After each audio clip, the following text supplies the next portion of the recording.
just had a few gulps left. I finished my coffee. Sorry that I had to start an hour later than the previous allocated time frame. Had a bit of a headache, so I had to get rid of it real quick. By doing that, I slept a little bit more and I took Tylenol.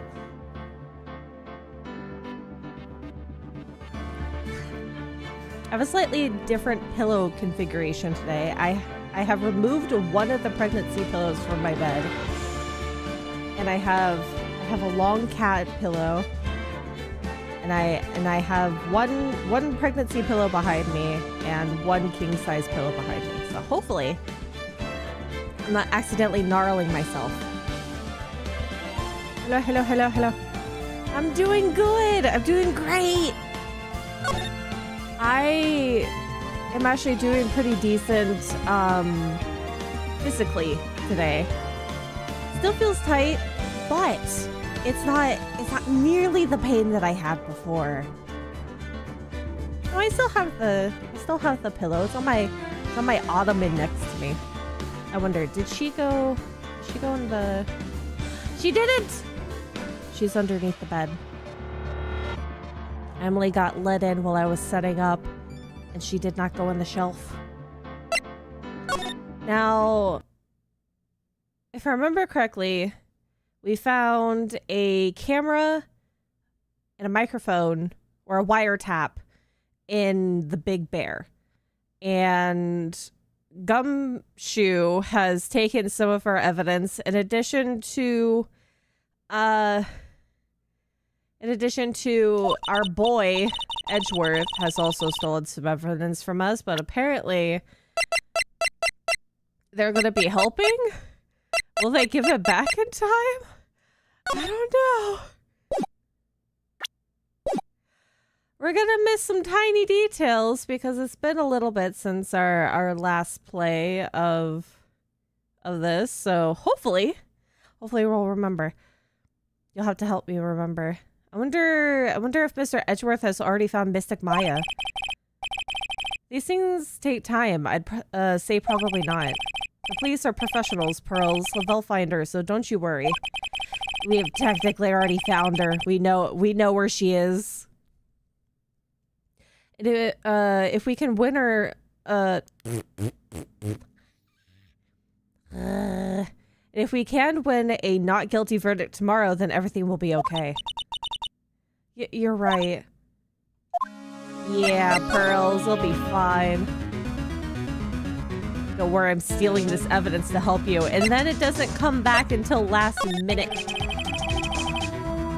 So the real person who killed Mr. Corita was that assassin, Mr. Shelley DeKiller, right? The card Miss Andrews found at the crime scene seems to be proof of that. You know what I wish? If they ever do future... I don't know if this is a thing in other games. In future Ace Attorney games, if they ever make more, I would like it is that every time that you bring up a game that you're continuing, that they give you a small recap, like how they do at the start of most detective and or police shows. And it's skippable. So if people are playing it on a constant and don't need the recap, they can skip it. But I would like a recap sometimes, because my brain does not always contain all necessary information. Is my back feeling better? It's a lot better. Stiff, but lots better. I'm so happy for that. I don't feel like I'm dying. So I can't guarantee this is not gonna happen at some point again. It happens. It's just how it goes. My body hates me. But if that's the case, then a new question comes to mind. Who was the one who hired the killer to begin with? Who is his client? We know who the client is. I mean, who asked for the murder? That person didn't want to dirty their own hands in blood. But whoever this client is, they're still a killer. Which means our client is technically guilty because they had an assassin for hire. Who could have hired the assassin? Do you think it was Miss Andrews? Nah, that's not Miss Andrews. Miss Andrews would want to do it herself if that is the case. I wonder. But if she was the client, then why go through the effort to stab the knife into the corpse herself? But if Miss Andrews wasn't the client, then no, it can't be. Matt unguard himself? That's a thought. There's also like the possibility, though I don't think that's the case, that sometimes people will hire assassins to kill themselves. Which is always a thought. I don't think that's the case. If Mr. Unguard really did hire the assassin, then he is not innocent at all. Far from it. He would be guilty of the crime. But it can't be Mr. Unguard, right? I mean, when we first talked with him. Mr. Unguard, I'd like to ask you one more question. Did you kill Mr. Juan Carita? Well, technically he didn't. So, of course it wouldn't bring up the logs because you're asking a very, very specific question.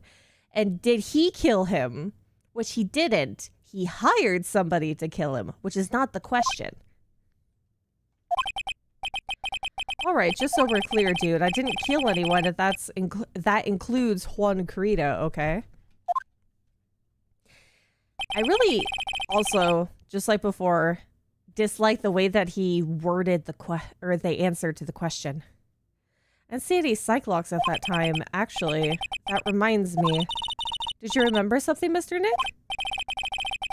Yeah, something Miss Andrews said at the trial today. She said something interesting. Something interesting. So what is this interesting thing? Oh, that's right. You didn't hear it, did you, Pearls? Juan had bet everything on the Jammin' Ninja this year, and if he lost the Grand Prix, he was going to make sure Matt was going to go down with him. That's what he thought, anyway. It looked like somehow Juan had in his hands a secret so powerful that it would destroy Matt's acting career had it been revealed. Maybe has hired this assassin more than once? Or this might be far-fetched, but maybe. What if they're related? Matt Unguard and Shelly the Killer. What if they're related? What if that's like grandpa or father or like father and son? Matt Unguard's secret? What is the secret? I don't know yet. But for now, let's think about it this way. Mr. Carita was going to reveal the secret. That means Mr. Unguard had plenty of motive to have Mr. Carita silenced. Which means we had to meet with Mr. Unguard. There's no way around it now. Yeah, we gotta go to the detention center. I don't think that there is anything else that we could potentially look at here. Here's the same as before. Unbearable bear of a battle. Yes, thank you. Okay. Things we still have to remember, even though we've used it already. The guitar case, tomato juice. I'm still curious. Wonder if it actually is gonna pop up at some point about the additional bone on the plate, but I don't know if that's relevant anymore.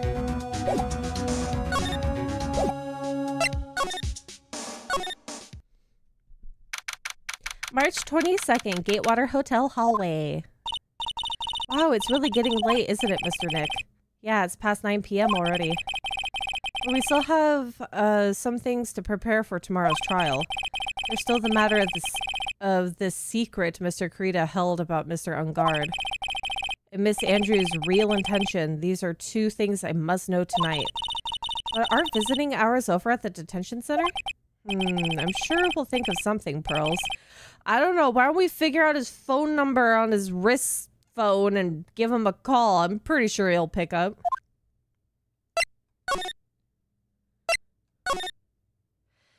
I go with the theory that he must have been involved with another murder because the killer and him being related is too far-fetched to me. It's just a thought process because I've seen that kind of trope before. Because it could be that he didn't hire him, but he, with the father-son relationship or father-grandpa relationship, that he just did it for him as a favor. But I don't think that is the case, but it is a thought process. Hello, Miss Oldbag. Do you still have your brain cells? What little there is left? Hey, wait. What is it, whippersnapper? All I know is nothing that has anything to do with you is ever good. That's not my fault. You have a particular, like, personality that definitely causes problems for yourself. Like just now, I was handed, this strange device for who knows what reason. That's my tap. That's mine. That's Gumshoe's. And I was told to use this, to search the whole hotel. Whole hotel. This is the bug sweeper, isn't it? The one Gumshoe made? I don't know, frankly, I don't care, but the request came from Edgy Poo, so... Oh yeah, Edgeworth, thank you. Edgeworth is definitely siding with Gumshoe, even though he's technically been fired. Surely they'll reinstate him. If you feel angry, direct your anger at that unsophisticated lawyer. Ugh. Why would you give me more grief, more stress? Thanks, Edgeworth. So I'm going to feel free to direct all my anger towards you. Gee, thanks a bundle, Edgeworth. What a pal you are. God dang it. Let's sweeper. This is absolutely top secret, so you had better keep it to yourselves. Am I enunciating properly? It feels like my voice is slightly cracking at the end of certain words. I don't understand. Is this worse than usual? I heard they found a spy camera hidden in one of the presents. Very interesting. I'm sure it was, you know, it was to catch it was to catch poor Juan in the middle of a scandalous meeting. Scandalous? What's that? Don't teach pearls about scandals. It means, well, you know, that gossip that's been going around about my dear Juan.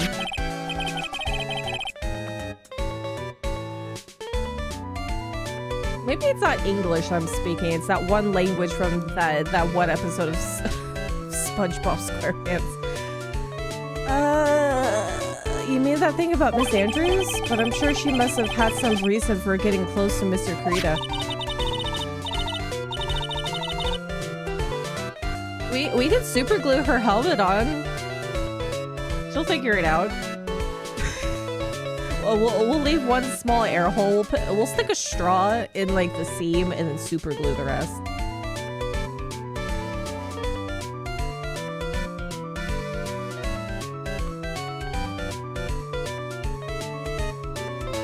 On guard is his father, brother's nephew's cousin's sister, former roommate. Oh my god. One second.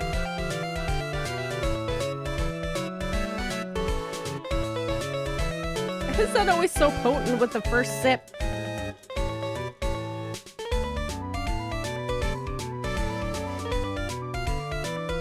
I flavored some water.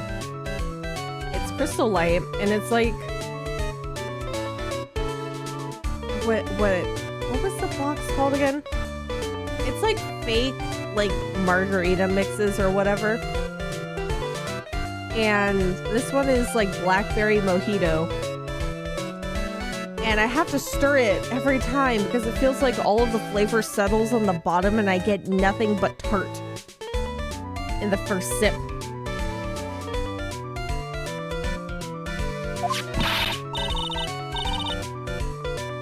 This obnoxious, puffy-haired photographer girl of the nerve of some people. Spying on people by herself as if I wouldn't want to see it for myself too. Her and Lotta have like some interesting stalker-like qualities. I understand that if it's like a paparazzi photographer, still inexcusable because they do some things that they shouldn't be doing. But she's Old Bag's a downright stalker. Peach just having a margarita. Go feel shame? No, it's not. It's like it's just flavored Crystal Light powder, flavored water. I don't even remember what the other one was called. I think there's like a watermelon one too, but this one's blackberry mojito, and it's interesting. It's better than just straight up funky flavored water. I don't know what you're thinking exactly, but I can bet that it's nothing good. But I didn't say anything. There's not much I could do with how her brain works. So you want to know about Juan and that manager, right? Actually, as I hear it, there was something of a refreshing pair, those two. Oh? I'll tell you, Juan really welcomed that manager with open arms, I heard. That manager? Who are you talking about? You don't know that manager woman, Juan had? Yeah. It's a shame she herself, though. Oh, you're talking about Miss Celeste Impacts, Miss Andrew's mentor, right? Yes, that one. That's Celeste girl. She was supposed to get married, you know. To whom? You mean to Mr. Kurita? Really, you young kids today don't know anything, do you? That girl Celeste. 3 days after the marriage announcement? Who's she supposed to be marrying? Wait, how? What? If it was 2 years ago. Maybe it's a character that we haven't seen yet. Maybe it was 2 years ago, so you'd be 21, 19?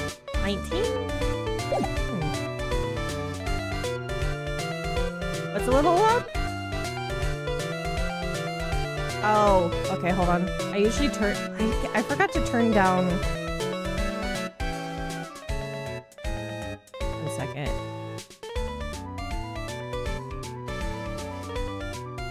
Usually this... Did I accidentally adjust settings? No, that's still at a 2. Is it the background music or is it the sound effects itself, or is it like in total? Put it down to 58. Hold on.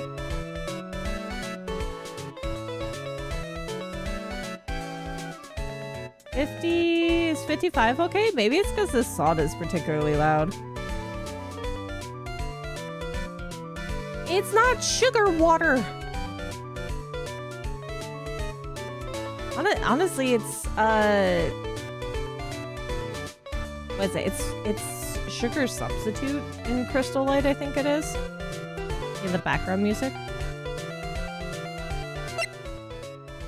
Should we put it down to a 1? Is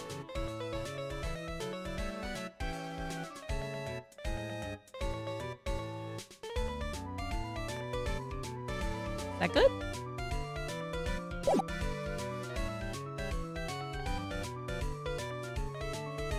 There we, okay. Thank you for telling me. I really hate to blow your guys' eardrums out. Because my own ears are sensitive. But I have a dial on my headphones, so I'm able to adjust myself whenever, so it's not like true to the noise that's coming out of the whole setup. Thank you for letting me know. Hopefully I didn't make your ears hurt.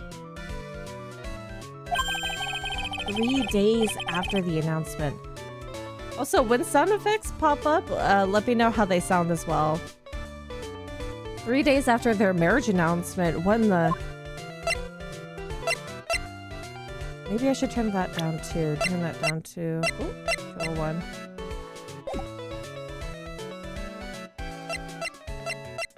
Okay, that's good. That looks good on the sound. Little sound bar. Why would Miss Impax want to herself when she was going to get married? Well, that's because she was thrown away, you see, by Juan. What?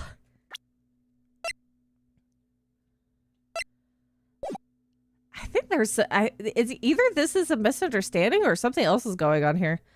Thrown away by Juan. What? But they were going to get married, right? They promised each other, right? They held a grand announcement session, but 3 days later, Juan suddenly canceled their marriage. Is that true? It was in the weekly magazine, which is... Let me find out what's going on with that. Adrian Andrews might know. But why did he do that?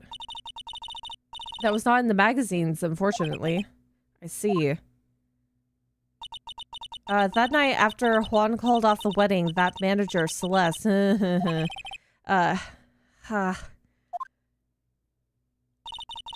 I wonder if that's really the case, though. I wonder what happened between those two. Okay. Wait.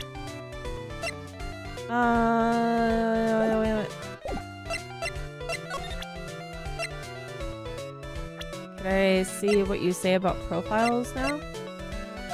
You know this person? Delinquents like me. Okay. Same as before. What about her specifically? Nope.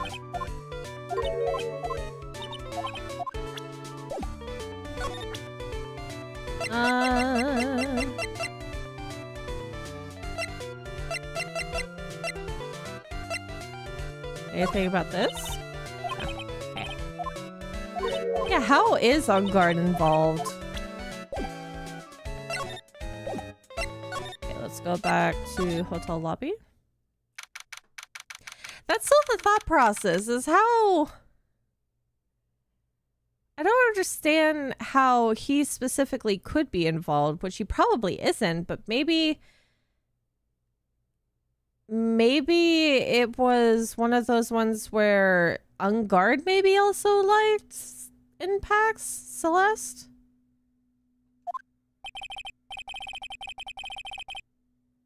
On that night, there must have been at least a few hundred people here. I guess the police are done with their questioning investigating.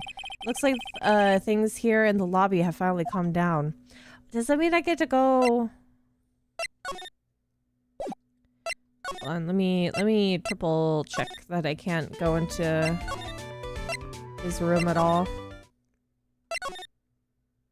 Okay.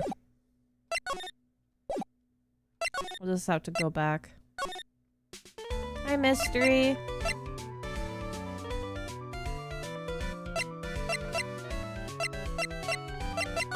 Back.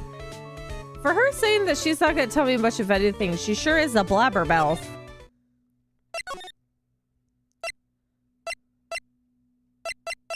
Right, and go. Can I go to the living room?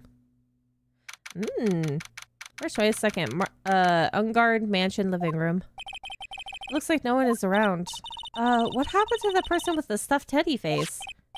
Oh, she must mean the butler with the stitches in his face. Shoo! Kitty! Oh, there you are. I guess you're still awake, huh, Shoo? Yeah. Oh, come on, let's play. Gotta relieve Pearl's anxiety, let her play with the cat. Wonder if that butler Mr. Doe is already asleep or not. There's a small door at the bottom of this bigger door, Mr. Nick. I bet it's for Mr. unGuard's cat to use. Oh, you mean Shoo?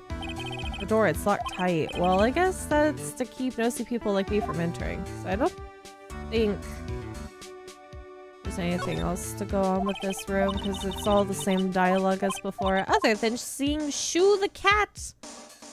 Let's do Hotel lobby. We'll go back to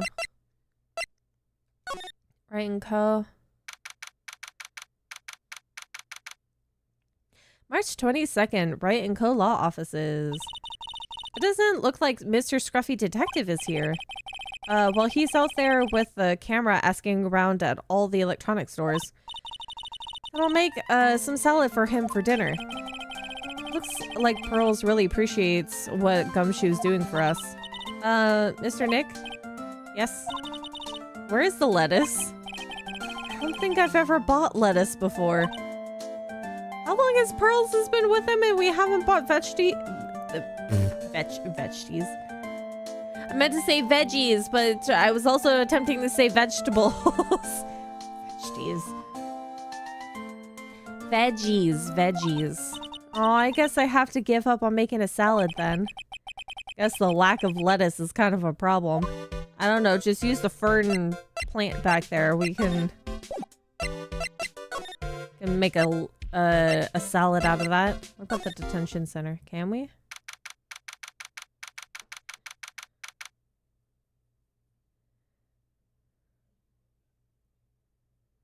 March 22nd, detention center visitors room.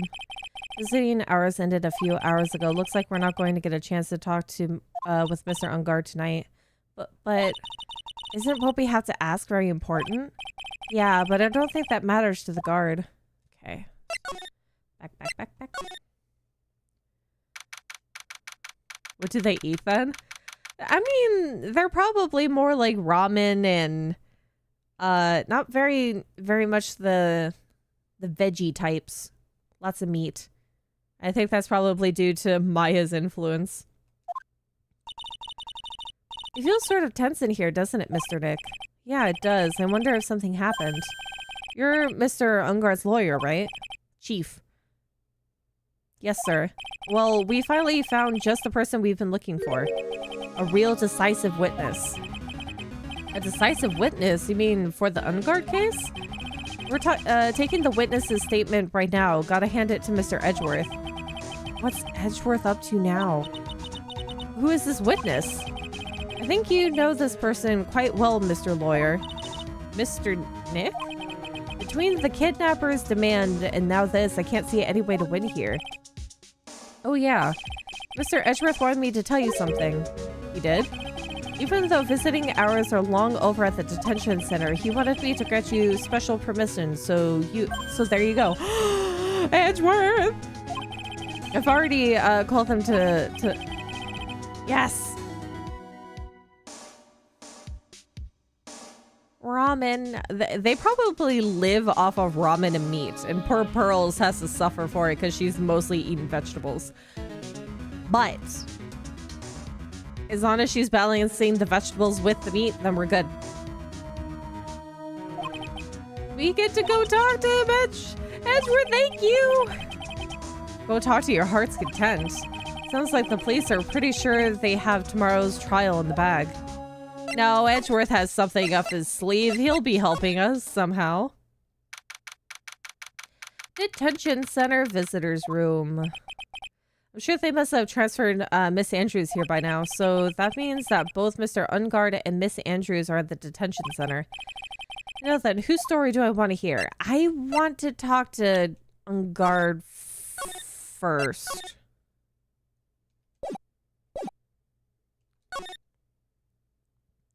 I'm saving beforehand just in case it won't let me choose the other.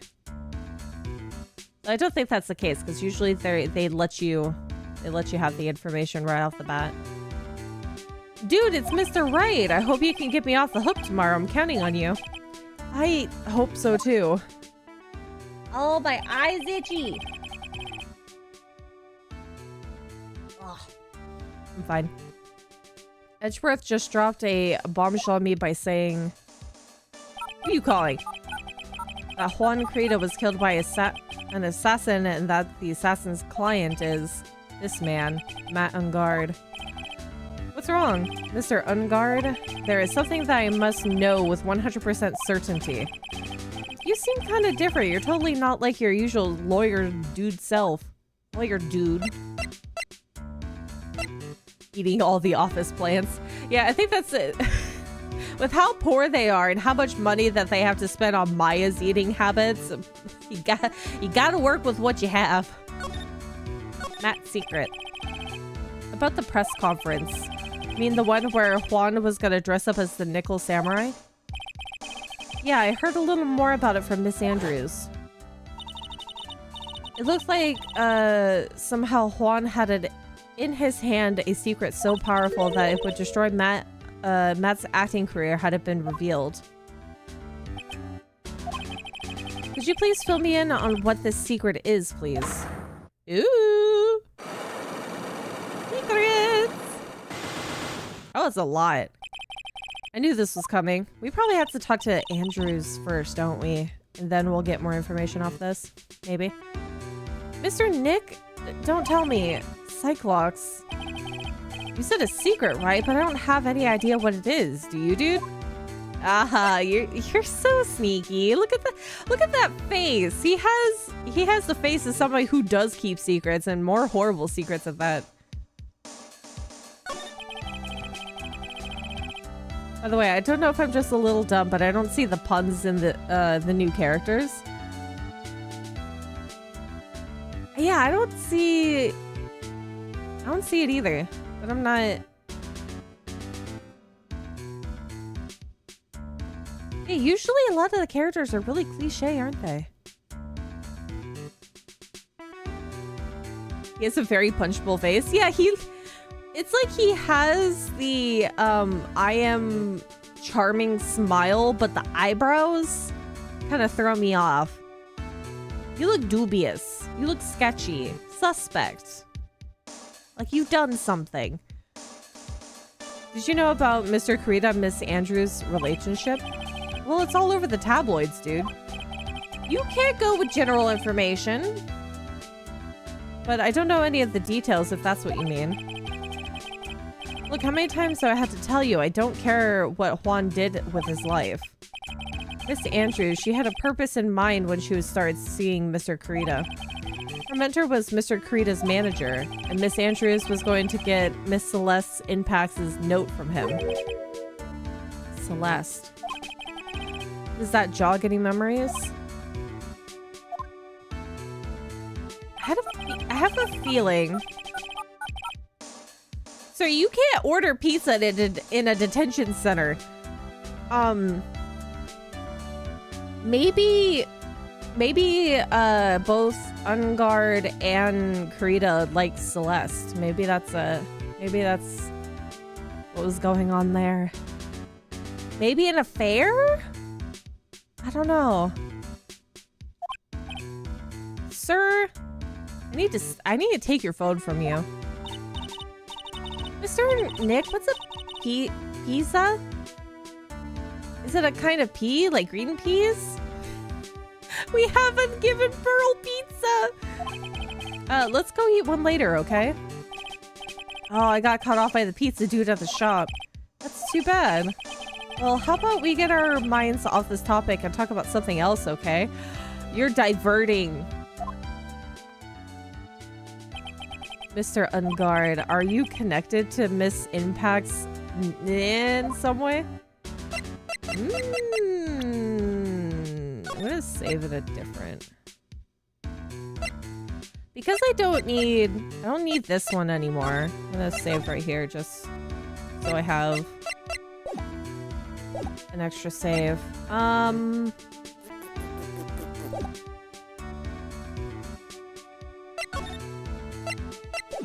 So I think I'm gonna get stuck talking to him for now, so let's try seeing what this is.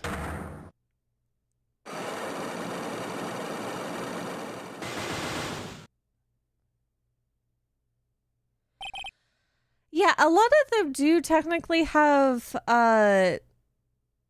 some sort of pun in their name. Like Matt unGuard might just be because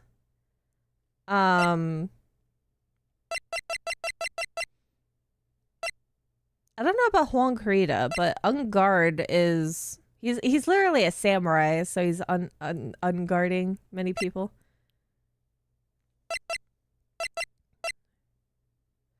Adrian Andrews, I'm not sure what that one is. I know that there's a lot of puns that get lost in the mix due to translation, so their original name might not be as...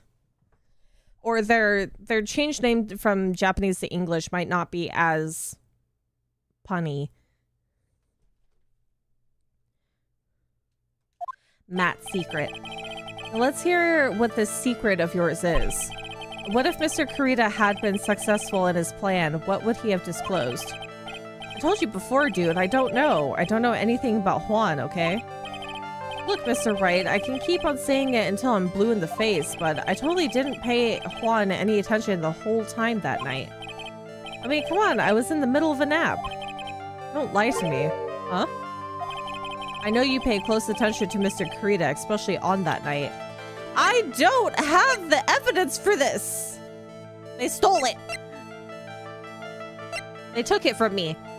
I don't have a wiretap in my possession anymore. Thanks, Gumshoe. Thanks, Edgeworth, for stealing my information so I can interrogate the boy.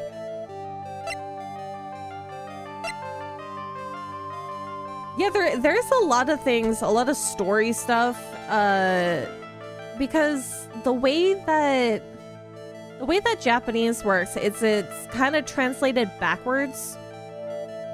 So you have to translate the raw form, rearrange it so it fits English vocabulary and grammar, and a lot of the times there's multiple meanings to one word, so depending on the context it changes. So I'm pretty sure that there is a lot of story stuff that's lost in translation, a lot of character names that can be lost in translation, or they just decide to change the names willy-nilly. Because I've recently learned in I'm playing a gacha game called Love in Deep Space. Hilariously funny and very awkward. But their English names to their Japanese names is different. And I play with the Japanese voice acting, and I can hear their names being said, and it's definitely not what they have for the characters in English. Maybe they've gone next level and Juan Kurita is a pun in Spanish. Oh, that would be hilariously funny. I vaguely remember the killer's Japanese name, and the wordplay is maintained in his translated name. Oh yeah, like John Doe.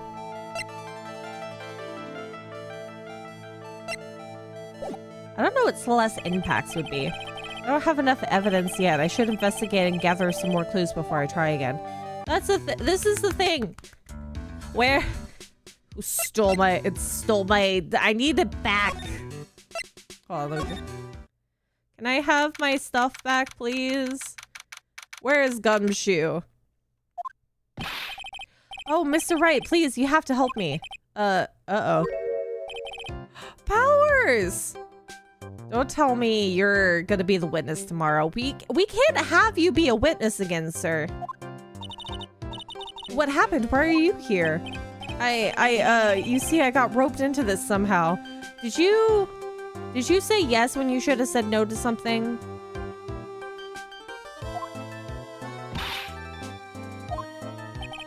Now I'm going to testify at tomorrow's trial. Sir! I'm so sorry for you. So the decisive witness is Mr. Powers? I was talking with the detective until a little while ago, and I was on my way home. And all of a sudden, you're under arrest, and I was brought back here. Under arrest? For what? What did you do? What did they think you did? They said my face and my whole self in general looks suspicious or something. You would probably have a better time walking around with a mask on, and you'd feel... with the way that people think that you're suspicious, you'd be less suspicious. I feel so sorry for Powers. Well, I guess I can see how they thought you looked suspicious. I'm just a normal guy on an exercise show for kids. Is that a crime? He needs arresting suspects. But he's such a good boy, though. one conversation with him and you'll find out that he is the goodest of boys. Okay, tomorrow's testimony. About this testimony you're giving, what are you going to talk about? I really don't know yet. But it sounds like I saw something pretty important from what they tell me. Are they manipulating you, Powers? What do you mean that they tell you that you saw something important? You saw something important? What was it? Well, the detective told me not to talk about it. Of course they would. You can't tell anyone, especially not that lawyer, he said. Manipulation! They're manipulating the witness before we even get into court. Who do you think is that lawyer the detective was talking about? Specifically me. Nobody... They're not... Why are they making my life specifically difficult? I'm going to take a wild guess and say it's me. Yeah, you got it. Yeah, story of my life. Mr. Nick, Mystic Maya and myself are your only two allies in this whole world, but it's alright. I don't really have a lot of friends, do I? I mean, Gumshoe helps to an extent, and Edgeworth is passive-aggressively helping me for any reason whatsoever, and we don't understand why.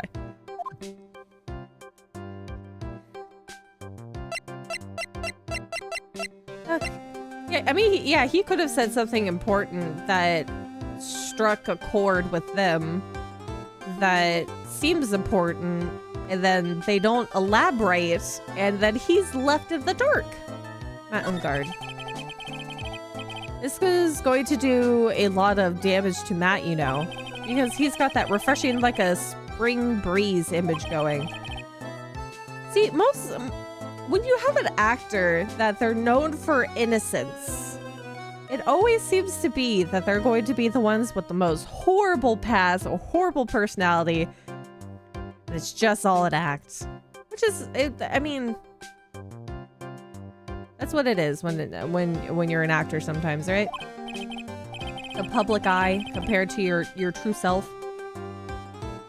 Let's see, Matt's always been kind of a player with women. Oh, he would never really turn a pretty face away, if you know what I mean. He'd always say, it's just a game to justify himself. Maybe there was an affair that was going on. Possibly? What? How horrible. That's unforgivable. Ow, sorry, didn't mean to offend you. But you know, he said once that there's only one person in the world who won't swoon over me. One person who wouldn't swoon over him? That was probably Celeste, wasn't it? Oh, here's the like the cliche, like stereotype kind of moment. You get the player bad boy, and he comes across the one person that doesn't immediately fall to their knees for him, and it's probably Celeste, and then they find out, oh god, I'm in love.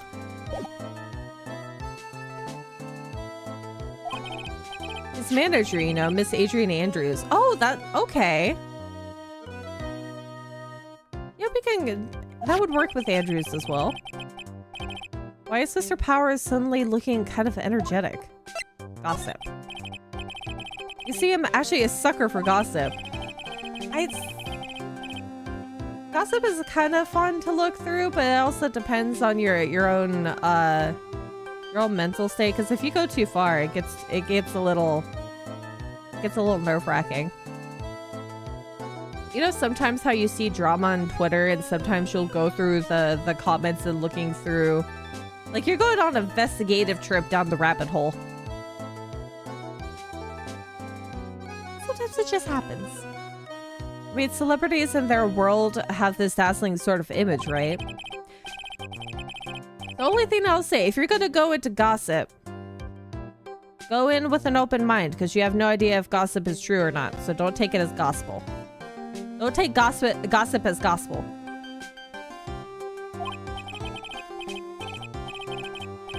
Now I'm more of a hairy, sweaty, smelly, brutish kind of guy, you see. It's okay, really. I get to hear plenty of gossip about a lot of other stars around me as things happen.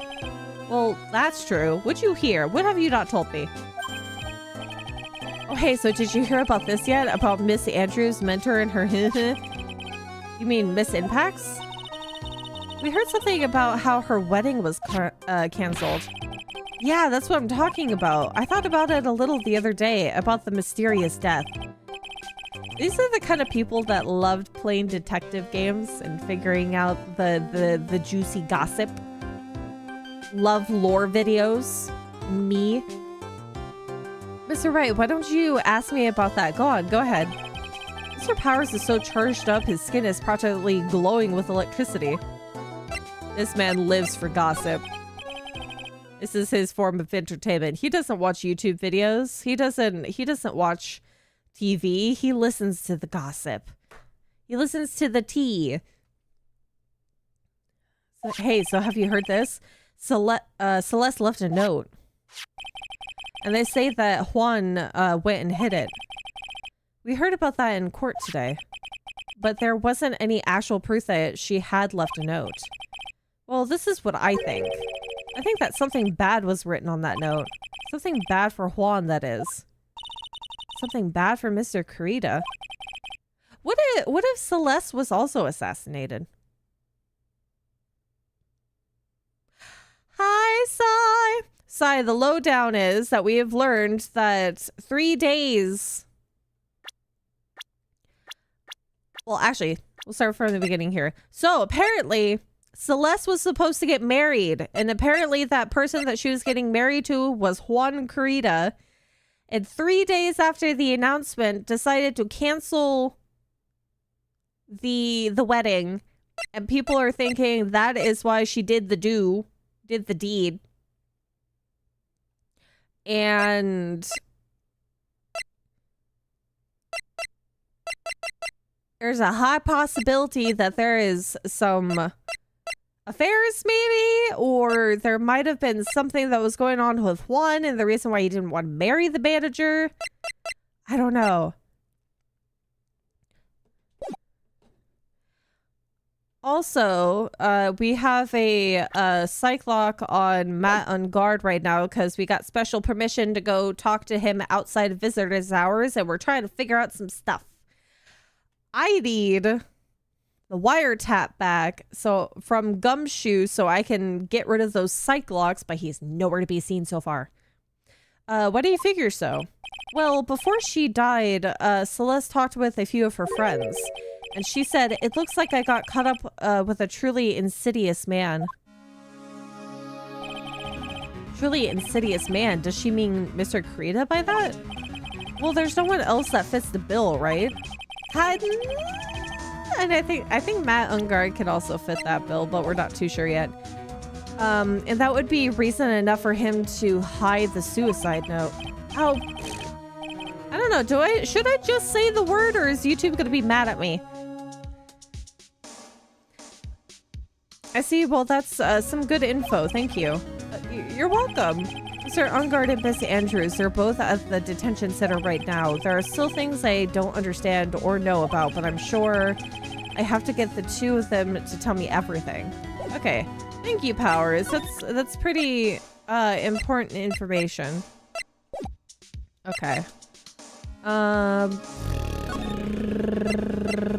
Is there anyone else I can talk to first before I go back over there?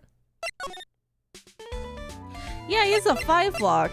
The thing is, sometimes the 5 blocks are really easy to get rid of, and there's other times, I guess, since we're getting closer to the end, that we're probably probably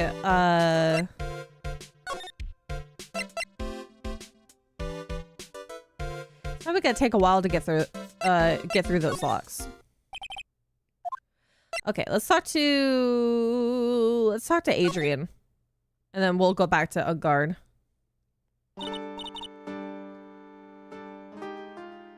Oh, it's you.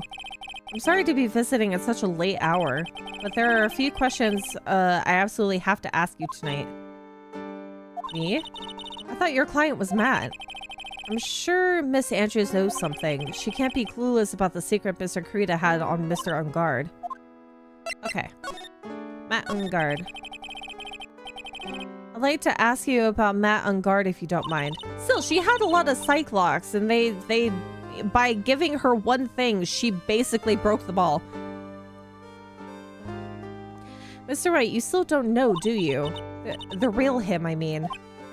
Yeah, the player that he is? You seem to bear a lot of resentment towards Mr. Unguard. If that's the case, then why did you become his manager? And why would you become intimate with his rival? That has nothing to do with this case. Nothing. Okay. Celeste impacts. About Miss Celeste. I had finally put her death behind me. And now, thanks to you, it's all coming back to the surface. I'm sorry, but I need to figure things out. I'm sorry that I have to pick the scab off. I'm sorry. Yes, I was shocked by her hint.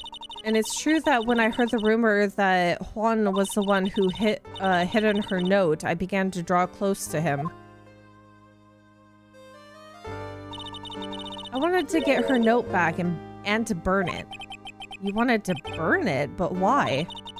I didn't want it to spread like just another piece of gossip. But I never held any murderous intent towards Juan. I would never do something so stupid. The note, huh? I wonder what it said. Why frame him? Why did you try to frame Mr. Unguard? That's simple, because he's the killer, that's why. Isn't it the duty of every good citizen to inform the police? But there had to be another way. The police are excellent at doing their jobs, so they'd figure it out, right? That's not true! There's so many cold cases!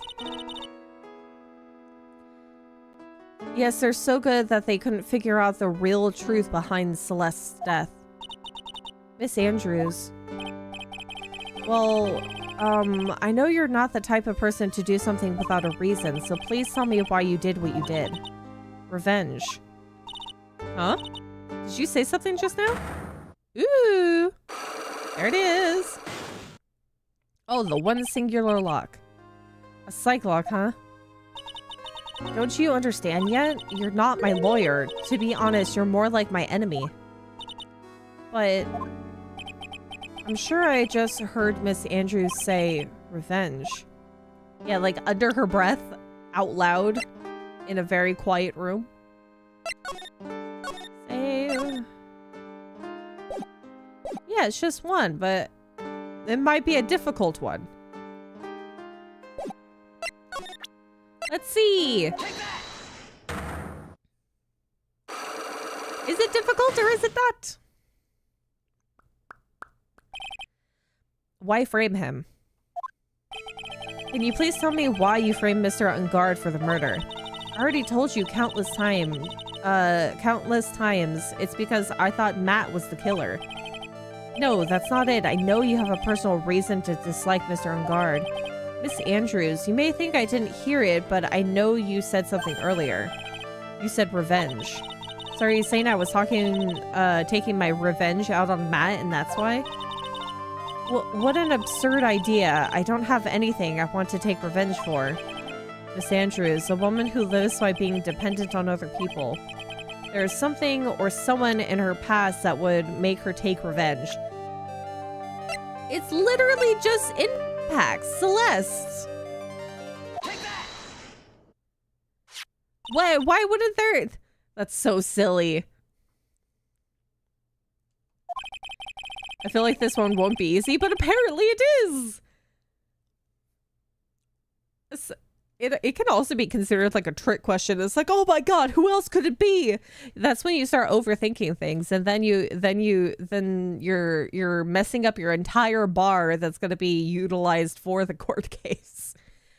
There's only one catalyst that could cause such a strong feelings and even revenge. That's Miss Impact's. What are you trying to say? Celeste was Juan's manager. And your mentor. On top of that, the one who hid her note was also Juan. See, she's saying just manager, but we've recently just found out that they were they were supposed to get married. What does all this have to do with Matt? You're right, you haven't mentioned him yet. But for you to hate Mr. Unguard, it would mean that he must have had some relation to Miss Impacts and her... Can you explain to me this relation between Celeste and Matt?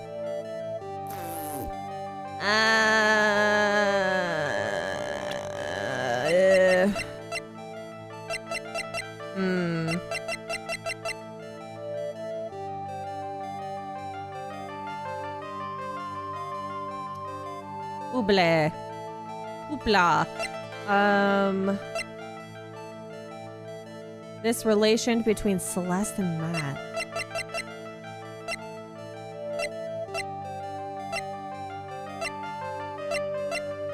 Do I even actually have anything for that? This is gonna take 3 points off if I mess up.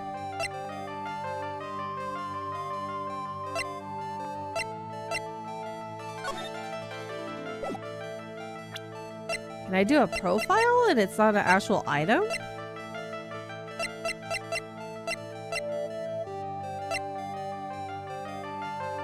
Maybe I don't... Maybe I need to go back out and talk to people. Maybe Gumshoe came back? Hold on.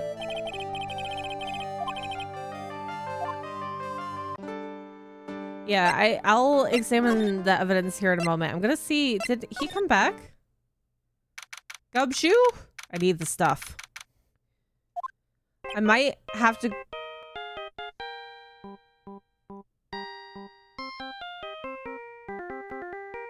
I might have to go back and forth between Unguard and Adrian.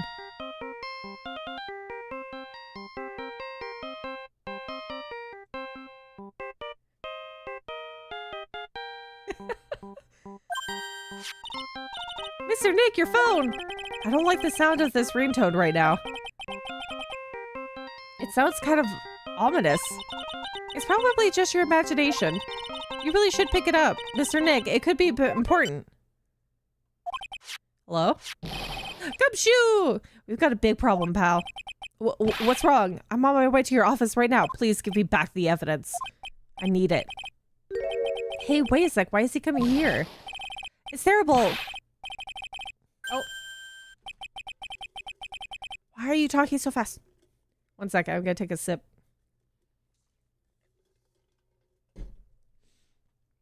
I don't know how to get rid of it. There is a bubble in the back of my sinus. And it warbles when I talk sometimes, and I hate it.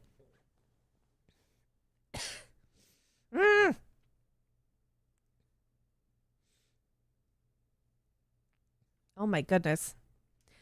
I got here faster than I thought. Hey, Gumshoe! No time to relax now, pal. I'm confused as anything here. Well, what happened? We got him. We know who bought the spy camera. What? This quickly? And this bear is what gave them away, pal. The bear? I figured it out, pal. I figured that we should have been looking into the bear instead of the camera.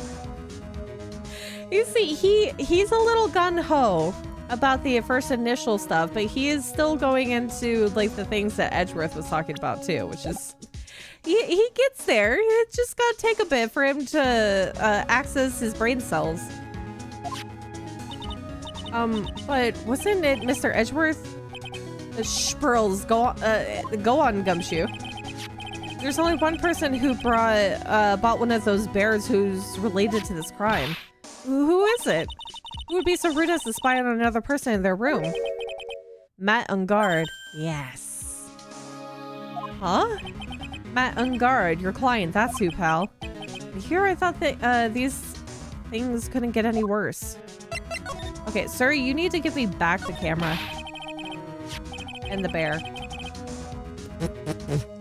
Cat hair fur in my mouth. Are you sure you heard right that the person who brought this bear bought the bear? I heard it from the department store clerk, pal. This is the credit card receipt for the purchase. Why would you do a credit card? It's for 3,800. That's an exact match to the price of that stuffed bear. A receipt? That's all you have?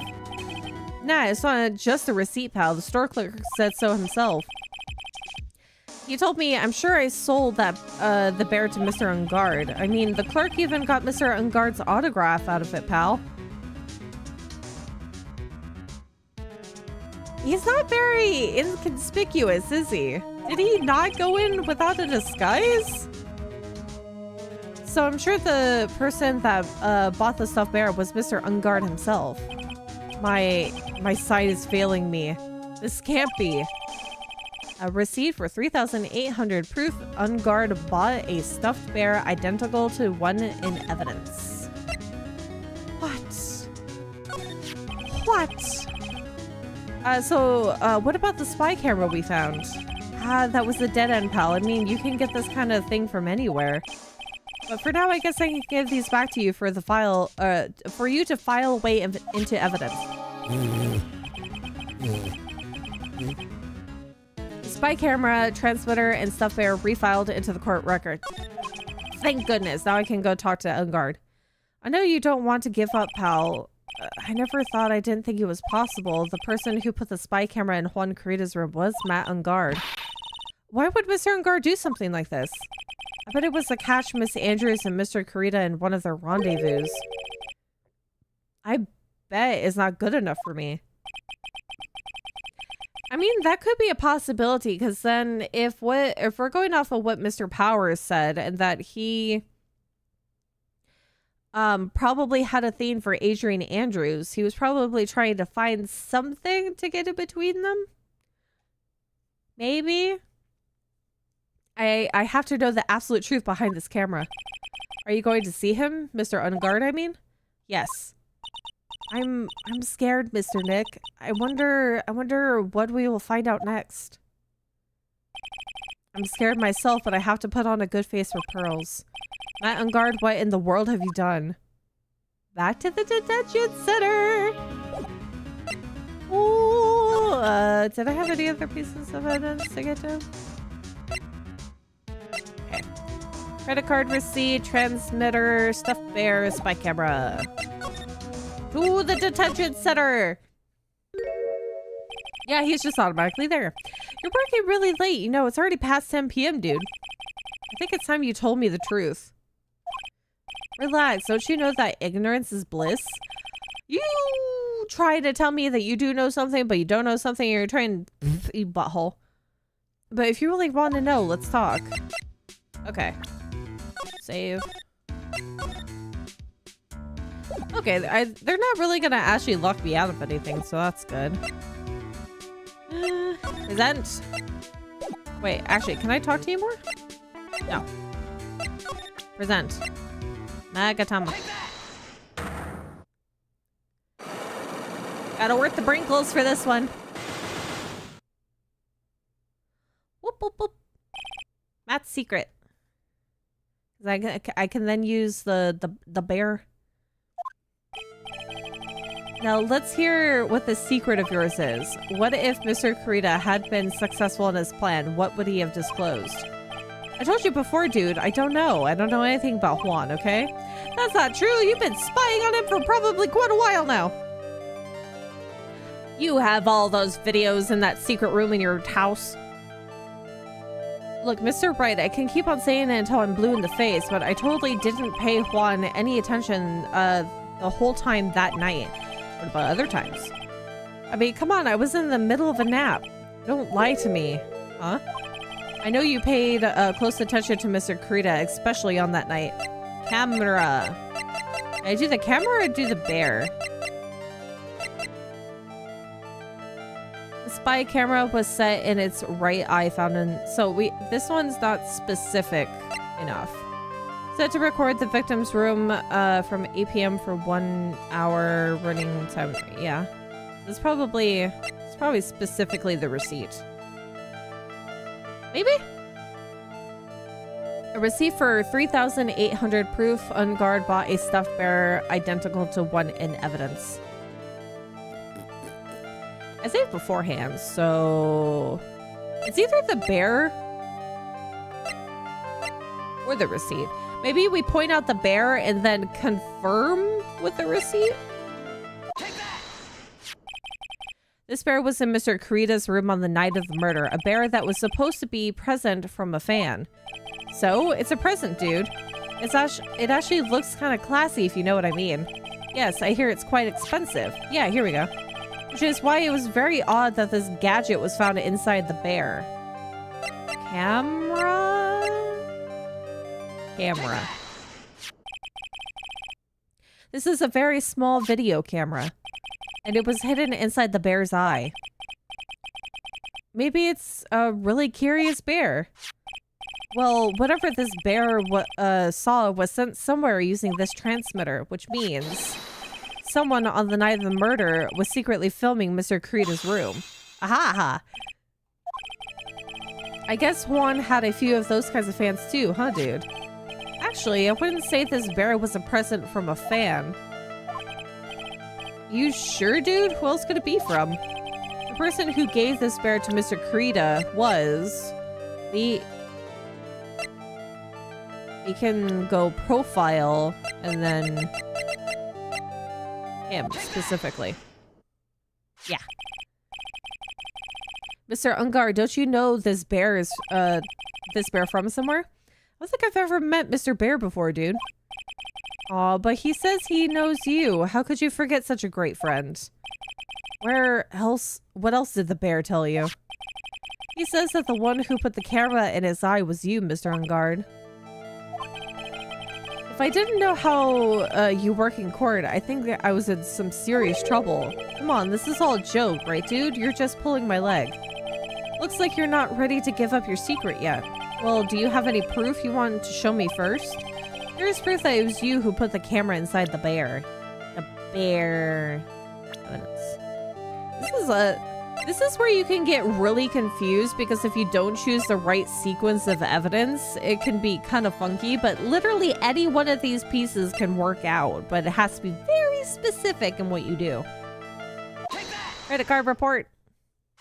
Why would you be stupid and use a credit card? You could have done cash, and you could have worn a wig, you could have worn a different outfit, made it look like you were a different person, but no. No, you had to look like you did and use a credit card at that. I have here one credit card receipt, Mr. Ungard. It was from when you bought that stuffed bear. Dude, all you could tell from this is that I spent $380. $3,800. Why did I read it that way? I go to that department store all the time, okay? This $3,800. This could be the toothbrush I bought one time. You bought... There's no way. $3,800 toothbrush? Is it a Sonic Care? A $3,800 toothbrush? It's ivory and it's got an elephant hair for bristles. I think that's more along the lines that you're ruining your gums. Elephant hair for bristles? Ew, elephant hair? Is that what rich people use nowadays? Anyway, the store clerk clearly remembers you and your purchase. After all, you even gave him an autograph, did you not? Ivory toothbrush with elephant hair for bristles. Dude, you should have just said that earlier. So, can I ask you one thing? Yeah? You're my lawyer, right, dude? So, if you are, then why are you looking into stuff like that? Because if I don't know the truth, I can't help you. Sounds more like stupid lawyer talk to me. Hey, let's stop talking about this, okay? No! He's trying to divert my attention. How dare you? I haven't asked why you set the camera up yet. And what your secret is, of course. It would be strictly confidential. So, what are you going to do now? We're going to find out what I want to know, because the reason you hid this camera in Mr. Kurita's room and filmed it in secret is...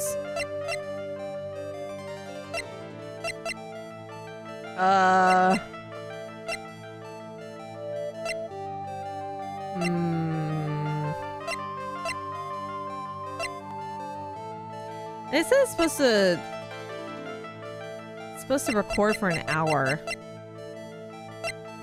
Could I say it's because of Adrian Andrews?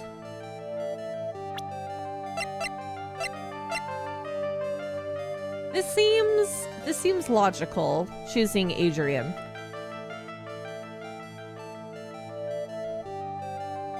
Watch it say that is the most stupid idea that I could ever present forward. Adrian Andrews, there's a rumor going around that Miss Andrews and Mr. Credo were having secret meetings. Okay, I have the brinkles today. You who was keeping tabs on Mr. Credo, you were going to reveal this as a fact and turn it into a scandal, isn't that right? Dude, you could be such a moron. Huh? Oh man, Mr. Lawyer, dude, that kind of scandal, that's the good stuff. That's what we in the industry call juicy. The good stuff, juicy. Look, we can get publicity without spending a penny with that kind of stuff. I mean, if people stopped paying attention to us, then it'd be the end, dude. You don't need to do it through a scandal. You don't need a scandal.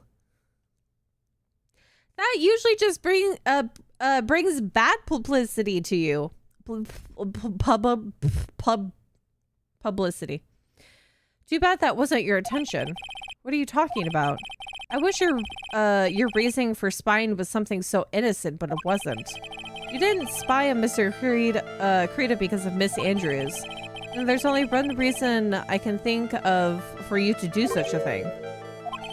The real reason you set up that camera in Mr. Credo's room was...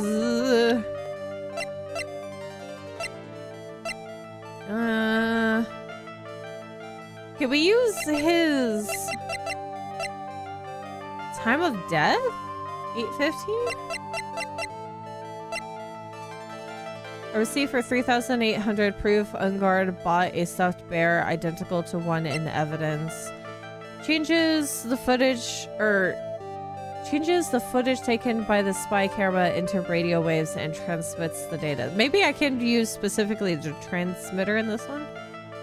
But the real reason you set up the camera in Mr. Carita's room was that's too broad. Yeah, blackmail. But what could I use? But what could I use to frame him for blackmail?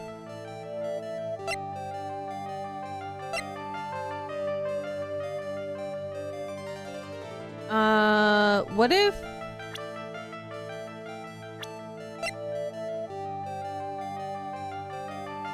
Wait, what if it's, Juan Creta was her note hidden.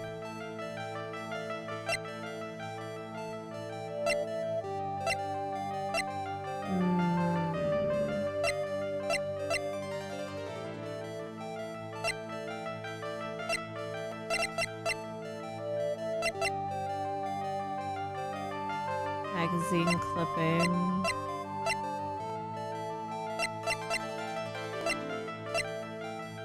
Set to record the victim's room for from 8 p.m. for 1 hour, was running at the time of the murder.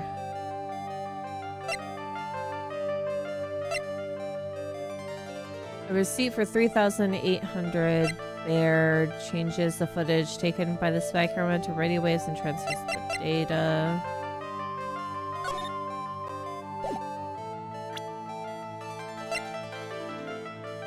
Maybe it's the card, the killer's card? Oh, that's a possibility.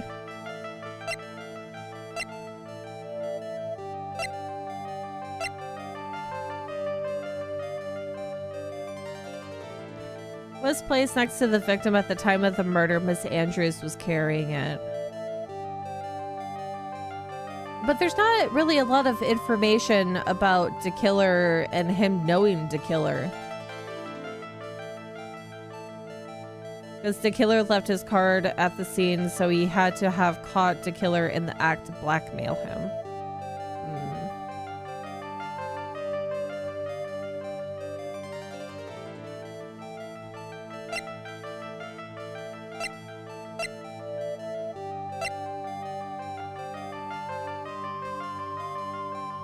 The spy camera could work, even though we've technically used it already. It's set to record the victim's room for 8 p.m. for 1 hour, was running at the time of the murder. So if he was attempting... Maybe...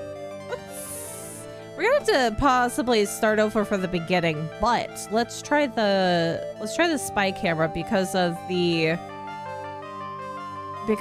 way that the spy camera is described. This would probably be the best one to do. If I really wanted to set up a spy camera, I wouldn't have set it up in Juan's room. It would be in your office, dude. My office? Well, dude, you're always saying really absurd things, right? It'd be like getting the Comedy Channel for free. Oh my god. Okay. So not the camera. I didn't spy on Mr. Kurita because of Miss Andrews, and there's only one reason I can think of for you to do such a thing. So not because of... and maybe it's a profile.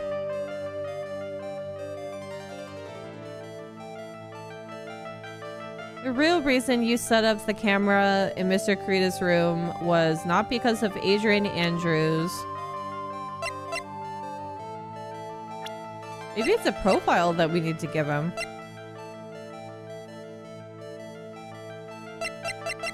Or maybe it is the autopsy report.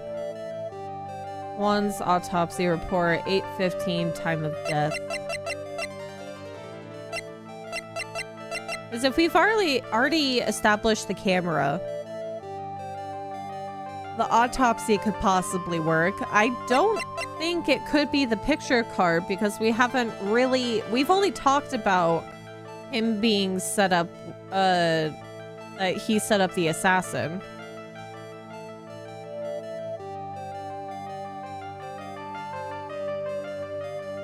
I should have saved beforehand. We're probably gonna have to start this over from the beginning, but let's try the picture card with how Sai thinks about it, and then I'll try the autopsy report. What is this card? Oh! Sai caught on to something. Maybe he doesn't know about this card. This is a certain man's calling card.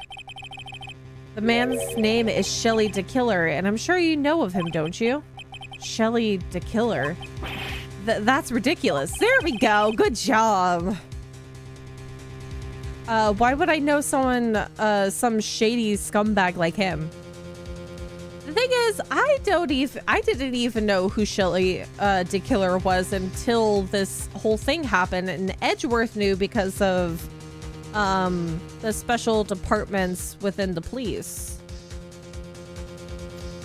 How would you know about Shelly the Killer? The news? If you really don't know him, then why are you acting so jumpy all of a sudden? This is it. I'm probably starting to get the truth out. I am burping? What the heck? My Brinkles are the Bringliest. I can't afford to make any more mistakes now. Mr. Matt on guard. I know why you know Mr. the Killer. It's because you're a hero of justice, you're his client, and you're a star. You're his client. Since you're the one who set up that camera, that means you knew exactly what was going to happen in that room. So how would you know something like that? It's because you're his client, that's why. You hired Shelly the Killer to assassinate Mr. Juan Kurita. The real mastermind behind this whole murder is you, Matt on guard. Sai? Oh, I can't wait to see what he's gonna look like when he doesn't have his mask on. And here I was trying to be a good boy for you, dude. A good boy? I don't think you've ever been a good boy. You've not been helpful this entire time. I thought if you didn't know, you'd be able to do your job without feeling bad. Well, that's what I thought anyway. Mr. On guard, you really did hire... Oh. Hold on a sec. I'm gonna consult myself, okay? Consult yourself? I hate you. Consult myself? Well, I guess it's probably about time anyway. About time for what? I think it's time for you to meet him now? Wait, is that what he said? Oh! Why is it always slicked back hairs is the... He has a cup and everything! Sir, did you get that from the cat and now you think you're edgy? How do you do, Mr. Lawyer? I'm Matt on guard. What the heck? I was wondering what he was gonna look like when he was evil, but I didn't expect this. I think I knew about the slick back hair, but a real cartoon villain he is. Yeah, where'd you get the cup, you butthole? You're at the detention center. Not like they were gonna deliver that to you. Also, that cup is massive. Matt's secret. I like that he has teeth now. Like he has little fangs going on. Well done, Mr. Wright. I bet it wasn't easy to gather as much information as you have. You really... So you are Shelly the Killer's client? You didn't really think I would dirty my own hands in this, did you? Yeah, that's why he was so sure that he didn't kill anyone, because technically he didn't. So there was no psych lock for it. Is the cat evil too? What do you mean? And that woman, Adrian, was quite brave herself, trying to stick the crime on me. I didn't think she had it in her. But all I care about is that Juan is dead. Isn't that right, Mr. Lawyer? You're lying. What a terrible... It's way past your bedtime, little girl. Go on and let us grown-ups talk about more adult things. Why? Why did you hide the video and camera? And a weakling soon believes the words of others, just like that pathetic Adrian. He knew about Miss Andrews' secret. But I'm no weakling. I don't believe anyone, least of all assassins. What? Oh, come down, Mr. Wright. Assassins aren't above blackmail. They turn their clients into cash cows by holding the sinful deed over their heads. And a superstar like me, how much do you think I'm worth? Care to guess? And that's why? Yes, that's where the video comes in. So he was gonna use it to, if the assassin blackmailed him, he could blackmail the assassin. No, I meant like the cat. Oh yeah, that's right! I mean the cat on his lap to pet it. Then he basically remind me of the villain in Inspector Gadget. With that, I can keep him at bay and even blackmail him if I want. That's right, that video is my insurance. Isn't that right? What they call it, Mr. Wright? Can I say I have a suspicion about something, but I don't know if it's gonna go that far into a delusion? What if Shelly the Killer is not like that, the person that looks like Shelly, yeah, Dr. Claw. What if this is like a meat suit?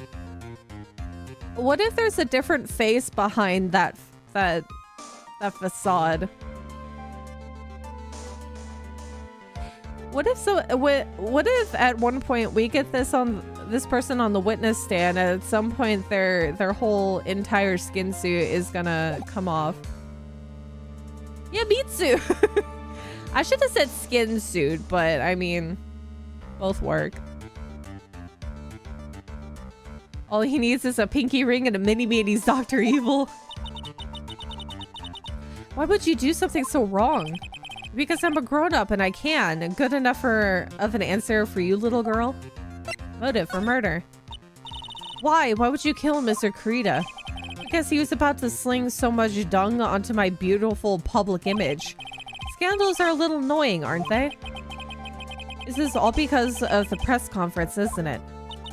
Mr. Kurita had been able to give it... if Mr. Kurita had been able to give it, then Mr. Unguard's secret would have... well, that's what we call taking advantage of the situation, you know. I had no interest in doing it, really, but bit by bit, it crept up on me. And then the situation, just presented itself perfectly. How beautiful, I thought. I knew your popped... I also knew his popped collar meant that he was evil. That's always how it is. The popped colors is evil. Evil aesthetic. That's how Mr. Kurita ended up dead. Let me tell you something. I'm not like Adrian. I don't depend on anyone. People are simply things to be used and thrown away. Put on a sweet, innocent face and people will swallow anything you feed them. Adrian fell for it, the assassin too. Oh, and how can I forget? Even you fell for it, Mr. Lawyer. No, I didn't. You were suspicious from the beginning. Everyone all working their butts off for me, Matt on guard. Oh, did that leave you speechless? What a shame. What's wrong, Mr. Lawyer? You've grown awfully quiet. How could I have been so deceived by you all this time? When we first met, I asked if you had killed Juan Kurita, and you answered very clearly that you hadn't killed anyone. Hey now, I never told you any lies. That person who did the killing was the killer guy, right? All I'm guilty of is taking a catnap in my room. You killed Mr. Kurita.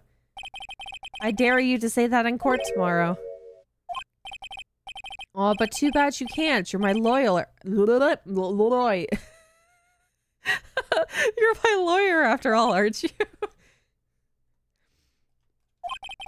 You could always drop my case and refuse to represent me. How does that sound? Oh, but you can't, can you? That would be the one thing you absolutely can't do. Miss Maya, you wouldn't want to test the killer. He's a man of his word, or so I hear.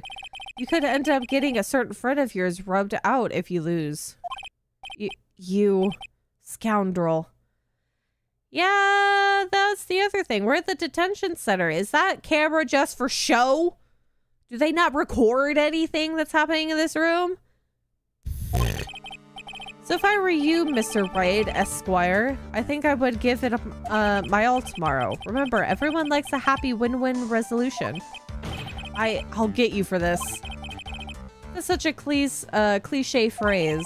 Juan said something just like that, if memory serves. Of course, well, we all know how well things turned out for him, don't we? Good night, Mr. Lawyer. Hey, we get to talk to Adrian now? Sounds like you were gargling there for a sec. I probably was. I'm gargling my own words. It's not coming out properly. God dang allergies. Ugh. God dang speaking English. Maya, what am I supposed to do? And now you finally found it. Edgeworth! Edgeworth! Hi! The starting line of this case. Edgeworth. I don't care for the horrid atmosphere here. Let's return to the precinct. I have to go talk to Adrian first! Come on! March 22nd, Police Station, Criminal Affairs Department. Maybe you give me my other piece of evidence so I can talk to Adrian. Well, Wright, what are you going to do if you plan on changing your strategy? No! We can't do that. That's right, he's holding Maya hostage. What should I do? That's not something I can answer for you. Mr. Edgeworth. Right, only you can decide where to go from here. 1 year ago, at that time, I didn't truly understand what a prosecutor was. And that is why I had to leave the prosecutor's office. I felt that I couldn't stand in a court of law until I knew what a prosecutor really was. And now, Wright, it's your turn. My turn? What is this thing called a lawyer? What can you do as one? You must find the answer, and you must find it on your own. It's so cryptic. Why can't you just help me? Matt Ungard. I'm a lawyer, but to fight for someone who is clearly a killer, Matt Ungard, that man is really... It doesn't matter who. Every person deserves a proper defense and a fair trial. Isn't that the basis of our judicial system? Proper defense. But what exactly is that? Is it where a lawyer forcibly and blindly gets an acquittal through shouting and trickery? Ironic that you of all people should say such a thing. Isn't that exactly how you have fought for your clients up until now? kinda. I mean, sometimes even if I don't have the evidence, you kind of have to, like, what's the term? Spitball? I don't know if that's the right term. You have to talk out your butt. Well, that may be true, but that's because I believed my clients to be innocent from the bottom of my heart. If I were to get on guard and acquittal, that isn't a proper defense at all. My situation. I became a lawyer because I thought I could save people who were suffering and in pain. But when I look at this mess we're in, I can't even protect the person closest to me. Even if I win the case, I still lose in the end. I just don't know what to do. Right, would you get a hold of yourself? You have it all wrong. Huh? We aren't some sort of heroes. We're only human, you and I. You want to save someone? That's something easier said than done, wouldn't you say? That's... You are a defense attorney. You can't run away from that. You can only fight. That's all you can do. Why fight? Why fight, Edgeworth?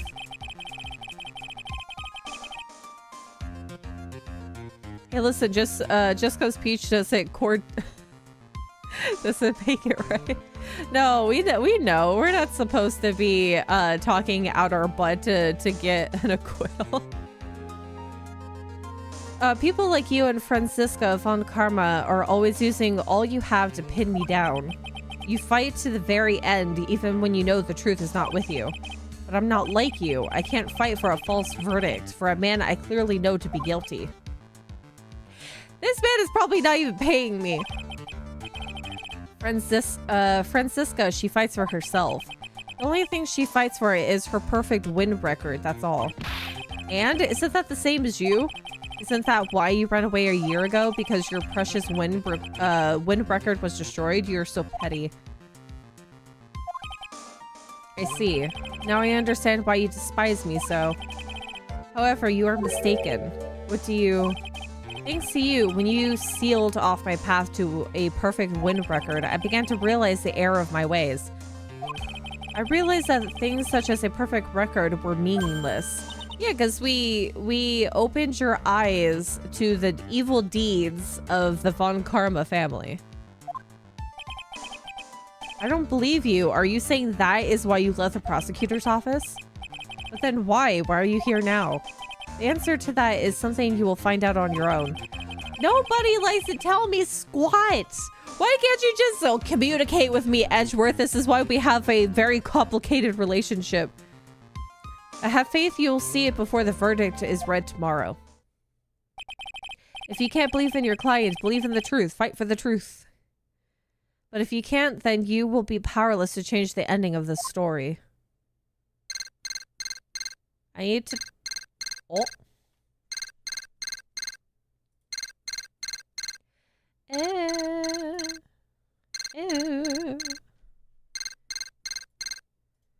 Her relationship, you say? They're a bickering old couple, old married couple.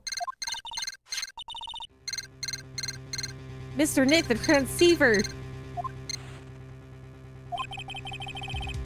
I'm sorry for what happened earlier. Now then, Mr. Attorney, do you wager you can obtain an acquittal tomorrow? My, what is the matter, Mr. Attorney? I don't sense your usual anger this time. Tell me, please. Why are you holding Maya hostage for Mr. Unguard's sake? Why are you doing this for that cold-blooded killer? Right. Please don't misunderstand things. He is my client. Don't toy with me. A man who hires an assassin is just as much of a killer himself. I understand he's angry, but it's kind of silly to... It's kind of silly to think that the assassin wouldn't do something like this because of the a cold-blooded killer, and I'm pretty sure this assassin has killed many, many people. I believe you were asking me for a reason as to why I'm doing what I am. Yeah. This is what I like to call my aftercare. What the heck is aftercare? My name carries a certain amount of honor and dignity, Mr. Attorney. I take great care to ensure that no suspicion falls upon my clients for my handiwork. This is what is called client relations, and it is a part of an assassin's duty. An assassin's duty? We were unlucky this time and my client was arrested as a suspect. As a result, I did what I had to do to enlist your expert help, Mr. Attorney, and to ensure that you would do everything in your power to the very end. Duty. What is your name? I believe I told you once before, however. You did, but... My name is the Killer. Shelly the Killer. You're Shelly the Killer?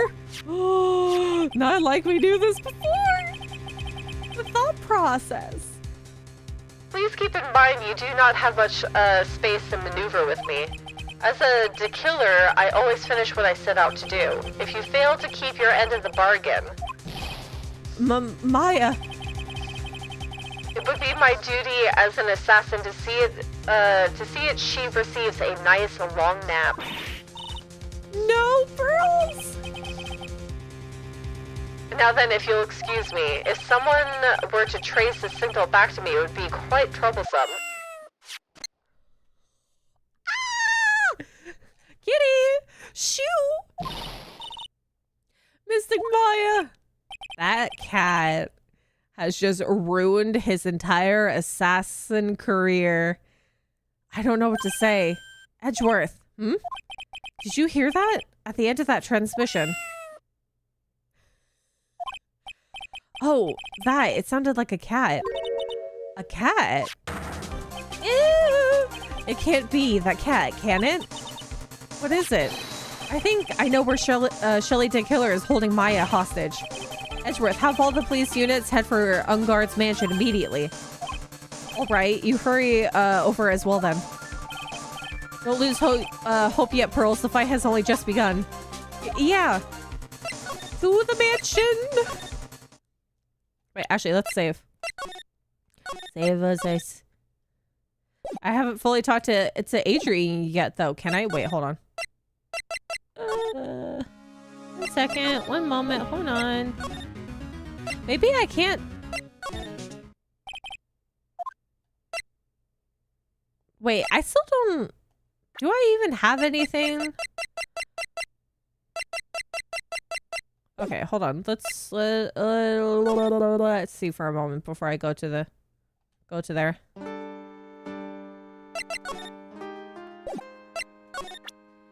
moment. I just want to see real quick. Did I get something that I could utilize this with, or is that not until after? Why frame him? Could you please tell me why you framed Mr. unGuard for the murder? I know you have a personal reason to dislike Mr. unGuard. Miss Andrews, you may think I didn't hear it, but I know you said something earlier. You said revenge. So are you saying that I was taking my revenge out on Matt and that's why? Maybe it's supposed to be after we investigate unGuard's mansion for this. To take revenge for... And then we do Celeste. There is only one catalyst that could cause such strong feelings and even revenge. That's impacts. Celeste was Juan's manager. On top of that, the one who hid her note was also Juan. What does this have to do with Matt? You're right, you haven't mentioned him yet. But for you to hate Mr. unGuard, it would mean that he must have some relation to Miss Impacts and her... Okay. I don't have... Yeah, I don't think that I have the evidence for this. So let's go to the mansion. Peach, Maya's in danger. Why are we interrogating someone? Because plot dictates that bad things don't happen unless I move forward. Hold on. I just wanted to make sure that I didn't have something to do. beforehand. Living room. Look, there's the bear. March 22nd, unguard mansion living room. Maya, please answer us, Mystic Maya. We have this area completely surrounded. There's no way for him to escape. Assuming he's still in the area. I can't believe it. That butler all this time was the killer. He and unguard were working together all this time. I'm sure they had worked out a contingency plan ahead of time. Ooh. Examine. There. Yeah, it's a weird looking bear. It's a figurine of a bear, but there are a lot of cuts in it for some reason. A wooden bear-shaped figurine. It's covered in many thin cuts. A bear? Isn't that more of a thing for Mr. Kurita? Why would something like this be here?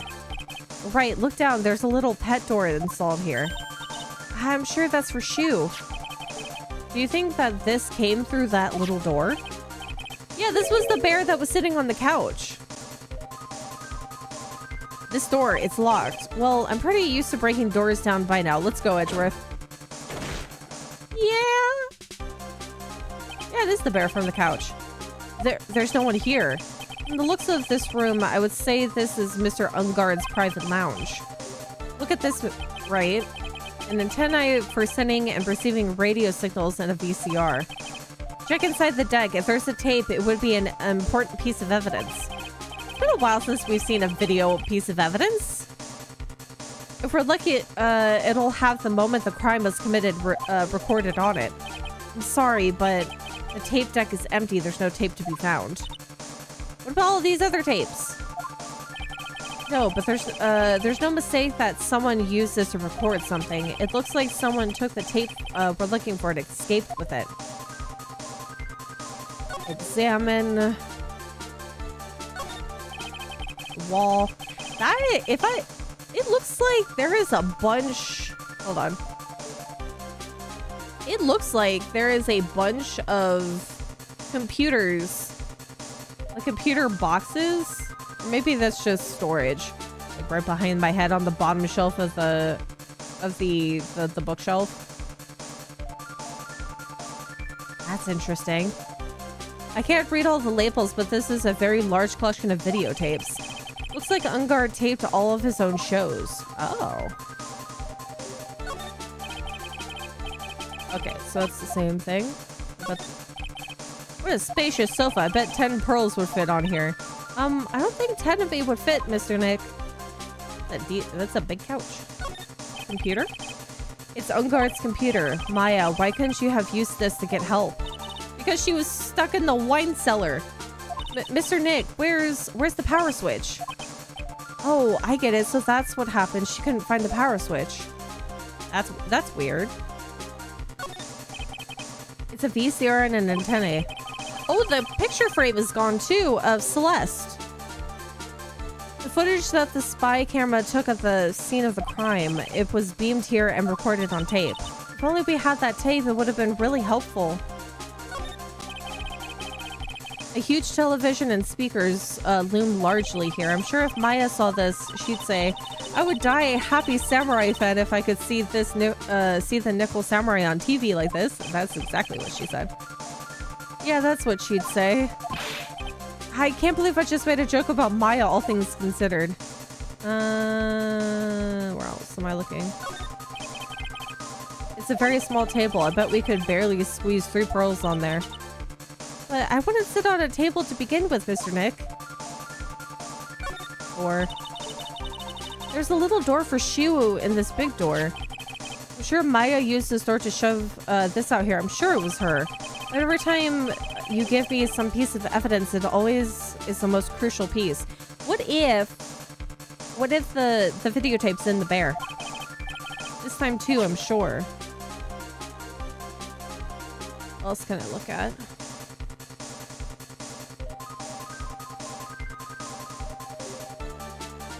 Okay, all that's looked at, so move. Yeah, wine cellar. There's the photo! We've searched all over a bit. Looks like he got away. I'm sorry. It looks like he slipped out of our grasp this time. And now we've lost our only lead. Don't give up yet. That little girl is looking to you to be her pillar. Yeah, you're right. We're close, I can tell. We've already set up checkpoints along every route leading out of this district. Oh, we can use the picture of Celeste with Adrian. Because it'll probably specify that it was in Matt unGuard's house. We've already set up checkpoints along every route leading out of this district. Leave the rest to us. Maya. Okay, examine. Picture. I love that now Pearl is a unit of measurement. She's so tiny. This looks like a picture of Miss Impacts. With love, Celeste. Maybe it is an affair. Or maybe he stole maybe he stole the photo.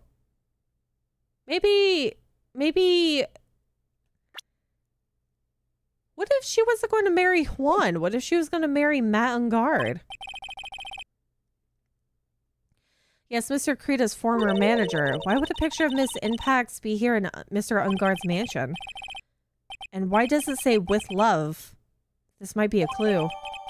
Found at unGuard's mansion with love, Celeste is written on it. Yeah, we could use this with Andrews. We'll unlock that psych lock on her. What's wrong, Pearls? But please let me see that picture frame. What's so special about the frame?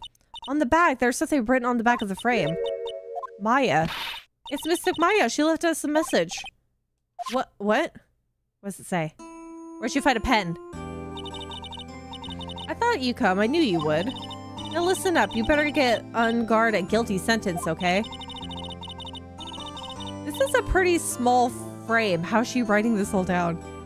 If you get that creepy slime bag a not guilty verdict, I'll never forgive you, ever. I'm fine, so you don't need to worry. There's so much I want to write, but I don't think I have a lot of time left. Really, you're there too, right? Make sure you help Nick, okay? Someone's gotta watch out for that the helpless lunk. That's it for now, Nick. I guess I'll talk to you guys later. Maya! No! Mystic Maya! Right. What's wrong? Why the blank stare? Oh, nothing. We've searched the house and this is the last room. It looks like he eluded us. Edgeworth. Yes? As far as clues go, I think this is about all I'm going to get. But I'm still short one last thing. And what is that? Adrian. Japanese can be compact? Well, that is true, but still, that's a lot of words. If I could just find out which secret she's holding, then I think I could stand a chance at court tomorrow. To blow this case wide open and expose the truth. I think I know what you're thinking. I'll contact the detention center. Thanks, Edgeworth. Well, let's go, Pearls. It's time to open that last lock. Poor baby! We need to carry a pack of tissues for her. Good evening, Mr. Wright. What's wrong? You look ill. Miss Andrews, I have come to remove your psych lock. Psych lock? I want to know, and you will tell me, your secret. Fine, go ahead. Try to break me if you can. I can do this. I have the means.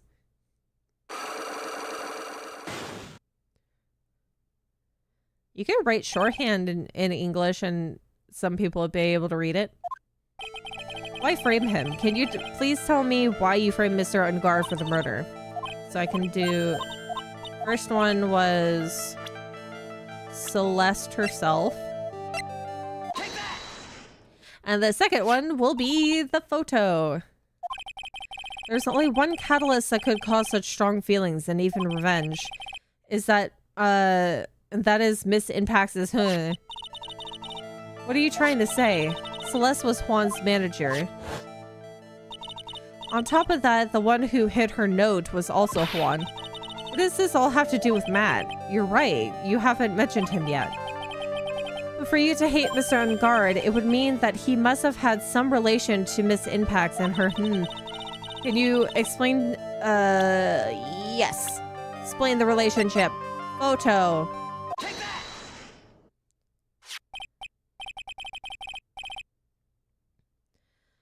This is a photo of Miss Inpax, correct? She looks younger than when she passed away, though. With love, Celeste. This is Miss Inpax's handwriting, isn't it? Where did you find this? No, that's all right. It was a rhetorical question. Yeah, it is. I found this at Mr. unGuard's mansion. And after all this time, my last remaining secret has been revealed. Yes. Yes.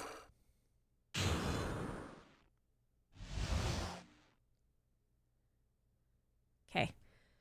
Okay, I'm confused. I've missed too many streams. Who's Pearl and what are Cyclocks? They weren't in the first trilogy you played. Cyclocks are... It's basically making the obtaining of information more difficult. And you have an item called the Magatama, or Maya's Magatama. Slightly translucent, it radiates softly with a mysterious light. You use these and corresponding evidence to get more information out of somebody who's trying to keep secrets and keep the information from you. So you'll have, let's say, the Cyclock, which is the chains that pop up and the fancy little padlocks. You have to have the right information and the right evidence to present to them to get rid of those locks so you can proceed with the game.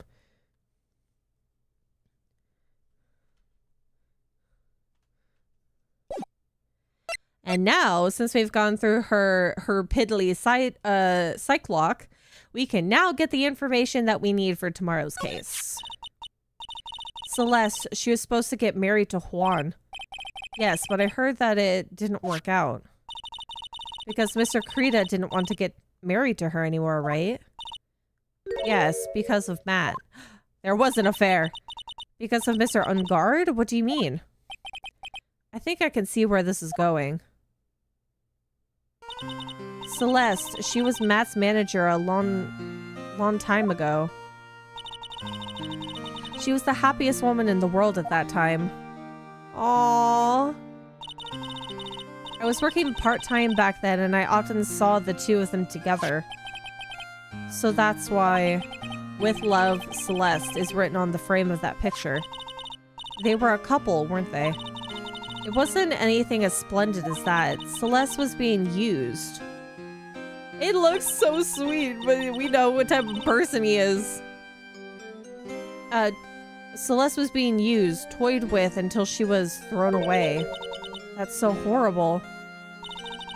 Matt's entire image is built around how nice and wonderful of a man he is. A scandal would have destroyed that. Which is why Celeste, in her kindness, moved over to Worldwide Studios. And that is where she met Juan. She seemed really happy with him, even happier than she was with Matt. Celeste and Juan were such a good match that they were even planning to get married. And then it was suddenly called off. Oh. On the night Juan called their marriage off, Celeste, she herself. And that's why I framed Matt. It was revenge for Celeste and for myself.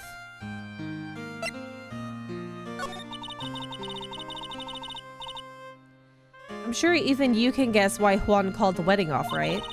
Matt confessed to Juan about his relationship with Celeste. I see, so that's what happened. But the thing is, why call it off? Because they weren't even in a relationship after she moved to the other studio. It's not like she was actually having an affair, though. There's no reason for him to feel betrayed because she moved on and became happy with Juan. But then why did Mr. Krita have to call off the wedding? I don't understand at all. It was probably because of his worthless male pride. Juan and Matt were always fierce rivals, so he's a moron. I get it. I see. Matt waited for the wedding announcement and then unleashed the truth on Juan. He was aiming for it when it would hurt Juan the most. Poor Miss Inpax. that wasn't the end of it. Their stupid rivalry. And because she happened to have had a relationship with him in the past, creates such concern. That day, I'm almost certain that Celeste left a note behind, and in that note, she left a detailed account of Matt's various misdeeds, and so that she would never again be hurt by Matt, she chose to die. If only the situation didn't happen and they had communication, it would have been... She wouldn't have had to die. Then, when Juan discovered her body and hid her note. But why would he do that? It's simple. Juan realized that the note was a powerful weapon against Matt. Ha! I hate that. There could have been so much... He could have figured out what was going on and then just regretted his decisions. But no, he finds it as a means, or apparently this is assumption and hearsay from somebody else who may or may not actually have been around that time frame, knowing exactly what happened. Now he just uses it for... It makes me angry. It would be especially damaging to his refreshing like a spring breeze image. In any case, with his pride hurt, Juan sought revenge. Revenge? There's that word again. Juan wanted to publicly disclose the contents of that note. At a time that would cause Matt the most damage, of course. Yeah, because he just won the Grand Prix. And that was at the press conference after the stage show. I know all about it because I heard it all from Juan. It was so I could find out about all of this that I drew close to Juan to begin with. They're quite a pair of hideous monsters, aren't they? Even Celeste's death was something for them to use in their game. This makes me so angry!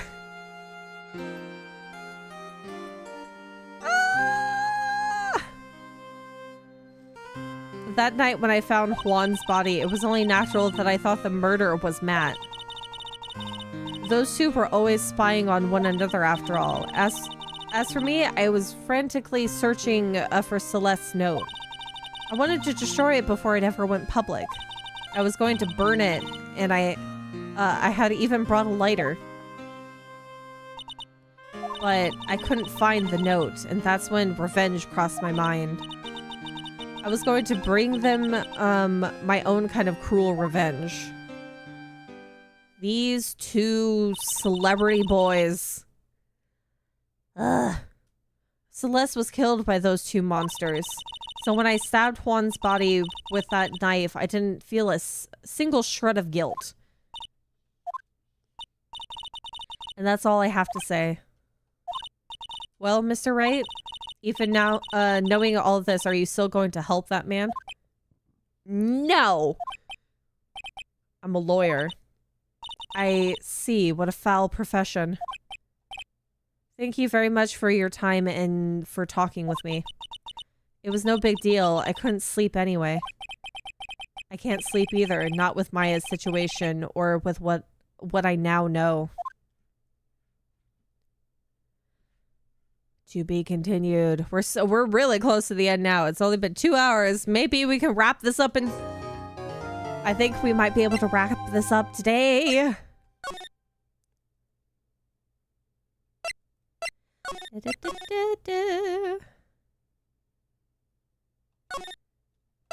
Save. He kind of has no choice. Don't forget. Oh, I know. We'll see what happens.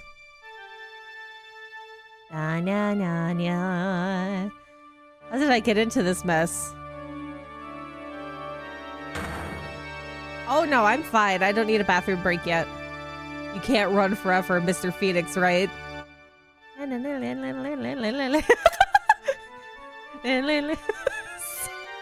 Well, what have I done wrong? I cannot allow you to go on like this. But I'm just a simple defense attorney. Silence. You are no longer worthy of your title.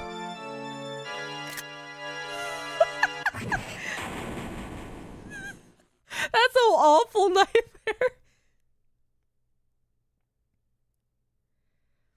I've had this dream before, someplace, some time ago. As if this day was written into my destiny. Today, I'll stand in court as a lawyer. To prove a killer innocent. March 23rd, 9:43 a.m. District Court, Defendant Lobby number 3. Da, da, da, da, da, da. Well, isn't this familiar?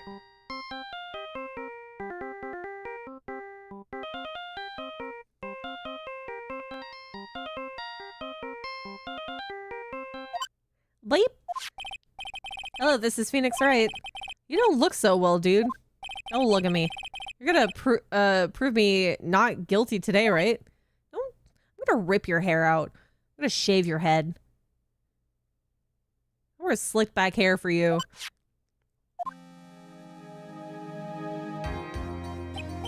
Where the heck are you pulling this cup out of? If you please, Mr. Lawyer, remember, it's not just me. Your precious friend's life is riding on today's verdict, too. Now listen up. You better get on guard a guilty sentence, okay? If you get that creepy slime bag a not guilty verdict, I'll never forgive you, ever. My, Phoenix? Phoenix! Mia! Maya, how's Maya? I don't know. You don't know? She hasn't tried to channel with me since yesterday. Mia, what am I supposed to do now? Well, like I said, for a lawyer, the worst of times are when you have to force your biggest smiles. But you can't give up. There's still hope left. Stop it, please. There's nothing left, not here, not anywhere. Let me fix the audio. Okay, I hear Rice Krispies. Once again, thank you, Elgato Capture, for having the worst quality audio after a while.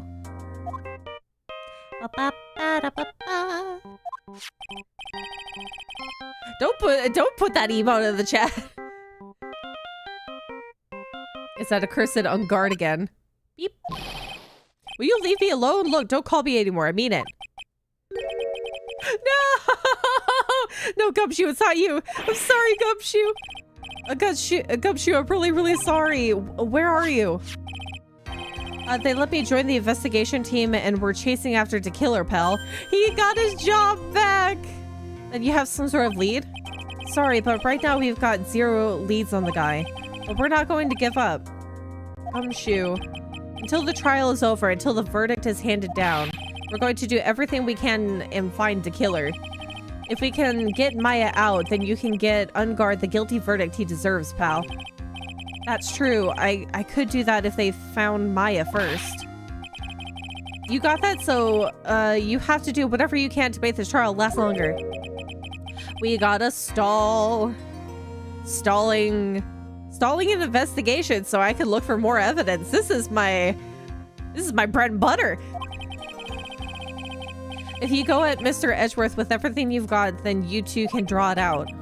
Yeah, we can draw an argument. It's not like we've been married for years upon years that we could argue this out. I believe in you, pal. You and Mr. Edgeworth can do it. So, believe in us. We're going to give it all we've got, just like you. Got it. Thanks, Gumshoe. Hey, Phoenix. You understand now, don't you?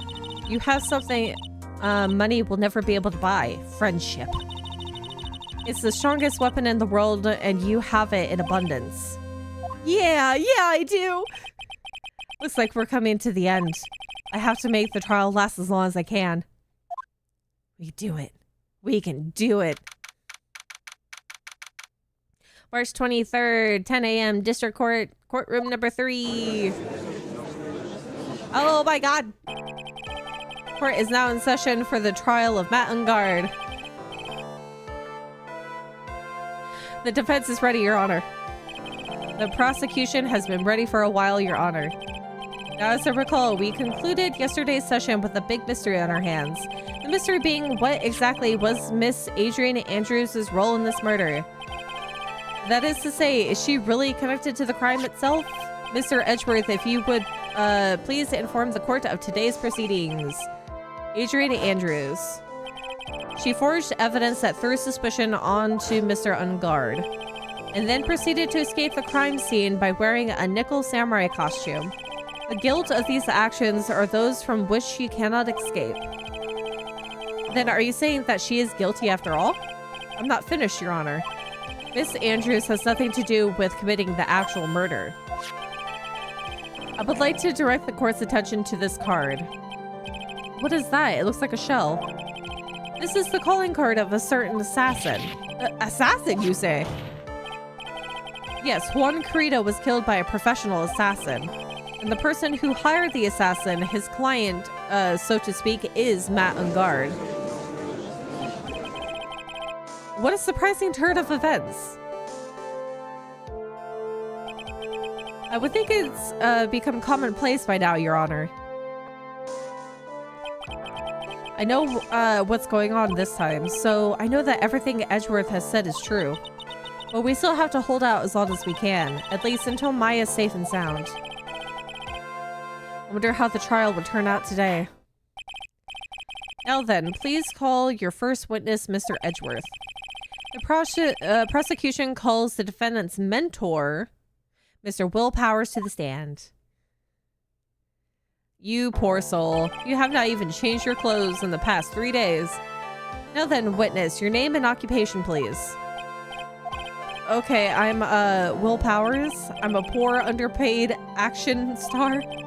And what is your relation to the defendant? Well, that's... I guess I'm sort of a lousy mentor to him in a way, yeah. Mr. Powers, please, you don't need to put yourself down so much.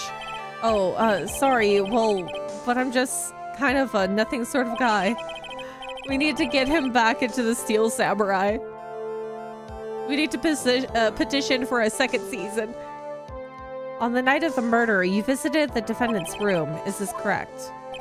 Yes. I didn't know that. Nobody tells me anything, of course. But you know, I didn't actually get to see Matt when I went. All you need to do is answer what you're asked.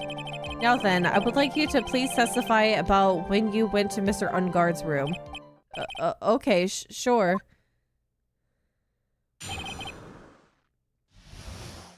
Whoop. After the award ceremony, I went by myself to Matt's room. Look at that butthole.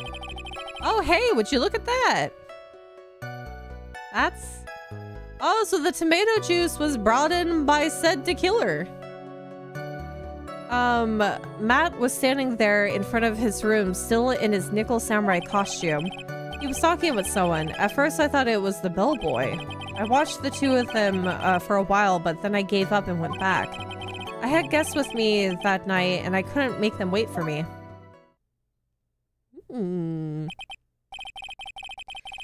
Nothing sounds out of place in Mr. Powers' testimony. And talking with the bellboy is no big deal. It's not the bellboy. If one assumes that the person Mr. Ungard was speaking with was an ordinary bellboy, what are you implying? Well, Mr. Wright, let's have your cross-examination, shall we? Looks like we're in another sticky situation. Huh? A trap. Can't you smell it, Phoenix? But for us to find out more, we're just going to have to charge in head first, right? Let's utilize what Edgeworth has given us. After the award ceremony, I went by myself to Matt's room. Press. The defendant's room? Why did you go there? Well, I'm his mentor, like a big brother, sort of. And I wanted to say congrats. What's wrong? Why did you stop? Mr. Wright. What is it? You're going to try to trick me into a corner, aren't you? Huh? I know I'm just a poor underpaid action star, but I'm not the killer. Sir. Sir, nobody's accusing you of being a killer. We're just trying to get information out. No one said you were Mr. Powers. No, please don't trick me. Every time you do your lawyer thing, the witness suddenly turns into the bad guy. Every time? Witness, I will personally talk to the defense at a later time, so for now, please kindly cooperate and continue with your testimony. Sorry. He has every right to feel this way, poor thing. You went into the defendant's room and then... Hey, wait a minute. When and how did I suddenly turn into the bad guy here? Matt was standing there in front of his room, still in his nickel samurai costume. Chris. Are you sure that was Matt on guard? Yeah, I'm sure. He wasn't wearing the nickel samurai mask then. See, this is the concise information that's always needed, but nobody likes to say it outright. It's like, oh, it was definitely him. He was wearing the mask, so we can't tell if it's him. In this case, he wasn't wearing the mask at all. If that's the case, then he really can't be mistaken. And what was the defendant doing standing in front of his own room? He was talking with someone at first. I thought it was the bellboy. At first? What do you mean by that? Blah. Yeah. Sorry, I'm adjusting how I'm sitting. Well, he was in a bellboyish uniform and he had a bottle of juice on a tray. Sounds like an ordinary bellboy to me. Yeah, but I don't think he was a normal bellboy. Why was that? Why did I think that, Mr. Wright? How am I supposed to know? I'm not supposed to be giving you the answers. They'll think I'm manipulating you. Sorry, but I can't remember right now. Sorry. I guess I'm going to have to wait patiently on this one. I can probably show him the profile of John Doe, Shelly the Killer. And we can show him the picture, or his picture basically. I watched the two of them for a while, but then I gave up and went back. You saw the two of them, the bellboy and the defendant, together, correct? Yeah, the bellboy just wanted to say congrats. Now, while you were watching the two of them, did you notice anything strange? You know, I did feel something weird. I think it was because Matt, well, he gave the bellboy a tip. A tip? That's a perfectly normal thing to do. So how long did you watch the two of them? Not more than a minute or two, I think. Impressed for his guests? So who are these guests you're talking about? Me! You guys, of course. You and Maya and Little Pearl. I thought it would be really rude since I invited you guys if I disappeared on you. So I went back to my seat pretty soon after seeing Matt in the hallway. This is like squeezing water from a stone. It's probably pointless to press further. Do you remember this incident? Did Mr. Powers leave his seat that night? I don't remember that happening at all. Maya was making such a racket in her hyper state. I ended up focusing on her. Well, I mean, he kind of did... I don't remember the leaving part, but he did come back to talk to us, so I guess that was right after he saw the butler.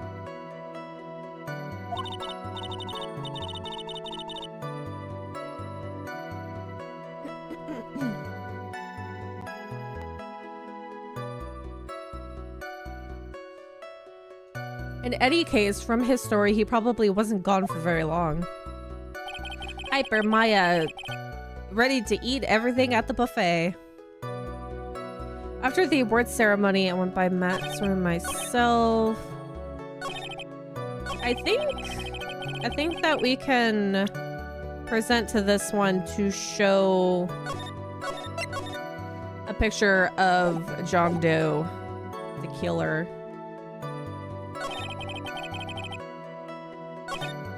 Maybe?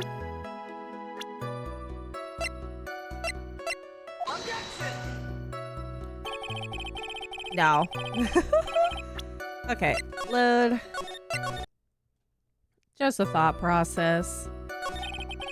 Watched the two of them for a while, but then I gave up and went back.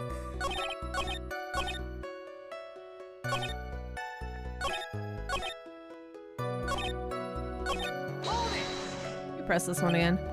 At first, what do you mean by that? I didn't think he was a normal bellboy, and why was that? Why did I think that, Mr. Wright? Only a few minutes ago, you stated... you know, I did feel something weird. I think it was because Matt, well, he gave the bellboy a tip. Oh, wait. Could it be that you felt something strange about the tip giving incident itself? Well, I had to press twice. Ah, that's it. You really know your job. Mr. Edgeworth. Yes, Your Honor. This bellboy, he wasn't an ordinary one, was he? Perhaps we should let the witness tell us. Very well. Mr. Powers, please amend your testimony. You mean about the bellboy, right?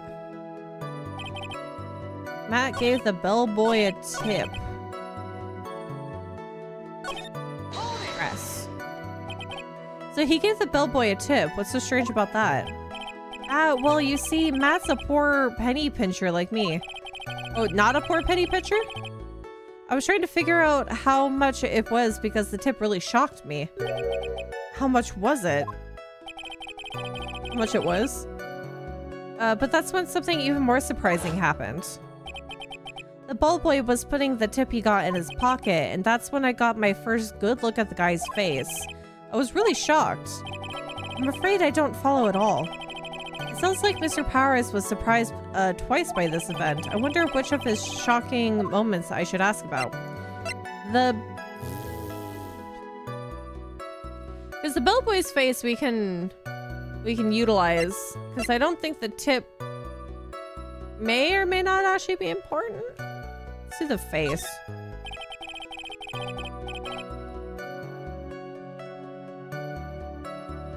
What was so shocking about the bellboy's face, Mr. Powers? Well, he wasn't exactly a boy, more like an old gramps. I hope you know that's discrimination towards old men and is a no-no in my court. No, that's not what I meant at all. In the smack middle of the guy's face was a line of stitches. A line of stitches? Yeah, it went straight from the tippy top of his head to the bottom of his chin. Almost like if that thread snapped, all of the stuff in his head would come spilling out. Ah. He was there at unGuard's house. He was that butler. Good at giving tips. What is it, Mr. Wright?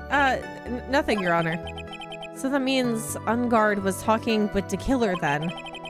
If that fact were to be exposed, unGuard would be declared guilty in a blink. Phoenix, you have to play dumb here. Pretend you don't know anything. Yes, Chief. Oh yeah, that we could talk about the tip itself. You don't have anything you would like to say, Mr. Wright? What did you just say, Your Honor? Nothing, Mr. Wright, nothing. We're just going around and around in circles. Now then, Mr. Powers, please continue with your testimony. Okay, let's talk about the tip then.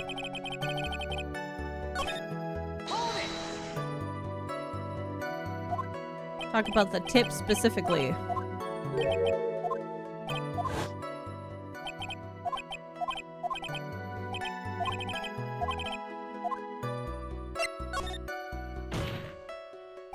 I forgot, I'm not playing this like normal. The defendant is a huge star. He can afford to give generous tips, wouldn't you agree? Sure, but giving him that much was maybe a little too much, I think. A little too much? Would you please clarify for the court about how much, would you say the defendant gave the bellboy? Honestly, I don't know. I can't even begin to guess. And why is that? Because he gave the bellboy a really, really fat roll of cash. A roll of cash? I hope we get paid for this one. Well, how interesting. That certainly was a very generous tip, wasn't it? A very fat roll of cash that can hardly be called a tip, Your Honor. The judge is beginning to look awfully suspicious at us. Raise an objection and wait to see.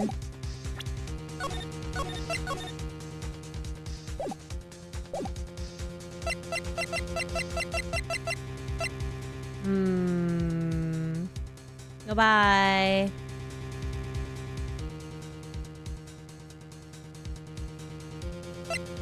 Raise an objection for the wad of cash. Let's wait and see what happens. There's something I really object to here. I mean, who can argue that a fat roll of money isn't really odd? Oh, well, no, I probably should. So supposing that roll of cash was not a tip, then what was it? Payment, Your Honor. Ah! Payment? Isn't it obvious for the murder of Mr. Juan Carita? Then the bellboy that the witness saw? Yes, he was the assassin. I did that. I did the wrong one. Hold your horses now, Mr. Edgeworth. Don't you have any proof of this? Do you? Have I ever been unprepared to support my claims, Your Honor? I have here the card Shelly DeKiller left at the scene of the crime. Shelly DeKiller. He is the person the police's special investigation teams have been chasing for ages. I'm certain that the person the witness saw was this very assassin, Shelly DeKiller. Really? What's wrong, Mr. Powers? No, nothing. Something just clicked in my head and I think I just figured something out. Oh? Actually, I saw that ball boy again later on that night. What? His pants are so long. Mr. Powers, please testify to tell us what you saw. Yes, sir, right away. No, I guess this is the right one.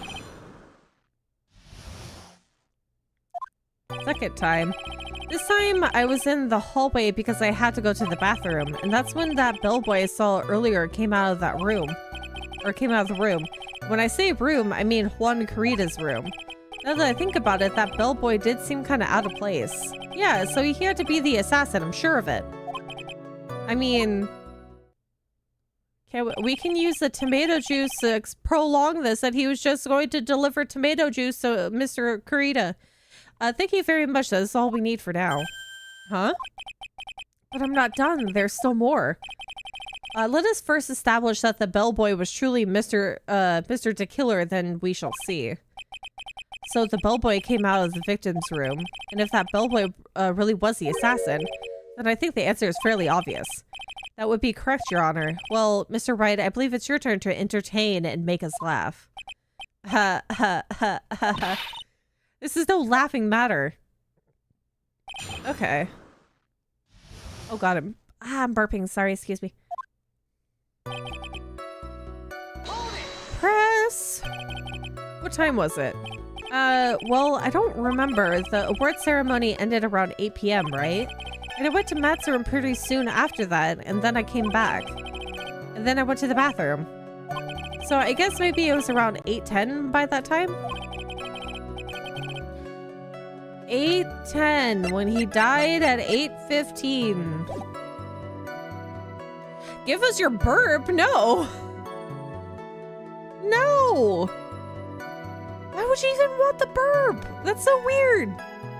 You're not one for details, are you, Mr. Powers? Sorry. I thought I could maybe catch Matt and say my congrats. And that's when that bellboy I saw earlier came out of the room. Are you sure it was the same bellboy? Yeah, and how could you tell? All the bellboys wear the same uniform after all. But you see, well, he had those stitches in his face. That was my own fault. So I'm sure it's the same guy that was talking with Matt. So which room did the bellboy come out of? Of course, when I say room, I mean Juan Carita's room. The victim's room, huh? Yeah, the one with all the really pretty flowers and teddy bears. It was Juan's room, alright? Words cannot describe how screwed I am. Let's continue with the testimony, shall we? Now that I think about it, the bellboy did seem kind of out of place. So what exactly was so out of place about him? Right. Why the insipid grin? Maybe because I have no idea what's damaging thing he's going to say next. Well, the bellboy was empty-handed. Empty-handed? That bellboy was one of those room service people, right? But he wasn't pushing a cart and he wasn't holding a tray either. You call that a little strange too, wouldn't you? Well, But then he would have that would just mean he delivered something and then was leaving after delivery, you poopy head. Agreed, that is a bit strange, Mr. Powers, but is it really that unusual for a bellboy to be empty-handed? What should I do? Should I let Mr. Powers' testimony slide? Try to pull a fast one. Oh yeah, we could pull a fast one because then we can utilize the tomato juice.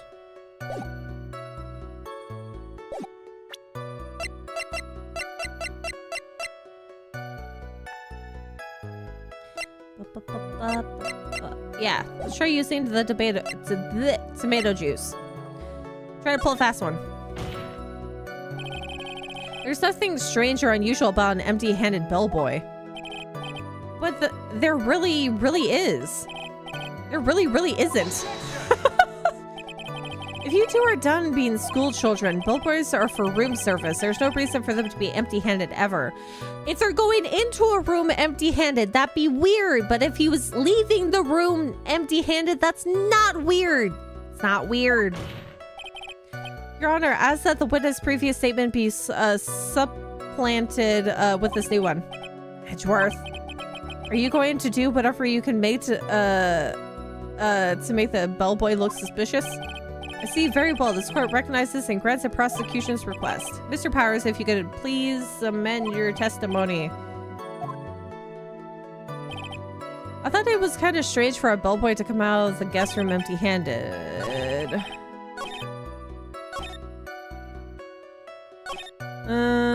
Press. So you're saying that it's suspicious for him to be empty-handed? Yeah, really suspicious. I mean, when I first saw that bellboy, he was holding a tray in his hand, and there was a bottle of juice and a wine glass on it. Juice? What kind of juice was it? I'm pretty sure it was tomato juice. If we could come up with some sort of reason as to why he would come out empty-handed, some sort of proof, then I think we can dodge the bullet on this one for now. Proof, huh? Sounds like another job for the court record. Yes, I have this one. Present. Ooh, wine glass. Save. Because I'm a weenie who second guesses myself, but the only logical thing would be the wine glass of tomato juice. Objection! Mr. Powers. Yes? You're easily influenced by other people's words, aren't you? As soon as you heard that the bellboy might have been the killer, you got caught up in believing it might be true. But isn't he really suspicious? He's got all those stitches and... So, a baseball has stitches. Are you saying all baseballs are suspicious because they have stitches? That's such a stupid argument. Well, there's also, I mean, what about him being empty-handed? I would like to ask the court to please take a look here. This is the crime scene. Oh, we could probably have also used the crime scene photo, but I guess this one is the more proper evidence. There is a wine glass sitting next to Mr. Kurita's body. The liquid inside this glass is tomato juice. And now, if you look at this, at what is on top of the table in the lower right corner here, anyone could clearly say that it is a tray with a bottle of tomato juice on it. The bellboy had just brought this to Mr. Kurita's room. He left the tray in the room, which is why he was empty-handed when he left. But that would mean that the bellboy had seen and left a dead body, and he said he went in at 8:10. That he left at 8:10. The death was at 8:15. 5 minutes difference. A lot could happen in 5 minutes. But you can prove that Mr. Kurita was already dead at the time. Mr. Edgeworth. Yes? I blame you for leading me down this route. I'm terribly sorry. What is with him? Why is he laughing? Witness, isn't there one more thing you would like to share with us? Is there? The bellboy was empty-handed, or should I say empty-handed? What? I recall you had something interesting to say about his hands. Oh, yeah, I almost forgot. About what? Why? That bellboy, he was wearing gloves. What about it? Gloves. Yeah, pitch black, leather ones. All the other bellboys don't wear gloves like that, right? Black leather gloves. Why didn't you mention them earlier? Sorry, it slipped my mind. Oh boy, does this make the bellboy look really suspicious. Because he's wearing gloves? There's slight exceptions to uniforms. Alright, gotta focus. I can't get lax here. So what if he had gloves? A lot of bellboys wear gloves. Come on, Mr. Wright, that bellboy was wearing black leather ones. How is that suspicious? Is it because you think that it is coinciding with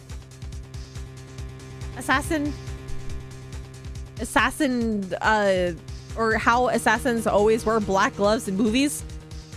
A football is made of leather. Are you saying that all footballs are suspicious because they are made of leather? So stupid. But that man, he received a large roll of cash from the defendant, and then he was leaving, he was seen leaving the crime scene wearing black leather gloves. I don't think that even someone like myself can believe he was just another bellboy. Ugh. It seems that we have finally come to an understanding. Now then, witness, please continue with the rest of your testimony. The rest? Oh yes, please tell us more. Okay. Was Powers only brought in to stall? That'd be hilarious. Their second meeting. After leaving Juan's room, the bellboy went and knocked on Matt's door just like that. He gave something to the person inside the room. Then the old guy just left without even going into the room. After that, he went to the bathroom and then I went to the bathroom and then back to my seat. What if he was delivering him mail? Something else.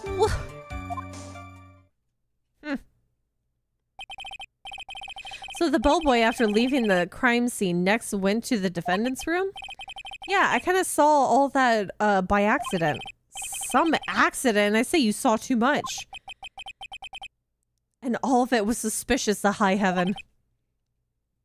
I think it's safe to say that we can no longer consider this bellboy to be normal. Now then, let's get started, shall we? Mr. Wright, your cross-examination, please. Yes, Your Honor. We need to hydrate Phoenix for how much he's gonna be sweating during this trial. Their second meeting. Is that what you saw while you were busy spying? Excuse me. I may be a poor underpaid action star, but even I wouldn't stoop to spying. You gotta feed your gossip habits, sir. Well, I think the point is, where did you watch all this from, Mr. Powers? From the front door of the bathroom with my left eye in sort of a sneaky spy-like fashion. Noob spying. Please, does it really matter if he was doing it over or underhandedly? What did the bellboy do next? That's all I care to know. He gave something to the person inside the room. What was that something? What's so incriminating that is the something? I said hold it. Okay. That's better. What kind of statement is that? Please elaborate and give us a few more details. Oh, okay. Should I probably ask him only one question at a time?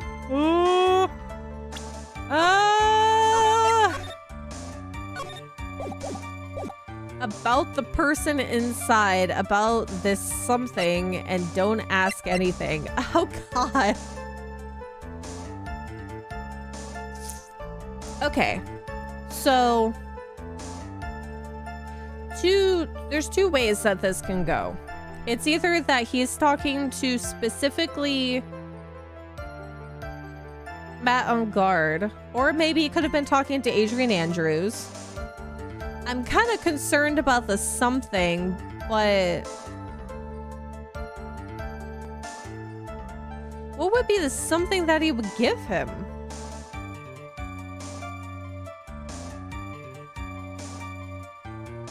Oh no, I don't know which one to choose. Ask about the person inside, ask about this something, and don't ask anything. Because apparently Matt Ungard would have been taking a nap around this time frame. So if we ask about the person inside and it's Ungard, would that be contradicting his "I'm taking a nap" statement? Well, what if Jeff the Killer, Shelly the Killer, gave him something that's incriminating?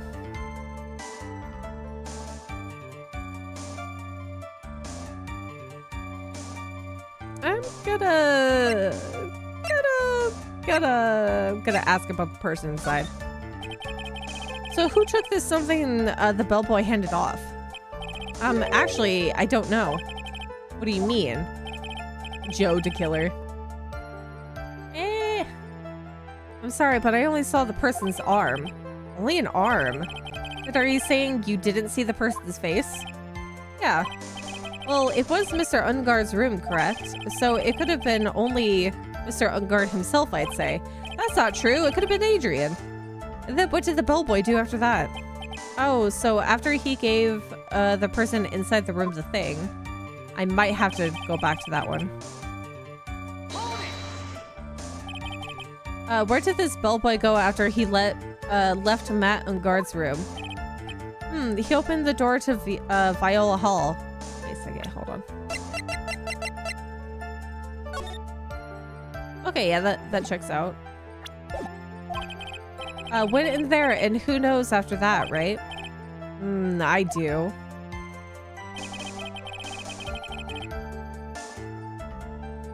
Is that the time frame that he went to go talk to Maya? That's right. Because Powers showed up. Did Powers show up after Maya left?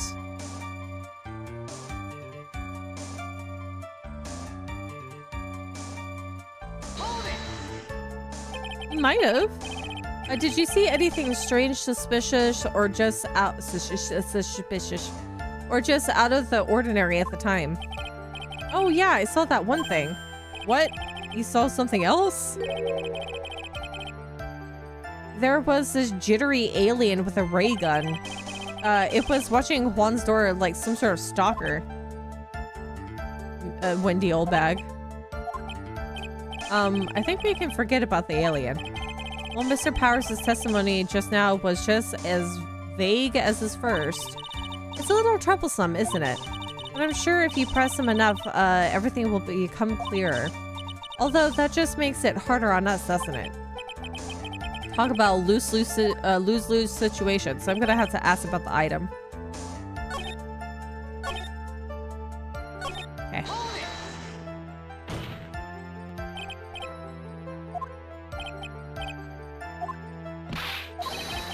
What kind of statement? Details, sir. Let's ask about this something. He gave something to this person. Yeah, and what was that something? Ha ha ha ha. I remember what it was. I wouldn't be calling it a something, would I? But that this implies that something was removed from the scene of the crime. Are you sure you really can't remember, Mr. Powers? I think it was something kind of small. I'd like to summarize the testimony up to this point, if you don't mind. When the bellboy left the crime scene, he immediately went to the defendant's room. There, he handed a small item of some sorts to the person inside. As for the person who received the item, all you could see was the person's arm. It was just like that. What did the arm look like? Mr. Edgeworth, is all this really important? Of course, Your Honor. I think this is of the utmost importance. This was when whatever was removed from the crime scene was handed over to the client. Mr. Powers, please try to remember what it was the bellboy handed off. Well, let's see. I think it was... No. If you remember, please add it to your testimony. Yes, sir. If I saw it again, I could say for sure, but I think it was some sort of wooden statue. Bear? A wooden bear-shaped figurine. It's covered in many thin cuts. That's a weird bit. Okay, so the bear.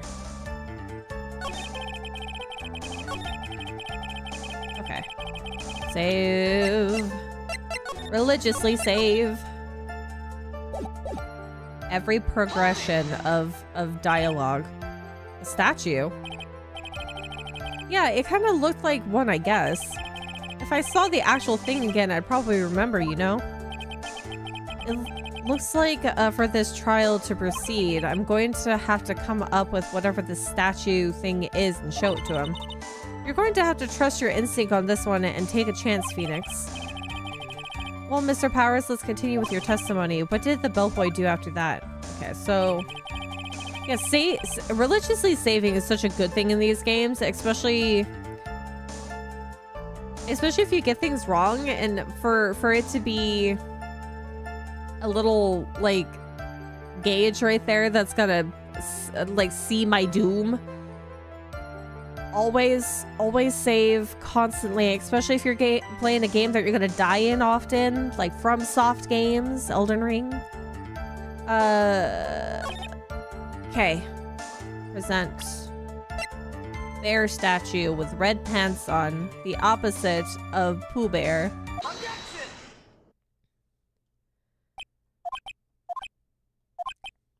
Da da da. What was the point of that? Pregnant pause? I've not heard of a statement like that before. What was the point of the pregnant pause? Where did that objection come from? Well, speak up. It was me, Your Honor. What is it, Phoenix? I have a feeling that something bad is going to happen once I show this. Mr. Wright, if you have something to say, please spit it out. Pregnant. Pregnant pause. Is that a term? Hold on.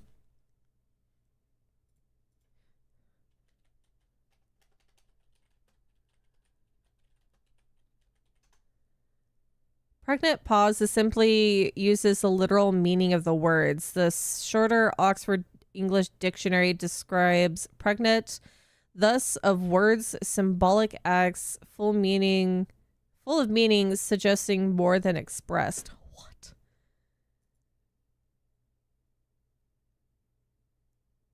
Is a play on the various elements of this everyday endurance of pausing and waiting with decisions to have any or more children as a direct result of change in the name. Oh, okay. Basically just a prolonged pause. Got it. That's so weird. I have not heard that term before. Mr. Powers, the something you saw, was it this item? Oh, hey, that's it. That's the something. Wow, Mr. Wright, you really figured it out. I recall we found this at Matt Ungard's mansion. At the defendant's house. He looks so timid the way he stands. He's trying to make himself look smaller. What does this mean? It's simple, Your Honor. Shelley the Killer assassinated Juan Corrida in his room. And then he stole this wooden bear from the crime scene. So what purpose? Then the bear being found at Mr. Ungard's mansion would mean... It goes without saying, Your Honor.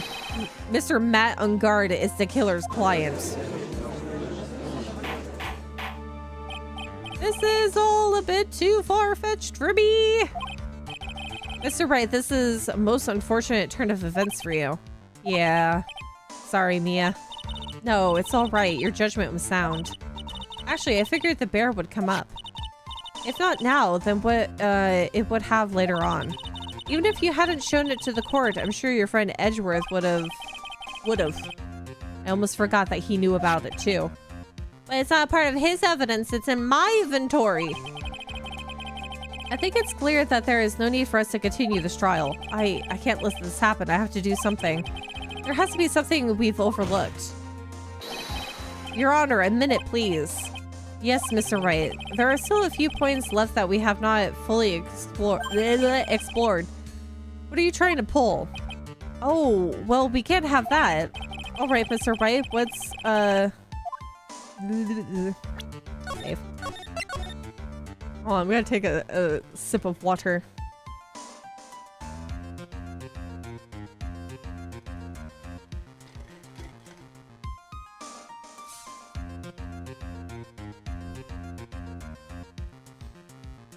Okay. All right, Mr. Wright, what questionable point would you like to explore further? Howard's testimony, the person who received the bear, and the bear itself. Oh, God. I am kind of curious about why the bear has a bunch of cuts on it. But I don't know if that's warranted enough to be suspicious. What is still considered suspicious in this scenario?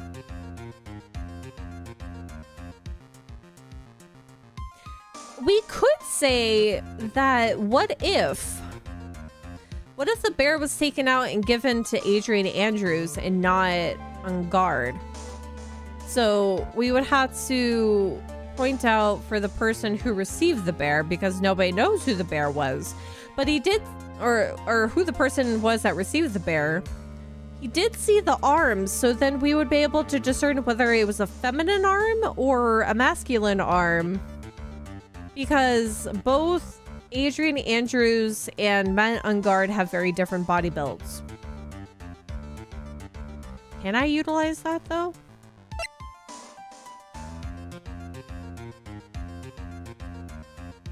It seemed like someone was trying to get in the bear if it's covered in tiny cuts. Yeah, that is a weird bit too.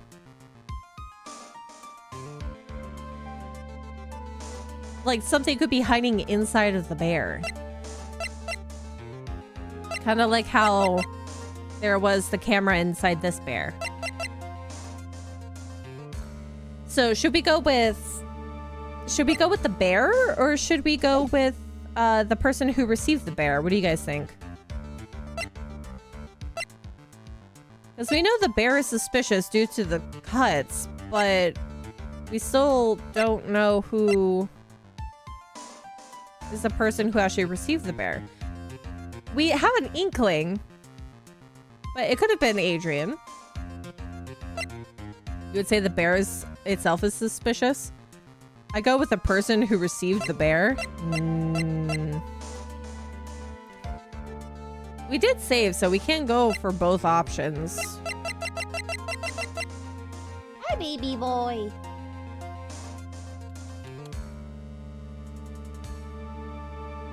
He rushes into the room and then sits down to lick his own leg.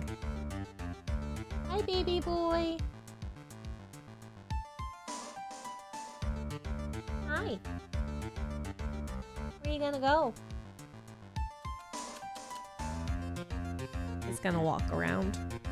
He might go underneath the bed. The boy is here.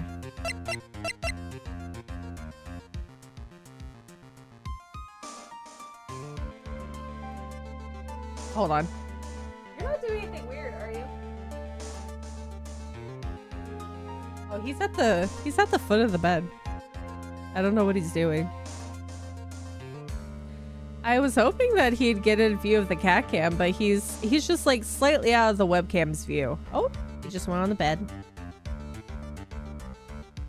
Yeah, baby boy, and he's going onto the desk like a butt. What are you doing? No. Back it up. Back it up. Back it up. There's nothing for you up here. I hope he goes towards the shelf. Can you get down? You're shaking the desk. Get down. Thank you. Let's see. Will he go towards the webcam? He is. Hold on. His butt is right in front of it. Look at the boy. Look at him.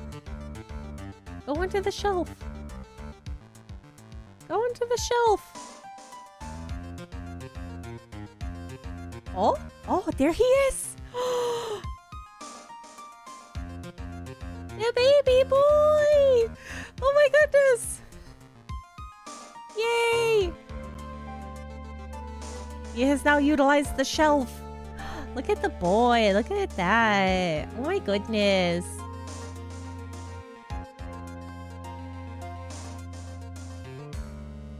him. Oh my goodness. Look at that boy. Look at the fuzzy boy.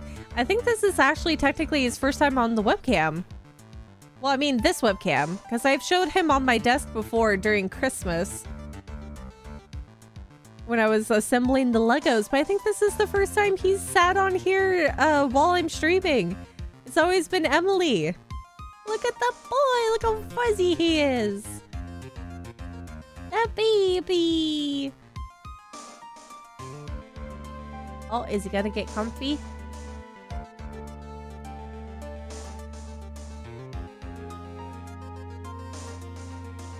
The baby boy. There he is. I love him. He's such a goober. Oh, look at him look this way. How old is the baby? I think he is 4 or 5 years old. Same as his sister. Emily, I think, is currently underneath the bed. I was hoping that she was going to get on the shelf today, but no, we got the boy! Yeah, sorry, Edgeworth. We have like a slight intermission here. Gotta show the cat. Gotta show the boy. He's so fuzzy. I can, like, my fingers can go into his belly fur and disappear. You can full on lay down. You don't have to keep your head up. Cutie. Oh.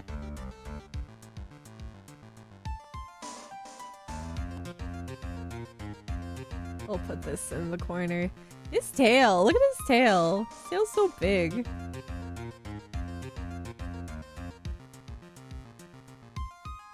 Next time it'll be both of them? I don't know about that. They can... due to his prior offenses of getting in his sister's face, like he gets a little too excited, so he'll press his face into hers and she doesn't like it, so she'll bap him. They don't always lay next to each other unless there's ample room, and I don't think that the shelf has enough room for the way that he splays out. Do they cuddle against each other? Sometimes. When she's particularly tired and he doesn't get too much into her face, he will lay down next to her. They used to like full-on cuddle, but that was before he was a gremlin, like a full-on gremlin. You're not gonna put this in the corner. Up there. Where should I actually put this? I'm gonna put this right here. It's gonna probably cover Edgeworth's face at the time, but it's not gonna cover the dialogue box. Okay. I want to stuff my face into fluff. I do it on the at least once a day. Will I stuff my face into his belly because I love him so much, and he loves it too. He loves any sort of attention that you'll give him. And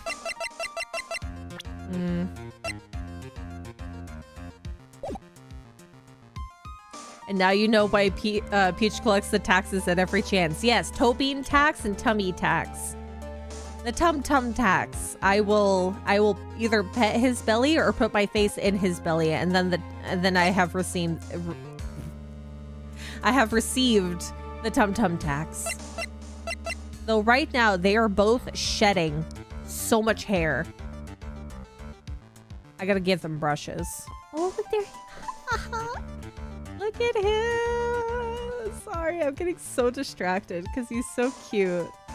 Look at him get comfy. Aww. The comfiest boy. Oh, baby. The comfy of comfiest boys. Leave that right there. Okay.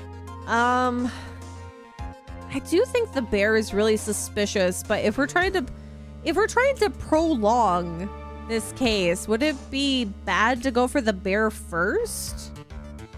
Well, with the way that this stuff is going, it seems like we're just doing a normal case in general.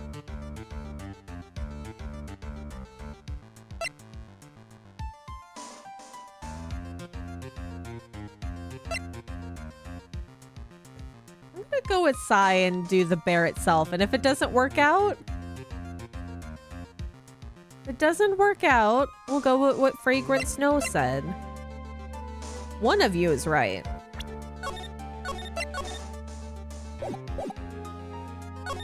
The bear itself. I think it's fairly obvious that the bear itself is very questionable. The bear, Mr. Wright? This was found at Mr. Ungard's mansion. However, Mr. Ungard was arrested at the hotel that night, which means that since the murder occurred, he has not had a chance to go home. Oh.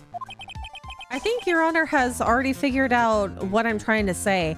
That is true. He has not gone home once. So how would the bear end up getting there? Other than the suspicious butler. Oh boy. It is not possible that it was Mr. Ungard who took this bear to his mansion. This is still slightly suspicious though. Slightly incriminating. Why, that's very true. We didn't consider that point, Mr. Wright. There is was no way, time-wise, for the defendant to have taken this bear home.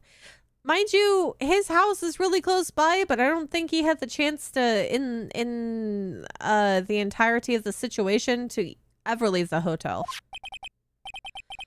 Disaster averted. It's not averted. I don't know. Maybe he did have time to leave. You haven't gotten the best of me yet, Mr. Wright. Huh? I remember it clear as day. I remember what you muttered to yourself at Ungard's mansion. Oh dear. We have this area completely surrounded. There is no way for him to escape. I can't believe it. That butler all this time was the killer. No, you can't use this against me. Yeah, he's flattened out like a pancake. The killer and Ungard were working together, so to speak, and the killer was hiding at Ungard's mansion as its butler. What a bold move. The bear figurine was brought back to Ungard's mansion by the killer himself. Then why would he give him the bear? When it looked like he was about to be arrested, Ungard had him do so. I assume because it would have been bad had the police found it during their investigation. Dang it, the butler did it. I didn't even make the connection until just now. Well, Mr. Wright, you've been quiet for a while now. Yeah, just a little bit sweaty. This is too much. Isn't there anything I can tack at all? I have to try. I have to find something else. What will you do now, Mr. Wright? Do you plan to... I plan to expose a clearly shaky place in Mr. Powers' testimony. What? Are we basically both wrong that it was just Powers' testimony itself? There is indeed, Your Honor, and it's quite a questionable point. What are you trying to pull? Oh, well, we can't have that. All right, Mr. Wright. What questionable point would you like to explore further? Oh, okay, so then Powers' testimony, the person who received the bear. But it's fully sane for us to go for the testimony. Maybe none of these are actually bad. It's just... Maybe none of these are bad. That it's just prolonging the argument. Does he have a mop for all that sweat? This man needs a ShamWow for all the sweat that's coming off of him. So, since we did the bear, let's try and see of the person who received the bear. Why not? This just prolongs it, right? There was one thing in Mr. Powers' testimony that was very unclear, and that was the identity of the person who received the bear. He gave something to the person inside the room. I'm sorry, but I only saw the person's arm. As long as we don't know who it was that took the bear, we can't be sure of. Oh! Mr. Powers, do you need to go potty? Go to the bathroom? What is it, Mr. Powers? If you're going to scream like that, then at least give us a good reason why. Oh yeah, sorry. Actually, so I remembered who took the bear. How are these people so forgetful and then suddenly remember everything, like a eureka moment that I've just opened my third eye and I remember everything about the existence of the world in the beginning? Why do you do this to me? Why do you cause me so much stress? Why do you cause me anxiety? I'm sweating buckets here and I don't have enough water to replenish this. What? Really? I mean, I only saw his arm, but the arm... It was a nickel samurai's arm, I swear. Okay. I have a proposition for you. An idea, if you will. We could prolong this because we know for a fact that Adrian Andrews wore the nickel samurai costume, so he could have very well have been giving the bear to Adrian Andrews. And we don't have any physical evidence, like photo evidence, to show that whether or not it was a taller or shorter person wearing the outfit. But we have evidence in general that she was wearing the nickel samurai costume, the additional one. You've got to be kidding! Are you sure of that, Mr. Powers? Yeah, I'm sure it was the nickel samurai. Oh my god. Order. It looks like you've dug your own grave yet again. How many times is that today? I've lost count. So the person who took this, took in this little bear was the nickel samurai. And as we all know, Matt Ungard is the nickel samurai. That means nothing. There was 2 people in the costume that night. Thanks to the defense, we've made that all clear. I think we've heard enough. You know now why this bear figurine was at the defendant's mansion, as well as who it was that received the bear from the assassin in his room. Everything has become very clear. No, it hasn't! The client who hired the assassin to commit the murder was Mr. Matt Ungard. You have no conclusive evidence for this! I hate you all. I see no reason for this trial to continue, therefore I will now hand down my verdict. Thank you, Your Honor, for your understanding. Hold on! Hold on. You could not win against the truth, could you?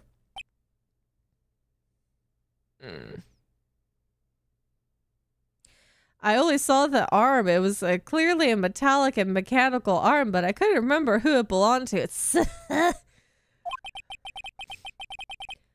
You know what? I wouldn't be surprised if Phoenix goes to therapy after each trial.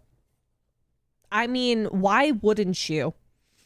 With the amount of back and forth that he has to go through on a daily basis.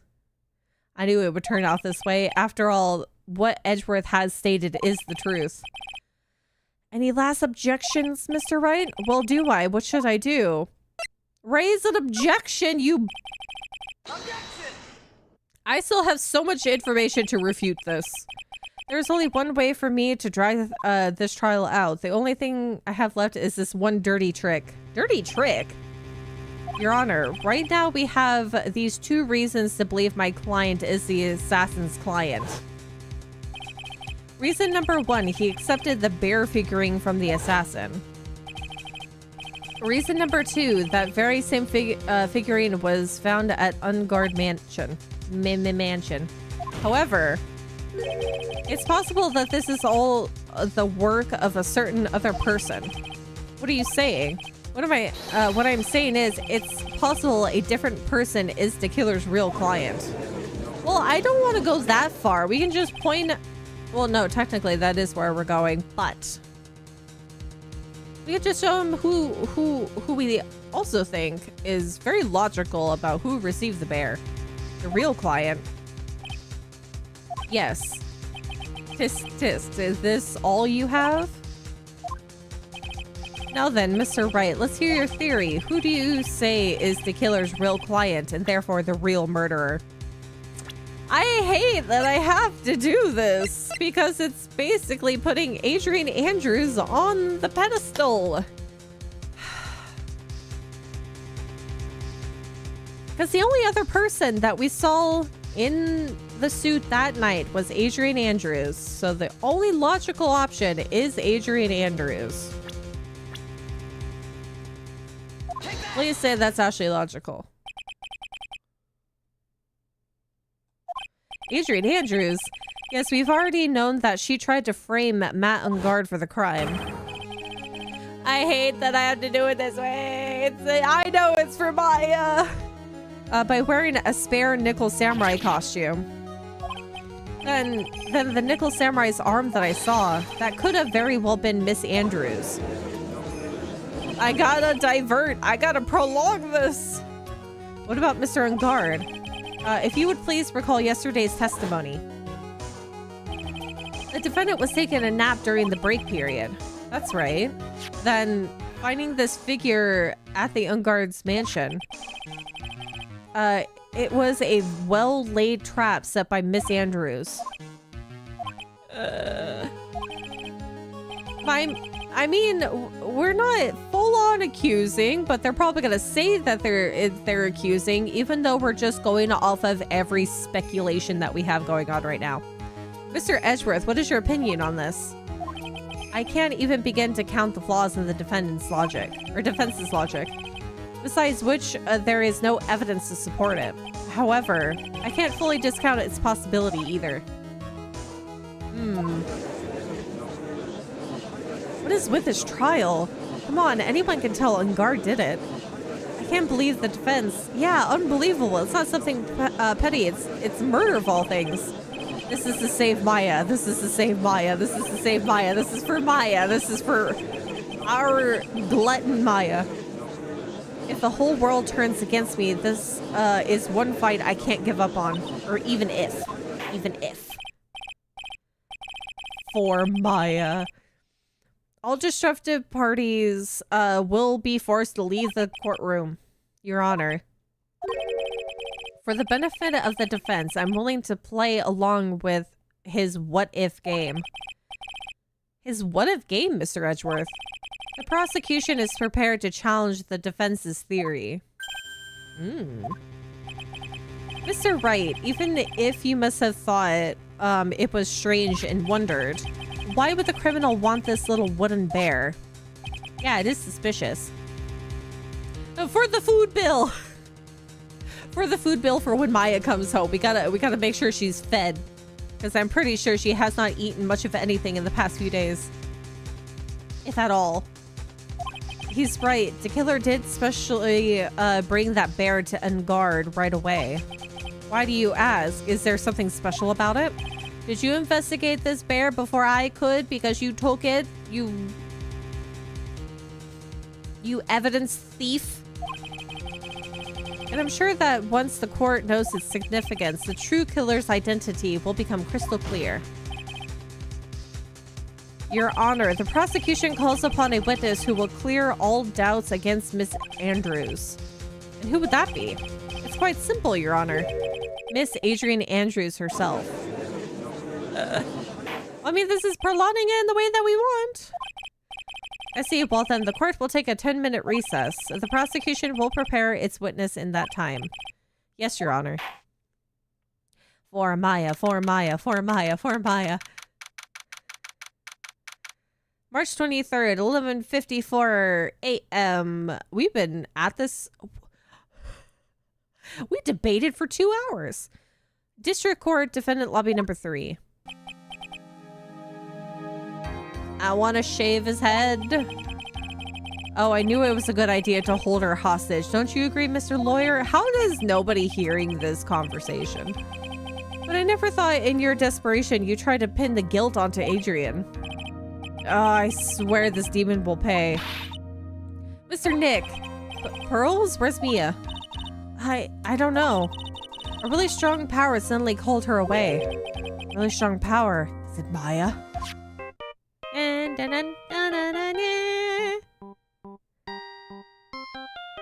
What? Oh, Mr. Nick, your phone is. It's from Gumshoe. Gumshoe? How's it going? You been hanging in there, pal? What if I should use the radio voice on this one? It's not a radio, but it's a phone. Yeah, sort of. We just barely found something to latch onto. Phew, that's good, pal. What about you? Anything yet? Have you figured out where Tequila and Maya are? We still don't have any leads, but... What? We don't have any more time. If we just had... What? If we just had one, even a single clue would be really helpful. Where's Mia? I was only able to come this far because I kept thinking to myself, I've got to keep this trial going until Maya's been rescued, but have I just run out of luck this time? Is all our hope for naught? A tent! Ah, a tent. I could see a circus tent. Is this where I was thinking about the clown? Why a circus tent? It looks like Maya was unconscious until just a few minutes ago. As soon as she woke up, she called for me. So it was Maya that called you away. She's locked in a dusty little room right now, but I could see a circus tent outside the window about 300 feet away. Gumshoe! Is there a circus in town right now? This was foreshadowing for the clown. There's only one pal, the very big circus. Maya's somewhere within a 300-foot radius of the main tent. What? Okay, hold on a sec, pal. Hey, draw a circle on the map about 300-foot radius from the main tent. Hurry. And I could see a mailbox under the window just outside. Gumshoe, there's also a mailbox. Are we not like slightly giving away to our client's murder/kidnapper man that we're revealing this right next to him? Okay, what else? What else, Mia? I'm sorry, but it was very small window. I couldn't see anything else. It felt like I was in an old office building, maybe the 3rd floor or so. This is so specific. I heard her, an old office building. Good stuff, pal. Okay, just hang in there. Just a little longer, pal. Wish us luck. I love that how he's not questioning how she has this information. I'll call you later, so don't let your battery die, okay, pal? Ooh. Still love your radio voice. Very nice. Thank you. Mia, Maya's not hurt, right? She's in a pretty bad state, Phoenix. She's being starved. Gumshoe, please hurry. Yeah, this whole... We may get paid for this this trial, but certainly we're not going to be able to keep any of it because the big buffet receipt is going to be horrendous. It looks like we're out of time. Are you all right, Phoenix? It's only a matter of time before Maya's rescued. I can do this. I just have to make this trial last a little longer. Da, da, da, da, da, da, da, da. March 23rd, 12:05 p.m. District Court, courtroom number 3. Ready to talk out of my butthole. Court will now reconvene. The killer, the man who murdered the victim, handed this to his client. From this one obvious question arises, why this particular item? I believe the answer to that question will provide us with the name of the real culprit. Now then, the prosecution calls the defendant's manager, Adrian Andrews, to the stand. I love that how we've gone from her twirling the card to just having her booklet with her. Currently, the witness is accused of tampering and obstruction of justice. However, you have been called to the witness stand today to ascertain who exactly is guilty of murder. I understand. Very good. Now, have you ever seen this bear before, Miss Andrews? Of course I have. You have seen it before? That's right. It's only natural that the witness has. Miss Andrews, could you please enlighten the court to this bear's secrets? All right. Why does she... Oh, he's stretchy. Oh, he's stretchy. Oh, he big stretchy. And he twirl. Oh, and he curls up. And he lays back down. And now he's a little soot sprite. Little cute baby. The bear figurine. Actually, this is an elaborate puzzle. Oh, that's why there could be scratches, because you may or may not be trying to force the puzzle together. If you know the correct order, it can be taken apart one piece at a time. As its center is a small cavity with just enough room to store a small item. Is this where the note is? Because of its complexity, if you don't know the order, you can't open the bear. You really can't tell that it's a small jewelry box just by looking at it. That'd be an interesting way to keep your jewelry safe, but then somebody could just take the bear and smash it open. But they would not know that it is a jewelry box in the first place. So this figurine, it's a container of sorts, is it? Yes, looks can be deceiving, wouldn't you agree? This is superb craftsmanship. Craftsmanship. Oh yes, I nearly forgot. You may begin your cross-examination, Mr. Wright. Looks like there really was something to that bear after all. This is the note. Maybe we can utilize this to our advantage in saying that she wanted the bear for the note because she thought the note was in the bear. Lady, how did you know this was a puzzle?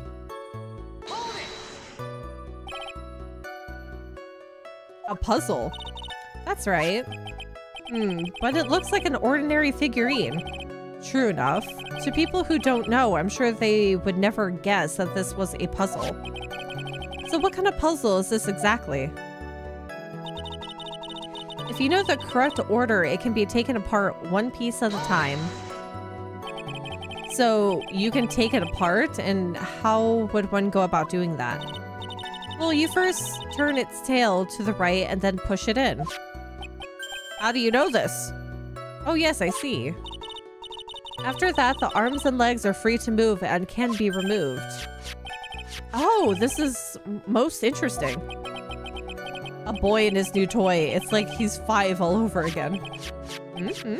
Oh god, he's taking it apart. What's in the middle? Oh, don't mind me. Go ahead and carry on.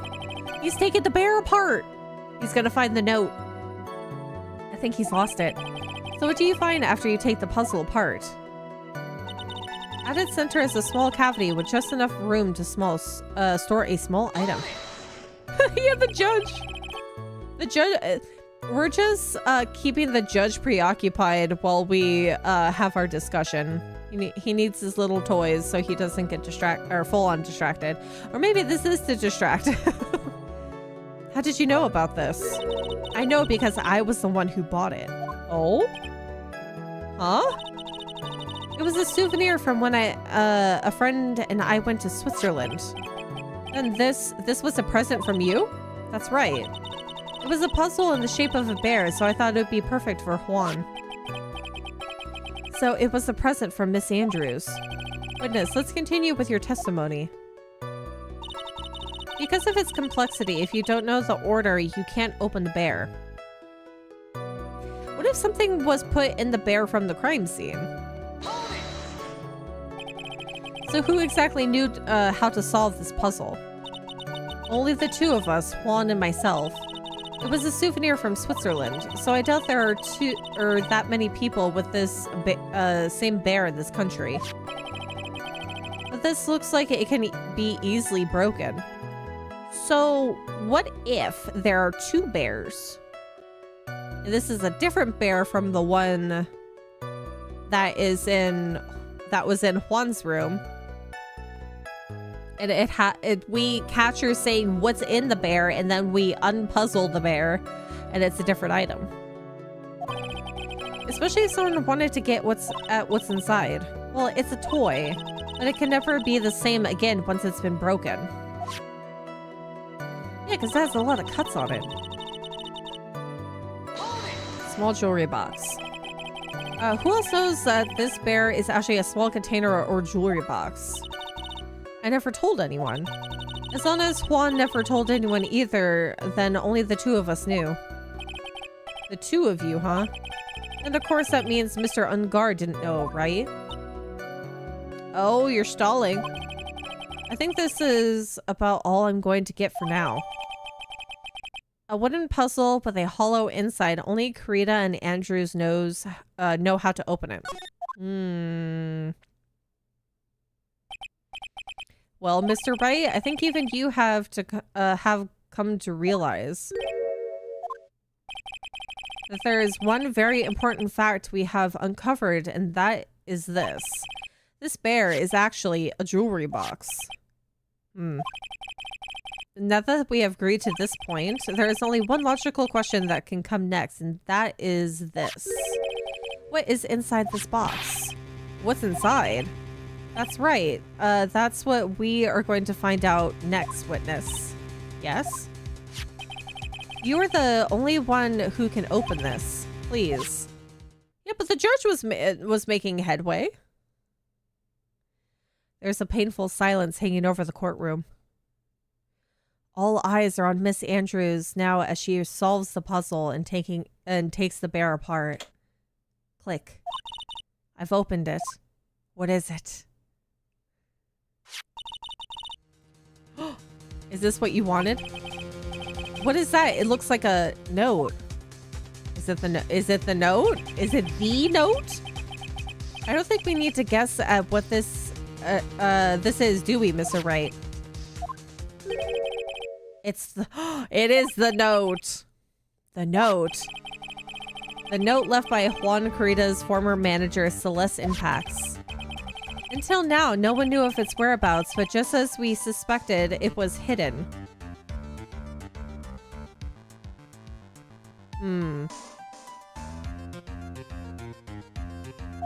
It is the note. Hidden by the victim, Juan Karita himself. But if he was trying to hide this, why would he hide it in the bear that he knows that Adrian Andrews can also unlock? Because if he was trying to hide it in general, and definitely wanting to hide it from everyone, why would he put it in a bear that she could unlock, potentially, at any given time?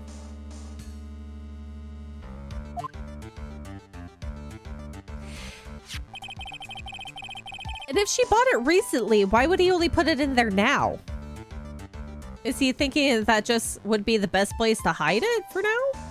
Hasn't been in there the entire time, so where was it hidden before?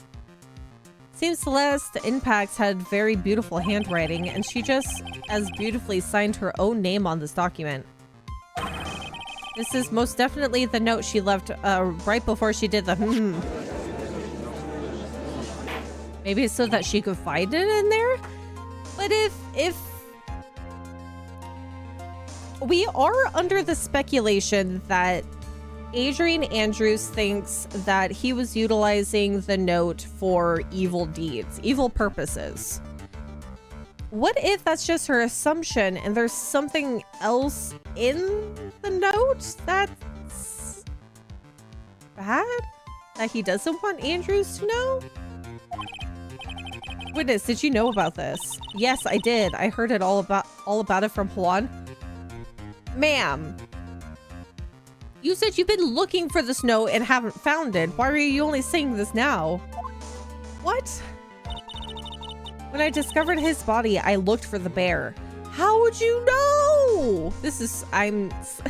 My brain hurts. Why? I wanted to destroy the note before it became public, but I couldn't find it anywhere. Because it had already been taken by the killer.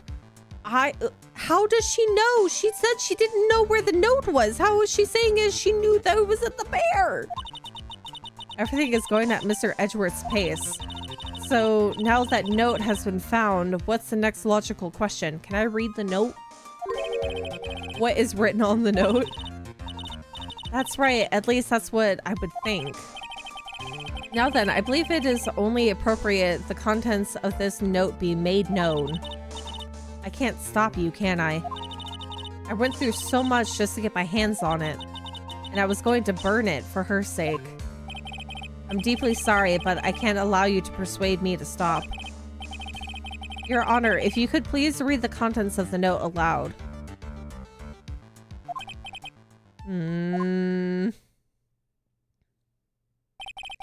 The judge's voice rang loud and clear through the deathly silent courtroom. In her notes, Celeste Impacts left to us a record of all that had happened to her. About being used and then thrown away by unGuard. About being engaged to Kurita and unGuard's role in destroying that. And about how she decided in her despair to end it all.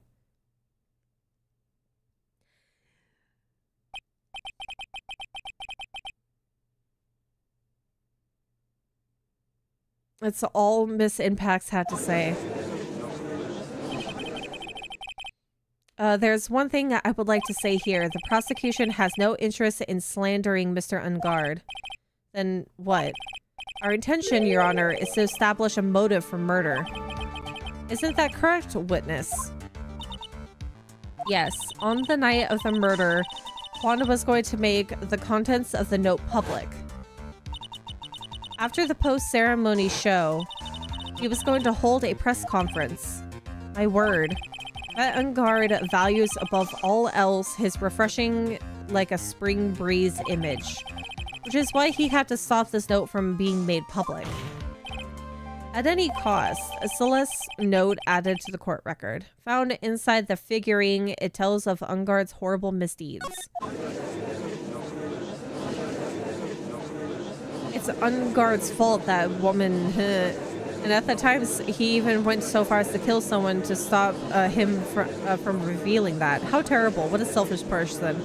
I guess that there's a slimeball lawyer out there who defends creeps like that.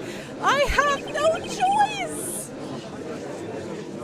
There's no room for doubt here. You know what? You know what? You guys are always talking about slime balls, but Edgeworth has done this since the beginning. Von Karma does it, and now I'm supposedly doing it, and it's a bad thing? Mr. DeKiller's client's goal was to obtain this note, and the only person who needed this note that badly is the defendant. There are so many people talking in the background. Let's not forget that the bear with the note inside was found at the defendant's house. It seems that we have come to the truth at last. The defendant's motives were entirely selfish. He deserves no sympathy from anyone. How am I supposed to escape from this one? Why the hesitation, Phoenix? Gumshoe hasn't called yet, so you know what you must do. I know, I have to carry on and buy him some more time. Okay, there are two deadly pieces of evidence. The figurine and the Seuss. No. Tried so hard not to say it. Maybe somehow I can find a way out of this situation through one of those. Okay, hold on. Let me look at these two pieces of evidence.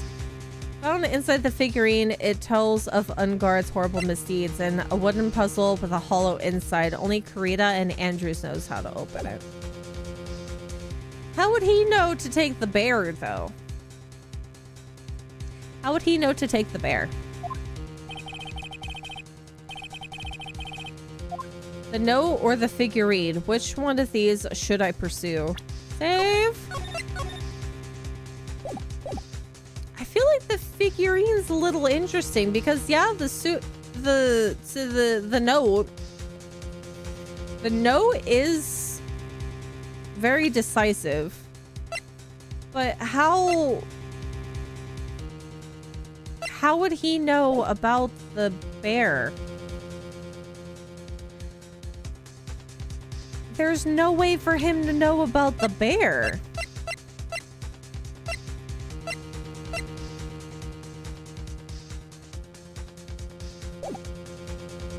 If the only two people that knew about it were Kurita and Andrews, and the only two that knew how to solve it were Kurita and Andrews, and they never made mention of this to anyone else, why would the assassin take the bear? Why would he take the figurine? It's not suspicious. How would he have even found out about it? The figurine. Please wait, Your Honor. Oh man, look at that lawyer. You're still going at it? It's like he doesn't care that he's trying to get a killer off the hook.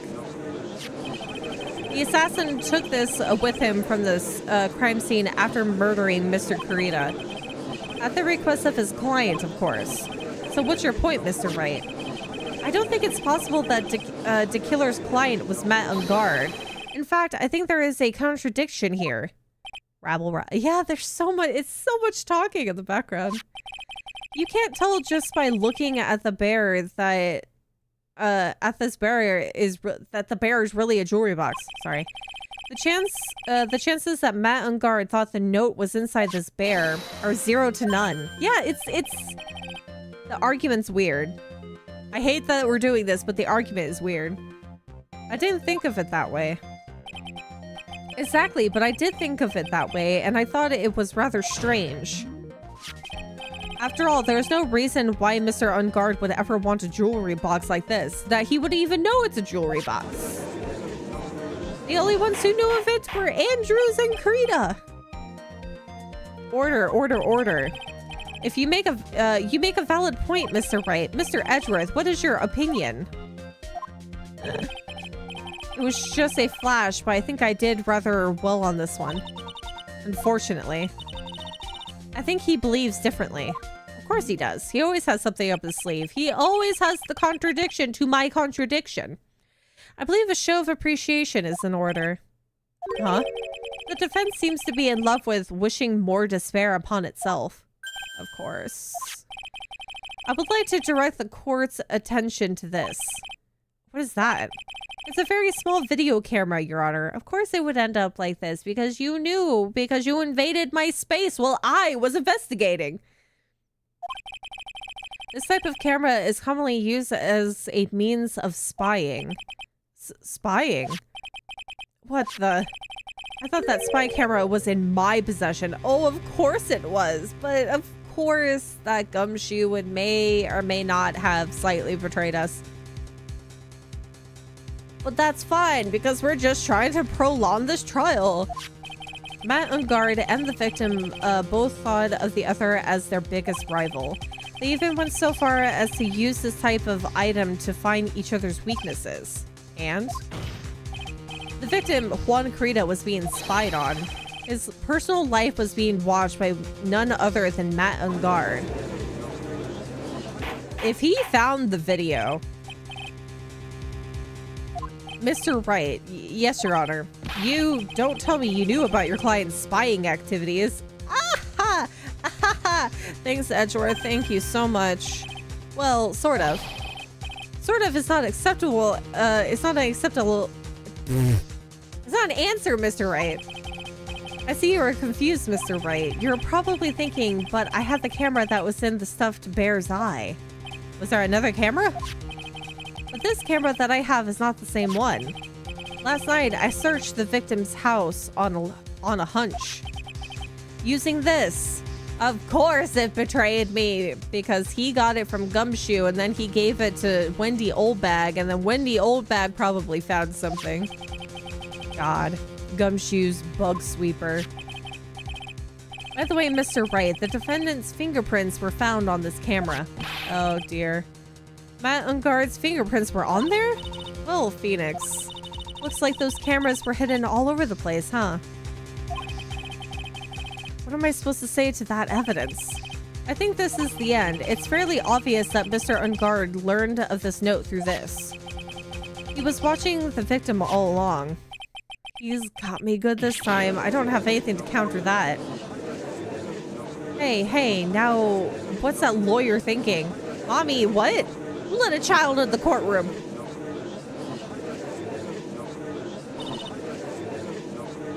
Don't say my sweating's gross. He has a condition. Yes, Chief? Have you figured out what you're going to do next? What I'm going to do next? Does running away like a frightened child work? I know it seems like Mr. Edgeworth is very close to putting the lid on this case, but in his eagerness to prove his point, he's forgotten one very important thing. What is it, Mia? There is a piece of evidence that he really should investigate. I think he should investigate. I would really hate to see the good prosecutor get scolded. For not remembering to look into the item when you had the chance. Why are you speaking in riddles all of a sudden? Of course I don't even understand what this piece of evidence could be. Is it the photo? Also, can I say that... Oh, some of the evidence moved around. Why is this here?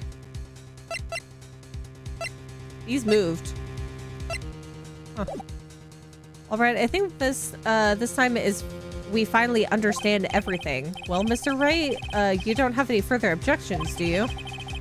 I have to have objections. It's probably... Maybe it's the photo. What is this piece of evidence that Mia is talking about? Can I figure out what it is that still needs to be looked at, or should I let it go? No, we have to present evidence. I have an objection, Your Honor.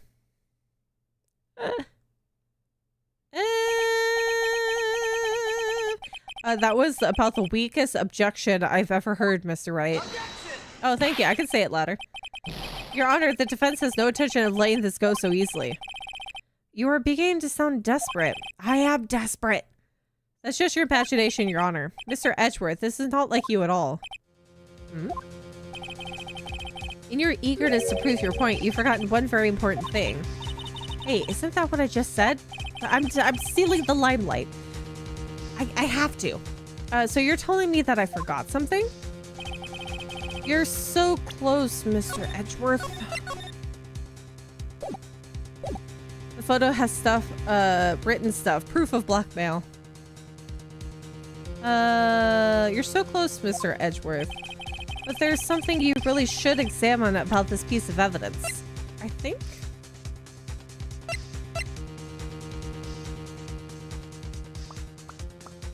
Celeste's photo seems like the most... It seems like the most logical option.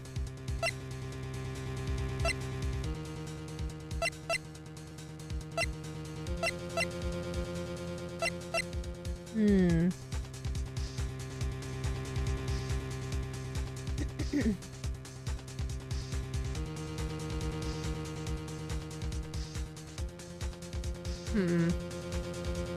If it's not the photo, I've got nothing. Well, let's give it a go and see what happens. I've saved beforehand. Well, Mr. Edgeworth? Yes, I do believe some special examination is needed, but I think that item should be examined is the defense's gray matter. No, whoops! Mr. Wright, after this trial is over, I would like to see you in my chambers. I think there are a few things we need to discuss. Okay. So it's not the photo.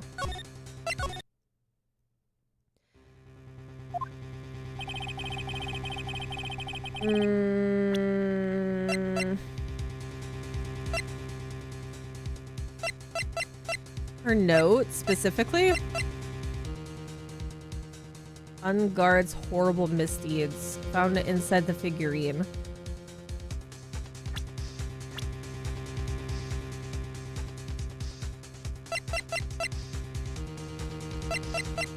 There's only a few pieces of evidence that could be...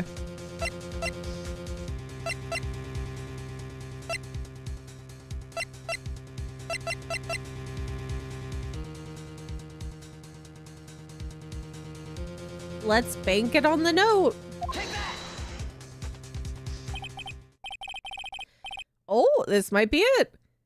That is Miss Impax's note, right? Good job, Fragrant Snow. Who knows?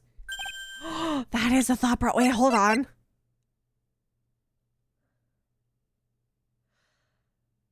Even signed it herself. I wonder, would you really sign... Would you sign a note like this? Beautiful handwriting. I mean, sure, this note was found inside this bear, but this bear was in my possession until only a few moments ago. Which means the handwriting on this note has yet to be analyzed. Oh, that is a thought. Yeah, because we don't have anything else to prove that it's her note that's written by her. Maybe, oh, we could utilize Oh, we can use Celeste's photo. Ah. Oh, that makes so much sense. As to whether this pivotal piece of evidence was really written by Miss Impacts or not, that has yet to be even remotely confirmed. I have the photo that says with from Celeste with love. Mr. Wright, are you saying this note is a fake? Miss Andrews, you were the one who tried to pin this murder on Mr. Ungard. Who's to say you didn't create a fake note and put it into this bear? Have we at any point seen or had talked about her handwriting? Well, not Celeste's handwriting. Andrews' handwriting. How dare you? Your Honor, the defense is indiscriminately accusing the witness again. There is no evidence linking the witness to the note whatsoever. But if this is a fake, then the witness is the only person who could have made it. What? Recall the witness's testimony concerning this figure. The only person other than the victim who could have solved the puzzle is the witness herself. Aha! Glasses! That's the 9th pair. Miss Andrews, you wrote this note, didn't you? You wrote it so you could use it to frame Matt Ungard. I did no such thing. Ooh! Right, if you're going to pronounce this note as a fake, then show this court some evidence to support your theory. Photo. I hope she has a subscription. Mr. Edgeworth, you were the one who presented this scrap of paper as evidence. That means the burden of proof lies with you, the prosecution. Aha! I have the upper hand, but for how long? That's enough. Mr. Edgeworth, can you confirm the writing on this note? It is...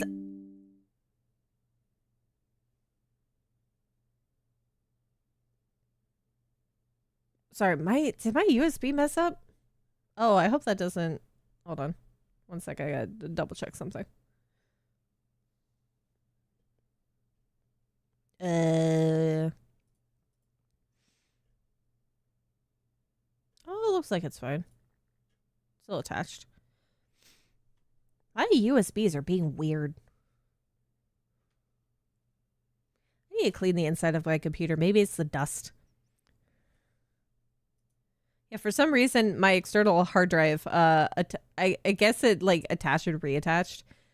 Oh, there's no technical difficulties. I just wanted to make sure that it was actually still properly attached, because that's where if I take a clip, that's where it goes. It still looks like it's attached to the computer. It is, as the defense stated, the handwriting has yet to be analyzed. Did I take my break? Oh god, it's 4 hours. Actually, no, I'm good. I don't need a break at the moment. I usually take it around the 3-hour mark, but today I don't feel like I need to yet. And I feel like I'm on a roll and I don't want to stop yet. If that's the case, it seems yet again we have reached a point where a verdict is impossible. I kind of need the verdict though. That's impossible. This isn't good, Phoenix. The judge is going to carry this trial over one more day. I don't think Mile will physically be able to make it another day. Yeah, breaks are important, but I'm good for the moment. I didn't want to have to do this, but I don't have a choice. I request that both the prosecution and the defense investigate further. Handwriting analysis, my butt. That's just the lawyers trying to buy more time. I think we've reached the end of the line. Guilty, guilty, guilty, guilty, guilty. Everybody needs to calm down.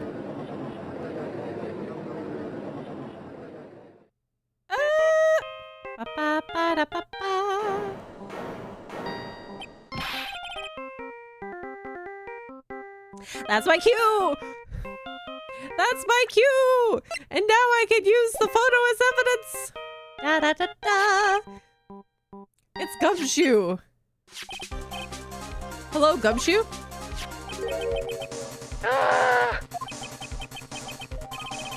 What is with him and what's with that sigh? Where's Maya? What happened to Killer? You were talking so loud to be in the courtroom.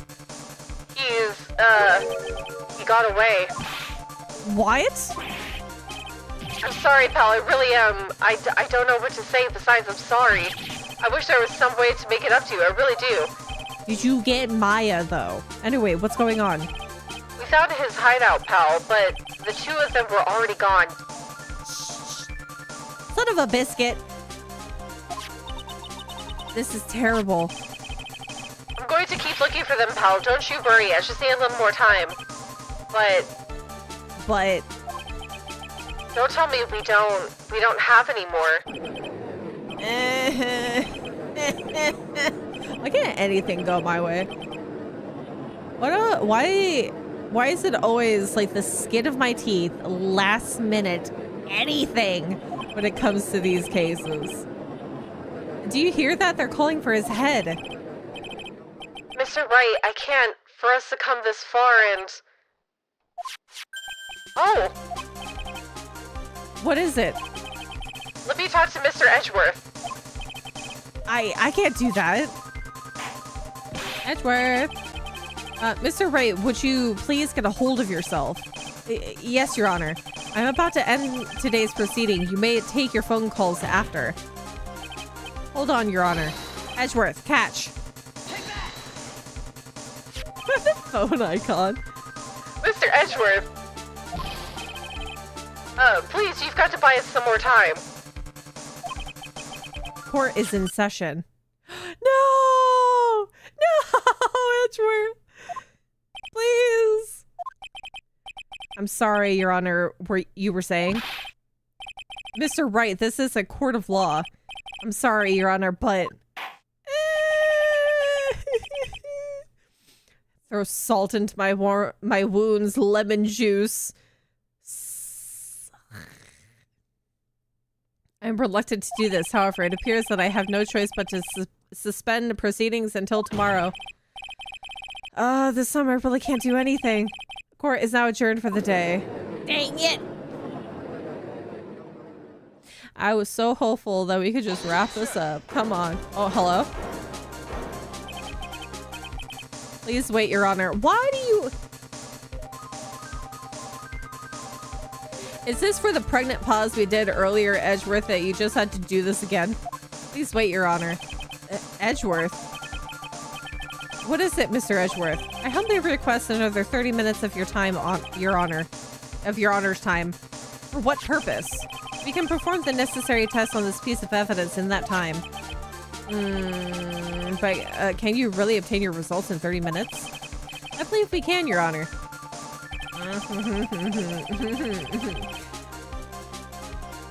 You know what Phoenix needs is like prescription level of deodorant for how much he has to sweat through these people's like back and forth telephone game. Well, wouldn't it be better if we adjourn for today and then reconvene tomorrow? 30 minutes, please, Your Honor. That's all I'm asking for. I don't get this special treatment. Why does Edgeworth always have to get this special treatment? I don't get squat. Please, Your Honor. Very well. At the prosecution's request, this court will now take a 30-minute recess, but be advised that I will not allow another recess today. I'm not sure if this is helping or hurting us. The court will now take its final recess of the day. I'm gonna be able to use this photo for something. March 23rd, 2:04 p.m. District Court, Defendant Lobby Number 3. We went for another 2 hour. Right, well, what's going on with Maya's situation? The killer, it looks like he got away again. 30 minutes. We can't find her in that time. Eh? Report. Is that Mr. Edgeworth? We don't have time, just spit it out. Right. It looks like we just missed them, sir, but the killer left a few things behind by accident in his rush to get away. A few things, a few bits of evidence, you say. Can we use any of them as evidence? Ho ho ho, I thought you'd ask, pal. I've got the things he left with me right now, and I'm on my way over. Really? That's odd. Any items like that are usually sent to the crime lab first. We don't have time to wait for those guys, sir. When those guys weren't looking, I swiped the stuff and ran. He's so getting refired. Well, I'm not a detective anymore, so I had to... I'm really sorry, sir, but I've got to put the law on hold for now. Sounds bad. I hope he doesn't get in too much trouble over this. Hey, the bright side of this, if he gets put in jail, he's getting free meals and he has a place to sleep. This is the only upside to this. Oh my god.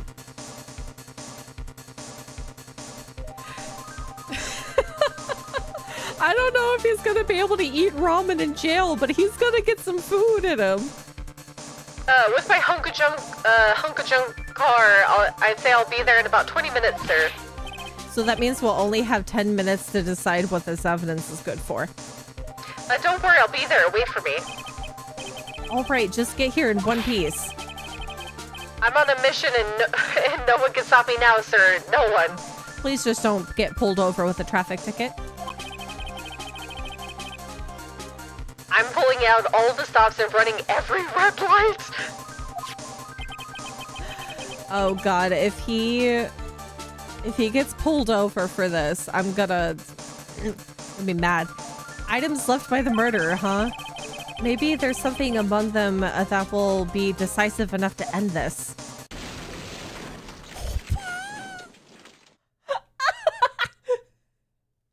This man ran through the courthouse with his car. What's wrong, Detective Gumshoe? Answer me. Oh. No one. Oh my. This man crashed.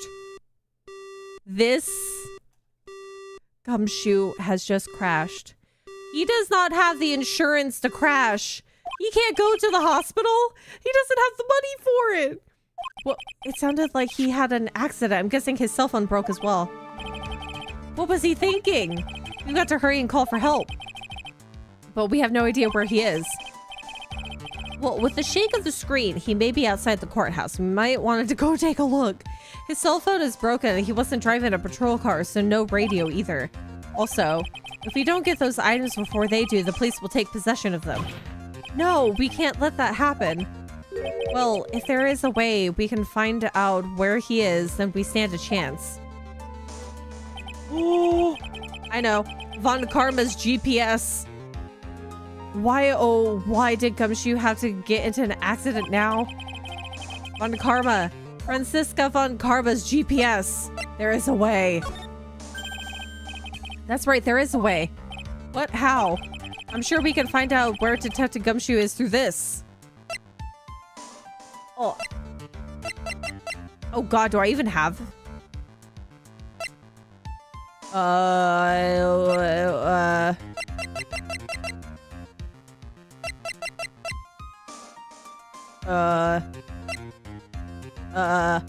I didn't think I was gonna have to choose evidence. What is...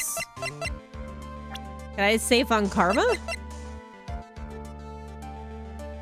Because Von Karma is the one that has the GPS attached to him.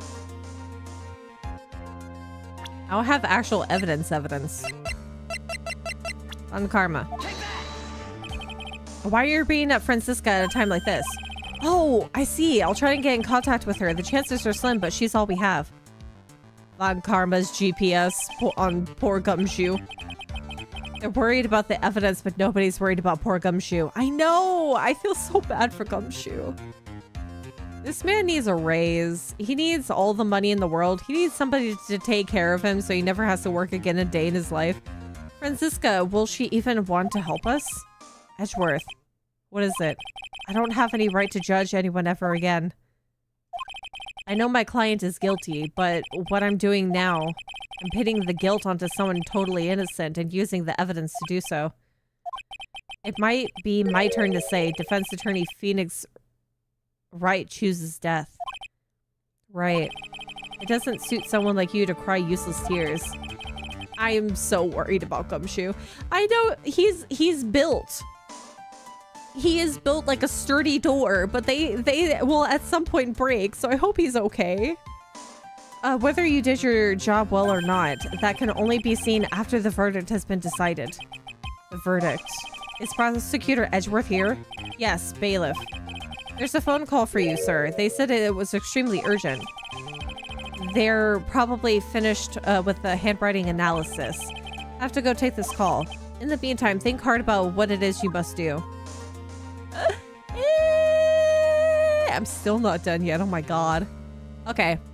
This time I will take a small bathroom break because we're definitely finishing this today. Okay, I'm gonna leave it like this for a moment. Gumshoe is a tiny cinnamon roll that must be protected. Yes. Okay. I will be right back. I'm going to go to the bathroom. Go grab something to drink. Go grab something to snack on. I will be right back. I will also leave the webcam up on the blank or the break screen so you can see the glorious boy. I'll be right back.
Oh my goodness. Okay.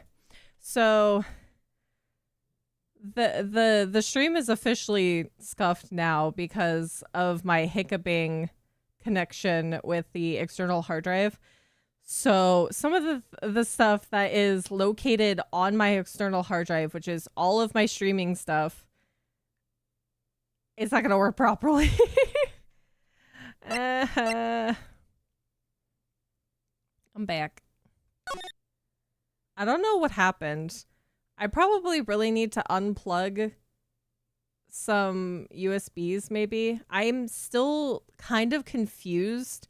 Because how is it that somebody who has probably the same kind of computer I have, but they're doing VR things with a bunch of different USBs, how is my USBs hiccuping with everything plugged in? I don't know. I don't know. I don't know why. I get to be the one that suffers. Maybe, well, no. My external hard drive is directly connected to the computer, so it's not even through a USB hub. The only things that are connected through the USB hub are my stream decks and a webcam. And then I have the other webcam that's directly attached. I don't know. I'll have to mess with my cords.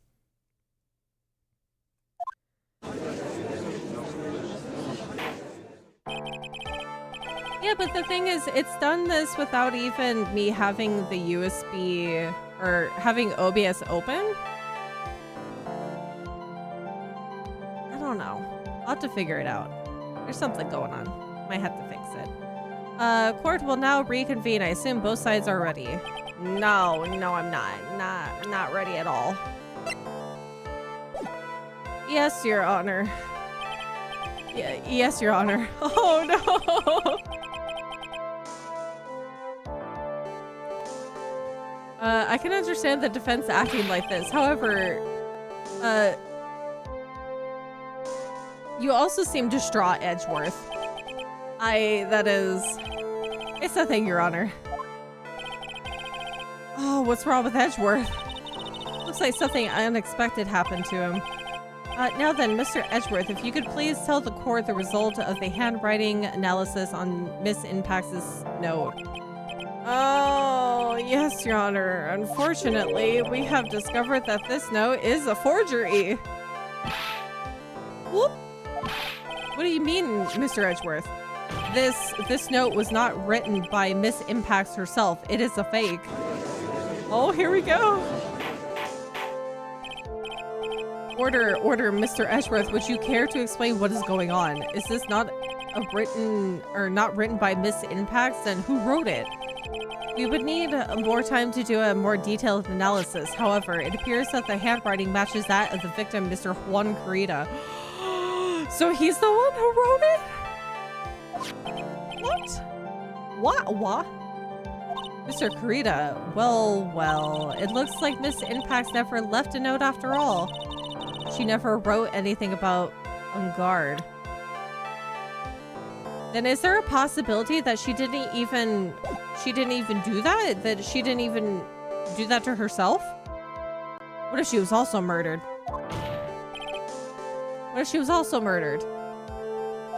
However, Your Honor, even though this note is indeed a fake, Mr. unGuard could not have known that, and so that fact, the facts still remain unchanged. I hate you, Edgeworth.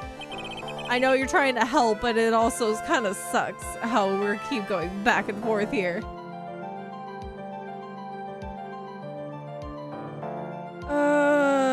Acting under the assumption that it was real, he had plotted to possess it.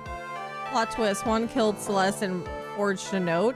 That's a possibility, because if he was having such a heated rivalry with Matt unGuard, and after unGuard told him about their previous relationship, what if he got so heated that he murdered her instead and made it look like an accident? Oh, hold on. Let me fix the audio. I hear the crinkles. This is a thought. We're brinkling today. The brinkles may not go into the right avenue for victory, but I love the thoughts. The thought process is so good. Yeah, this is the same case. This is the same 9-hour, well, probably more. It's supposed to be a 9-hour case, but we've gone well beyond that.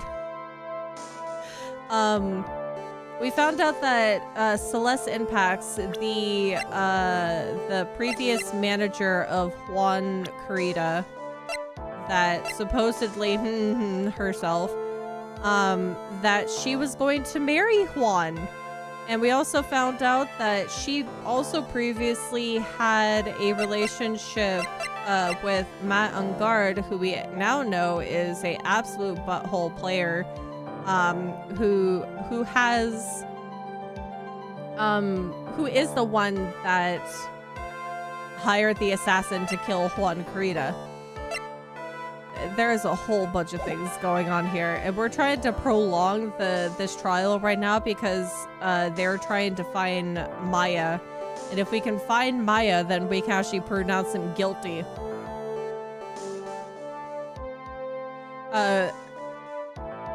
We have not seen recently, other than once in talking to her in the hotel for Windy Old Bag. She's not currently with us. To find Crazy Lady because we might have a couple of candidates.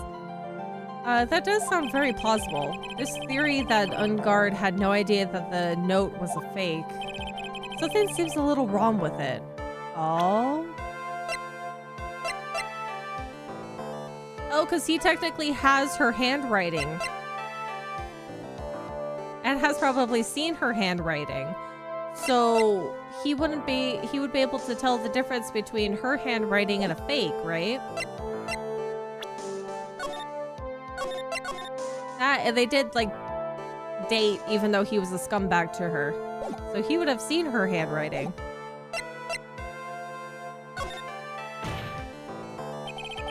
The defense believes that the theory the prosecution has stated contradicts the testimony. If everything the prosecution has proven up to this point is true, then it's impossible for Mr. Ungard to not have known it was a fake. I can probably do this one. Found at Ungard's mansion with love, Celeste is written on it. That seems logical. Well, Mr. Edgeworth, your response? I believe that even more important than finding out if this note is real or not is whether the attorney's badge is pinned to that man's chest is real. No, we've done this wrong. That is the million-dollar question. Yes, I agree. Me too. No B means me. I had a thought process. The thought process was good. Hold on.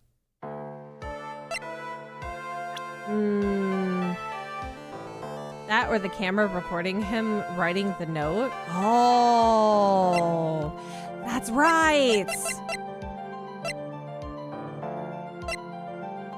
Can I use the camera, the spy camera itself then? Because then he would have seen him writing the note. Yeah, that's... I like that. I like that idea. Send evidence for the camera, because if he was spying on him all the time, he would have seen him write the note. For the camera! Aha! Good job, Webs. What is this little item called again?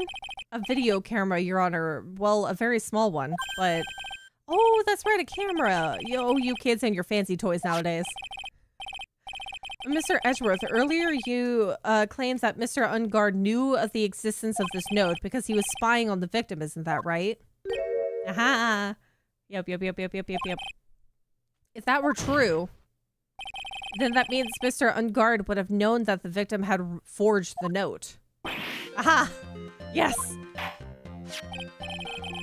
So then the defendant knew that this note was a fake, and if that's true, then the situation has suddenly changed in a very dramatic way. Exactly, Your Honor. The prosecution's theory as to what Mr. Ungard's motive for murder was, it has suddenly disappeared into thin air. But Your Honor, it's not as if Mr. Ungard monitored Mr. Not as if Mr. Ungard monitored Mr. Kurita 24 hours a day. Perhaps the victim wrote the note in a place Mr. Ungard didn't know of. Well, right back at you, Mr. Edgeworth. Why don't you show us some proof that the victim made the forgery at an unknown place? Oh my god, this is such a big how the tables have turned. Because this is usually what he's going through, or what I'm going through when he does this to me. Mr. Edgeworth, it looks like this time it is you who has dug his own grave. Oh my god, as I figured. Huh? As you figured? As I figured, it all came down to this after all. Mr. Edgeworth, you're not making any sense. What is the last card in your arsenal, sir? When I heard the results of the handwriting analysis, I thought this might happen. The question is, what's next? Oh no, I didn't stall for time properly. What's next? If the prosecution can't prove Mr. Ungard's motive through the evidence, then we must prove it from another angle.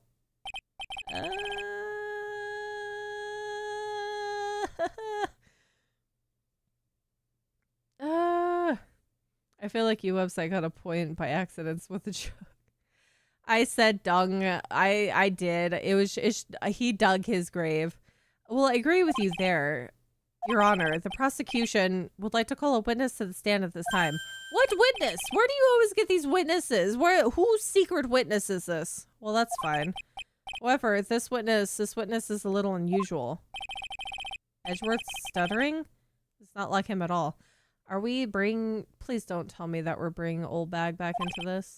Unusual? Well, what sort of witness is this person, Mr. Edgeworth? This witness is one who is perfectly fit to answer once and for all the questions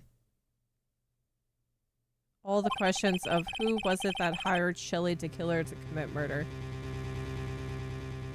Are you gonna bring the cat up here? That's impossible. Who in the... No such person exists who can answer the question with such certainty. Yes, Mr. Edgeworth, who is this witness? Is he bringing the cat or is he bringing the butler? There's no way that he could bring the butler. Are we gonna cross-examine a cat? This is not like the parrot. The parrot can talk. The man himself. Mr. Shelley, what? Okay, I was excited. I thought I was gonna cross-examine a cat. Why do you think it's a cat? How? How? Shelley to kill her. Yeah, let's have Binks take the stand. You mean the killer? I mean the assassin? Yes, Your Honor. He's coming here to witness to the witness stand? Well, yes, in a manner of speaking. What the how? I recognize that this is a very unusual circumstance, so I ask for your permission. What? Well, Mr. Wright? Yes? Is this all right with you? Do I have a choice here? No, but I'm... What? How? Are we... Wait. Are they all named Shilly DeKiller? Is this a different DeKiller?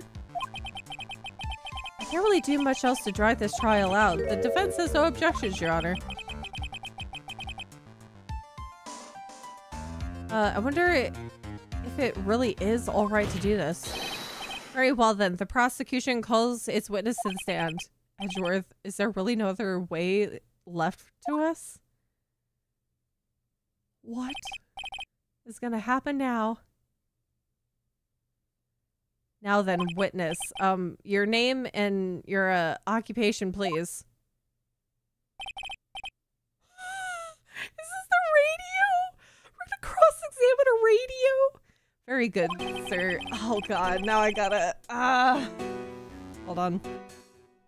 My name is Shelley DeKiller and I'm a professional assassin. I say... What is going on here, Your Honor? How can you remain so calm, and what is this meaning of this two-way radio? Actually, Your Honor, it was delivered to me just now and it came with a condition. As long as we do not trace its source, Mr. Tequila will testify to this court. What the heck? So this must be what that urgent phone call he got earlier was about. Oh no, this will not do. I can't allow this in my court. First of all, we can't even be sure that this is really Mr. Tequila himself. Witness, please present some sort of proof that you are in fact Shelly Tequila. I understand. Please wait a second. I'm so... my brain hurts. How is this... How did this happen? I'm so hungry. It's fine! A voice! Mr. Wright, can you confirm anything from this? The defense has no objections to this person. We are satisfied that this man is indeed Shelly Tequila. It looks like we have run into yet another unexpected turn of events. Who sent the radio?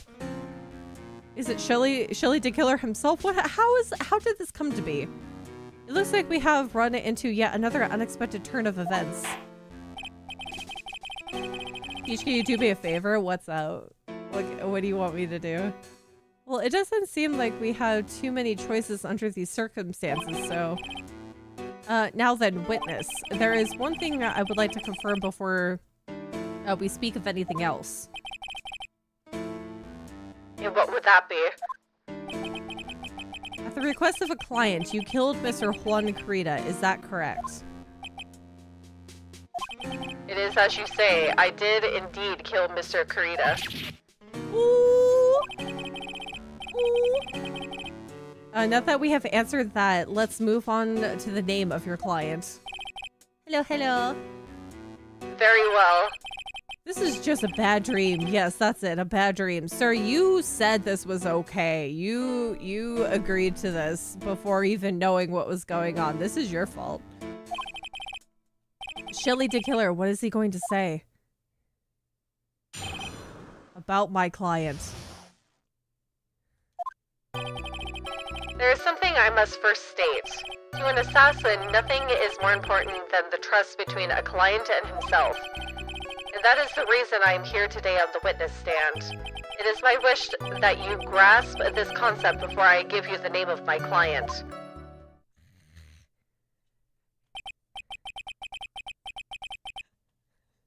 Can you say we've been trying to reach you about your car's extended warranty with this, with the voice changer?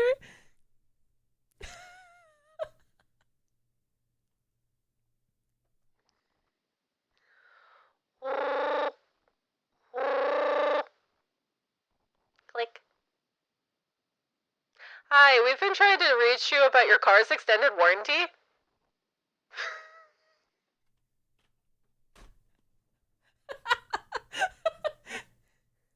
Oh my god.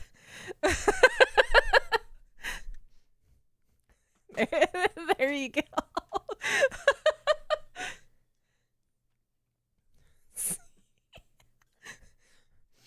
Mr. Tequila seems to be a very clever man. I'd almost say he seems to be mocking us.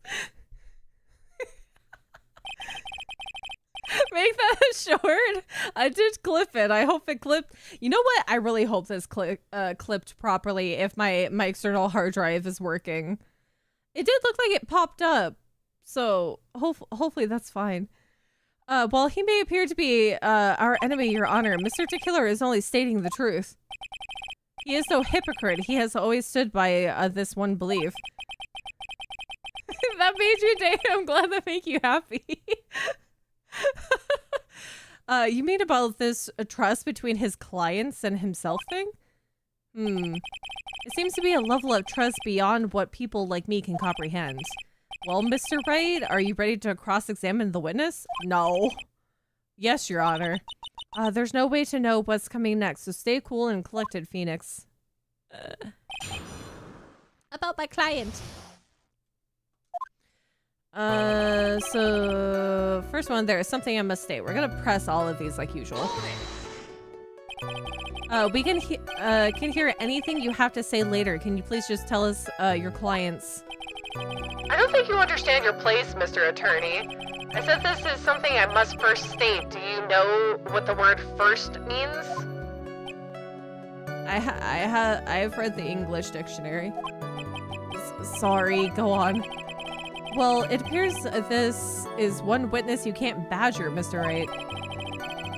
That's only because you don't know about Maya's situation. To an assassin, nothing is more important than the trust between the client and himself. The trust between you and your clients. I provide my services in a fast and efficient manner. In exchange, I trust that my clients are discreet about me and my identity. If too many people knew my face, it would be quite troublesome. And that is why you're testifying in this manner? This is the first time one of my clients has ever been accused of murder. I must oh crap! Ah. I'm not gonna be able to keep up with this. This is so much. I must preserve the titular name so my clients can trust me. But couldn't someone stab you in the back and break your trust? At one point, I'm going to turn the radio on the other person on accident, and it's not going to be Dick Killer talking in radio voice. It's going to be Phoenix. Oh my goodness. It has never happened before, but if it ever did... Yes? That person wouldn't be my client for very long. They'd be dead! They would certainly... That's enough, please, no more. Very well, it was only a hypothetical anyway.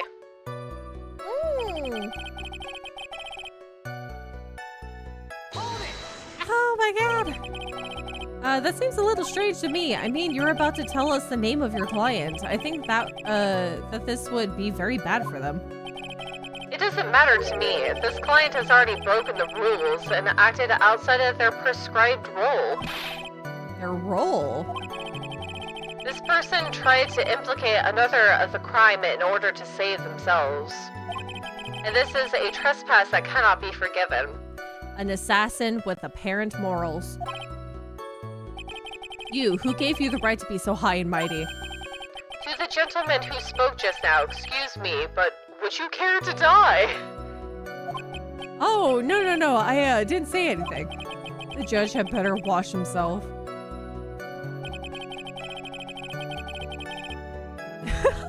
If he uses the radio voice on the crazy lady with her helmet on, God, I need to adjust more of these voice effects. Because I want to utilize this more in future streams of Ace Attorney. Because I want to set up one so it sounds all like wispy and whimsical when he's doing his inner monologue, Phoenix. I need a couple more setups for this. I don't really care about all this extra fluff. Just tell us the name already. Patience, try to calm down a little. It's important to try to understand his mindset. I didn't press the last one. He seems very steadfast and closed, so you're going to have to get him to talk. I'm not his therapist, you know. Oh. I think the only thing that is going to make it a little bit difficult that I might need to set up some, might need to set up a few different, key bindings on my stream deck for this. Okay, so we need to press the last one. Did you know that the blue text isn't actually inner monologue? It's actually Phoenix whispering to himself. So he's still saying, oh, that's right, because some people have made mention that he was saying something and they heard it. So he's just whispering to himself. That's funny. Have your snail with a demon voice. Which is why whoever is in the stand reacts to it. That's so true. We understand, so please tell us the name of your client. I'm afraid I cannot do that. I still have a few things to say before I do. Ah, this is so egomaniacal. It's not good for your health to be so aggravated. Get this man a water bottle. He's been sweating this entire time. He needs to replenish his fluids. You won't live very long if you let everything bother you. somehow that's coming from an assassin makes it less than comforting.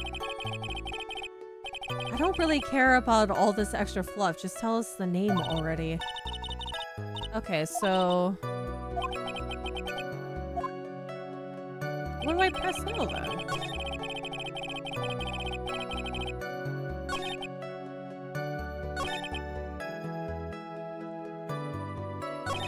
What's the point of this? To an assassin, nothing is more important than the trust between a client and himself. He said he broke the rules. Do I have something that other... well, incriminating somebody else, but...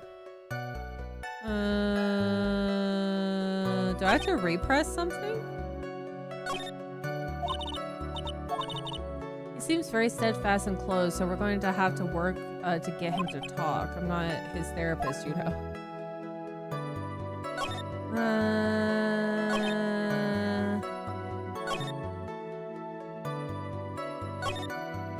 Can I press again?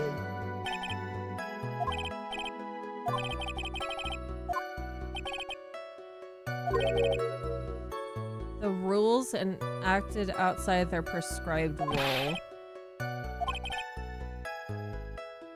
And this is a trespass that cannot be forgiven. Who gave you the right to be so high and mighty? So, was there one that Phoenix had a whisper to himself? An assassin, nothing is more important than the trust between the client and himself. Let's try this one again. The trust between you and your client. Provide client efficient. My clients are discreet about me and my identity. Oh! Wait a sec.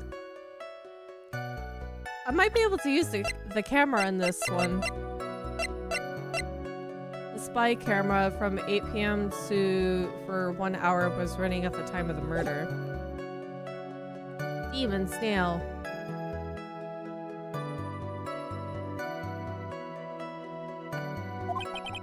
I'm sorry. Oh, yeah, here we go. I'm sorry, but I was wondering about something that you just said. I love that you had to get back to the end of the conversation, and then you go back into pressing certain statements, and then you can figure out what's going on, because they'll add more to it. I'm sorry, but I was wondering about something you just said. You said that your client had already broken the rules. A person who frames another is the worst kind of human. Is that why you feel you can betray this person? I have no trust relation with a client who can't understand their assigned role. Just my luck. An assassin with a conscience. Who would have figured? I feel like this isn't the first time you've had weird clients and weird witnesses. Now then, everyone, do you think you can understand my logic? This case just keeps getting better and better. Maybe during his whispering to himself, I just go further away from the microphone. If you can't, then I'm afraid we can't proceed. Everyone understands your point, I think. Really. In that case, I believe I am prepared to disclose the information you seek. You have made it crystal clear that you value trust over all else. I believe we are ready. Excellent. And that is the reason I am here today on this witness stand. Okay, so what else? Okay, so then I could probably press... I could press this one now. What is it? Now I can't bring myself to ask the client's name. I know, it sucks! If you can't ask it, Mr. Wright, then I will. Witness. What is the name of your client who requested the murder of Mr. Juan Carita? that person's name is...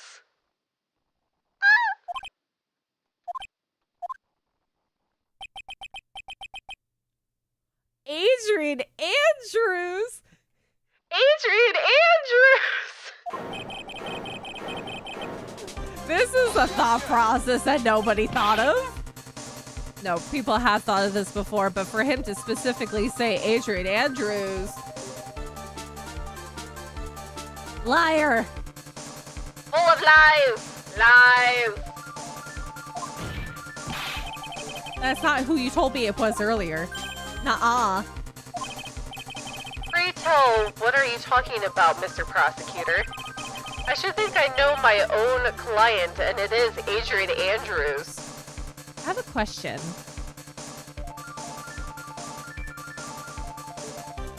What if this is not Shelly No.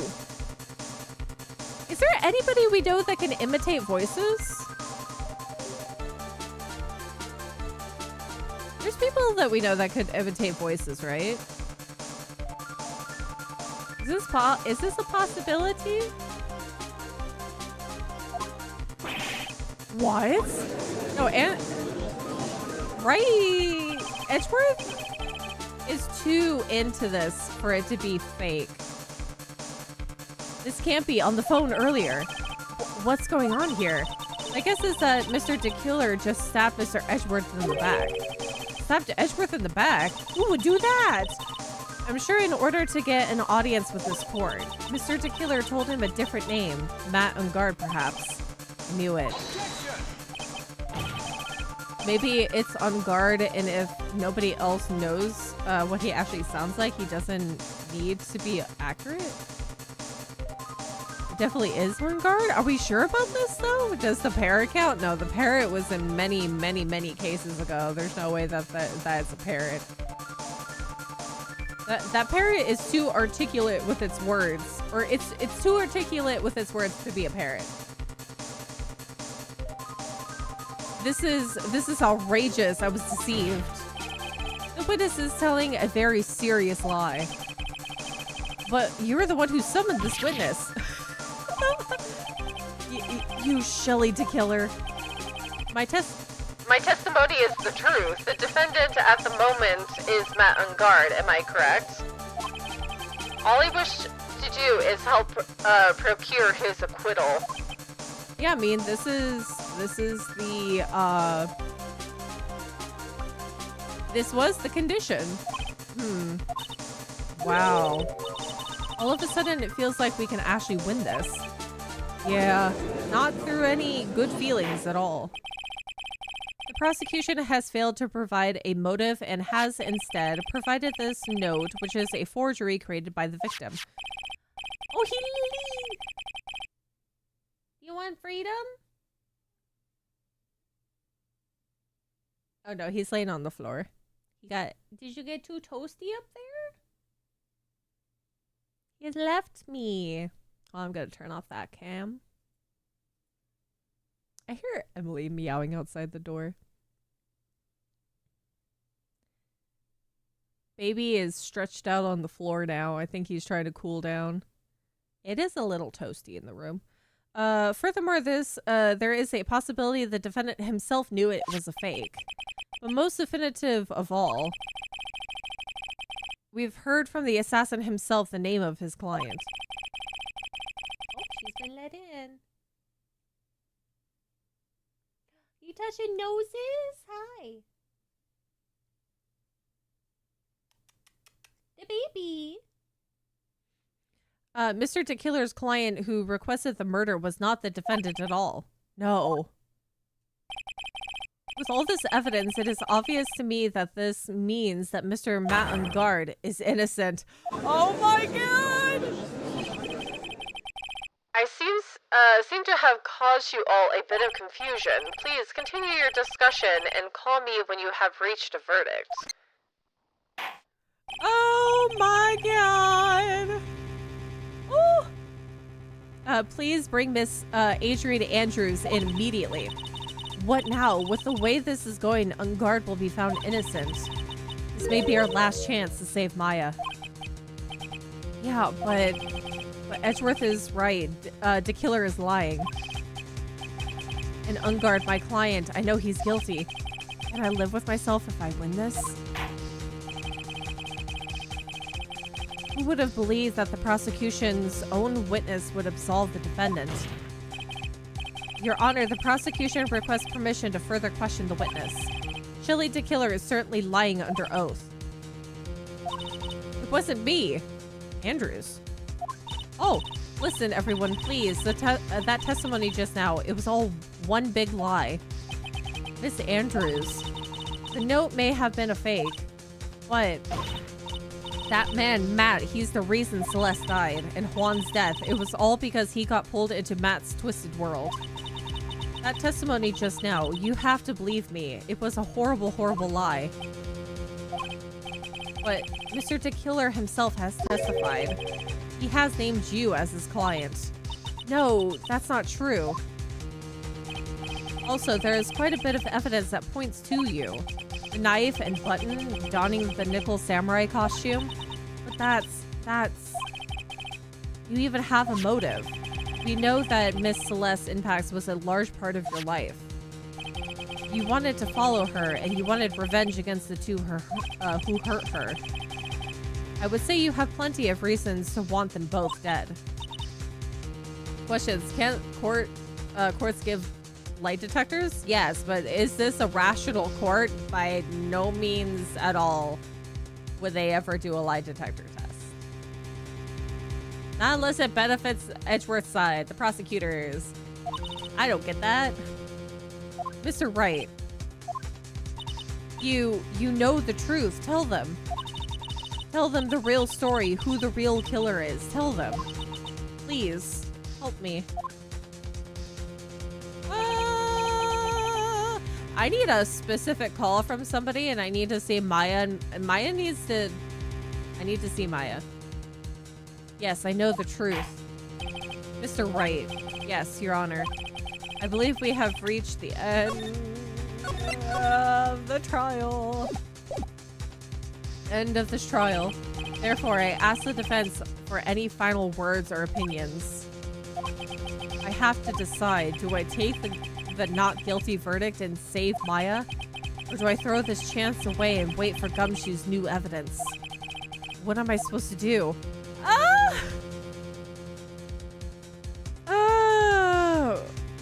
Courts have stopped using them for a long time now because they're actually wildly inaccurate. Yeah, if I remember correctly, that is true. I'm not sure about the Japan courts, but in US courts, at least in most jurisdictions, lie detectors aren't admissible. I think there are exceptions, but I'm not sure on them. I think it's more along the lines of it's not... It's probably used in conjunction with other pieces of evidence, but I don't think it's... I wouldn't think that it can be used on its own if it is used. I'm not too sure about that, though. Oh my god! What do we do, guys? Do we do it for Maya? Oh my god. I can't believe this. We are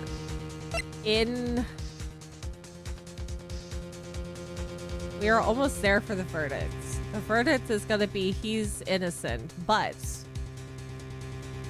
if we can keep this going and they can find Maya. Keep it going. Lucky we have the power of reloading. I know, right? We're slightly cheating. Hey, you can say save skimming is kind of like, I think that's the right term for it. It's still technically a mechanic, because if I can save like this, I can utilize it for my own benefit. I can't do it, Mia. I can't accept I'm not guilty. Yeah, that and I know Maya said that she didn't want me to do this either, but I can't do it, Mia. This is also for Maya. She doesn't want this. Throw the book at him.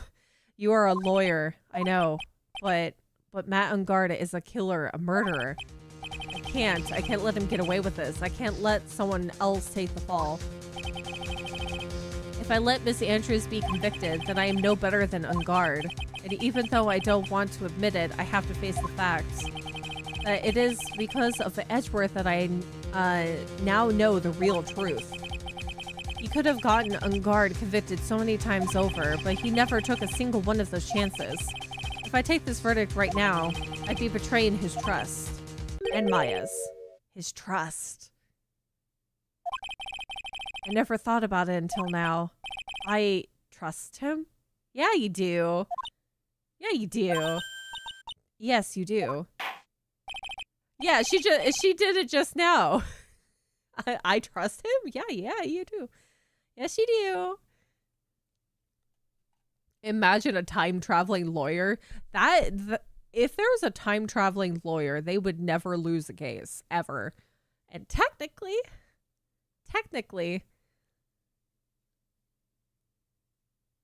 Phoenix has never lost a case. So would this be a loss, but still a win, but not actually a loss? Mr. Wright, your opinion, please. The defense requests that we be allowed to further question Mr. DeKiller. Am I hearing you correctly, Mr. Wright? Right. But that witness has cleared your client through his testimony. Your job here is done. I'm not done yet. To see through witnesses' lies and find the truth. That is my job, Your Honor. Good job, Phoenix. There's still more evidence to look at, and I'm sure that once those pieces arrive here in this very courtroom, a miracle will occur. Somebody's gotta save Maya for me. Very well, the trial will continue. Mr. Edgeworth, please reestablish connection with Mr. DeKiller. Right away, Your Honor. Like that South Park lawyer with the Chewbacca. Chewbacca. Has a verdict been reached? Before that, we would like to talk with you a little more. About? All you needed from me was the name of my client. What else could you need me for? The Chewbacca defense. Well, actually, we would like to hear everything you know about this case. That is, how things are usually done here. What is he talking about? Usually done. But what shall we have him testify about now? Mr. DeKiller, if you don't mind... Oh, my eye!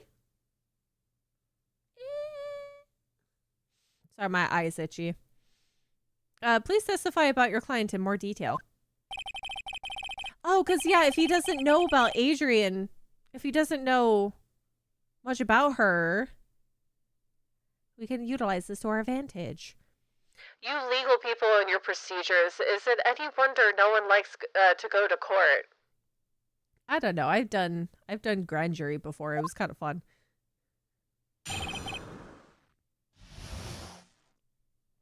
Grand jury is a whole nother kit and caboodle. As I have already stated quite a few times, Adrian Andrews is my client. However, one thing I simply cannot overlook is tampering with the scene of a crime. My client did it to frame another for the crime, while pretending to be the first person to discover the body and enter the scene. Adrian Andrews already knew from the beginning that Juan Carita was dead. But even more appalling is the creation and planting of the knife and button. This act is what I was referring to when I said my client had broken the rules. Hold on. I think I have a... No. I have a bit of evidence there that could thwart that.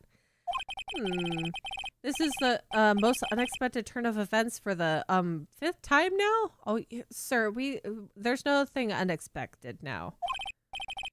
However, this time everything has finally been revealed. No, shut up. Stop saying that sentence. We're not done yet. Just a second, Your Honor. Mr. Edgeworth, we still have to cross-examine the cross-examination to do. But you don't need to question testimony like this. Do you, Mr. Wright? Yes, I do. Your Honor, the defense will question the witness. I almost said witness. Press W with a V. As if I have a choice. What this witness has said is nothing but beneficial to the defense's case. If you scrutinize the testimony, then And I'll expose the lies in that oh-so-beneficial testimony, I suppose. I don't understand what's going on anymore. That makes two of us. We're on. Okay. The bit of evidence that I have in my possession that I could utilize this with is the camera. Because the camera was recording the murder. And the bear, or the camera was in the eye of the bear, and the one that bought the bear was Mr. Unguard. So we can utilize this way. Okay. Press! Use old pressing. What is it, Mr. Wright? If I press him in the wrong way, it might raise suspicion on his end. But I have to do something to waste more time. Witness, about requesting a hit. Yes. How much is your fee? My fee? My fee? I see you are also quite a dark-hearted man, Mr. Attorney. Huh? If you would like to talk business, we can do so after the trial. No, I wasn't thinking. Mr. Wright. Yes. You want to kill me. You want me dead, don't you? That's a... I mean, that's not a far-fetched leap, but you are grasping at straws. Why would you think something... Guilty, Mr. Phoenix Wright. You are hereby declared guilty. Excuse me. Witness, let's continue. Why did you disclose the name of your client? They are your client, are they not? Okay. What if I just... My client did it to frame another for the crime. One simply cannot overlook the tampering with the scene of crime. So... While pretending to be the first person to discover the body, Adrian Andrews already knew from the beginning that Juan Credo was dead, but even more appalling is the creation and planting of the knife and button. I can use this one. Hold on, do you want freedom? Hold on, I'm gonna let the cat out. Next emote is Peach mixing words dictionary. I can put an emote. I think I have one slot for an emote. I can make it a dictionary. Hold on, 1 second.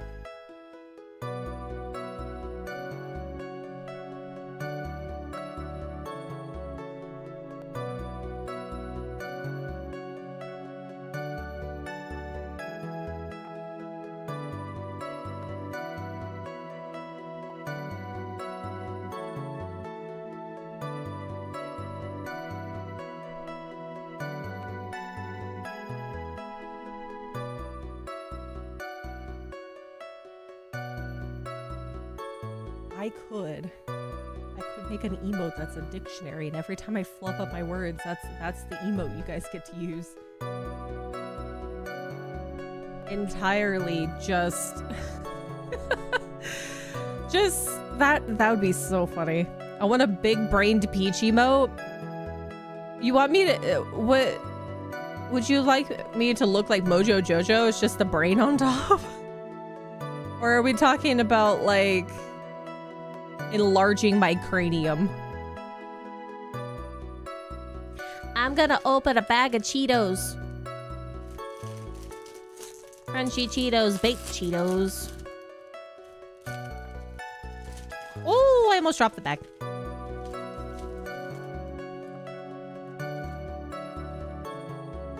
Mojo Jojo.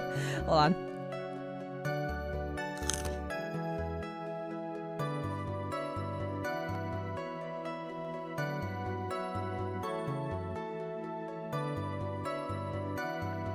French. We're gonna have myself look like Mojo Jojo. Oh my god. Okay, I'm gonna press this one and see what happens, and then we'll present evidence, because I think this one is where I can use the camera on it.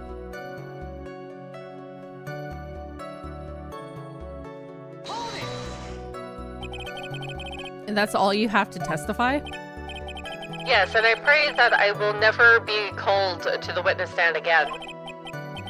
Again, as in you plan to continue? I must, as I have yet to find a person to take my place and become the fourth successor. This is the 4th iteration of To Killer. Actually, how would you like a new life, Mr. Attorney?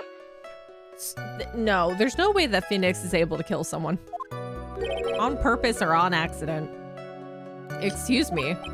No, I'm fine, really. Are you really now? I wonder what kind of man the judge thinks I am now. What are you going to do now, Phoenix? All I can do now is expose the lies. That's true. However, you realize that will be very bad for our client, right? I'm so confused. But the one thing I know for sure is that I can't let this trial end yet. Okay. I'm gonna try pressing that one again. Because we've gone through the ending dialogue. Is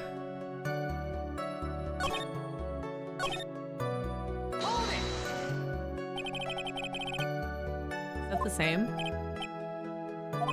That is the same.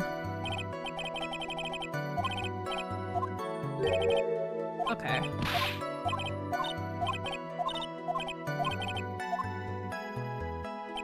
What would be another one that I could press for this?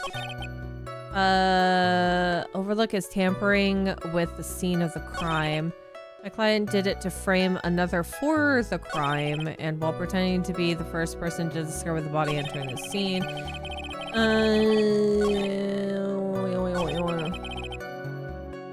Okay. Let's try presenting evidence to this one, and I'm gonna save.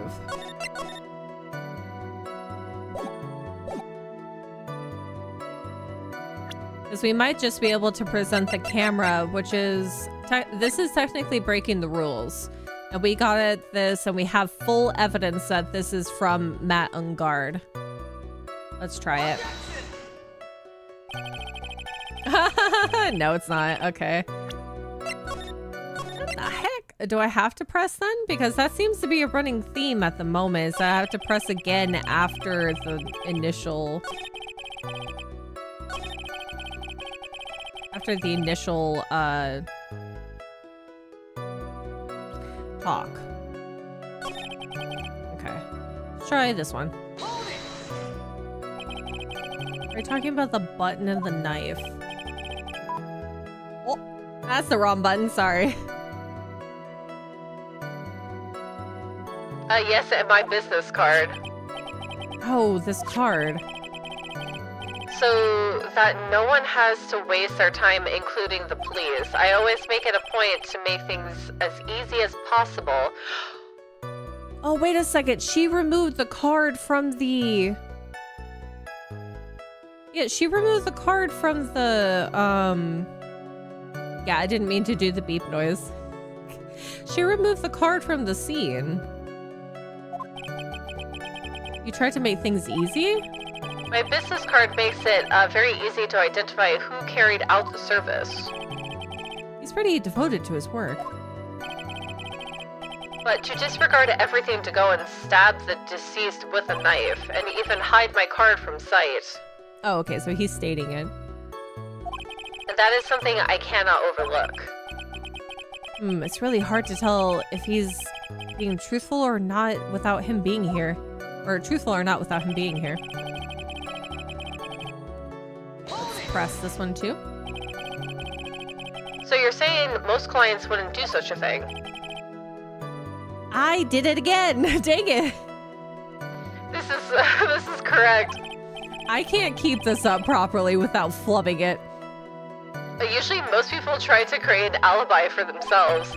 If you should use my services, Mr. Attorney, I would suggest you plan for your alibi too. No, I already told you I have no intention of using your services ever. Don't laugh at me. I'm trying my best. Why does he keep looking at me like that? I'm the one on trial here.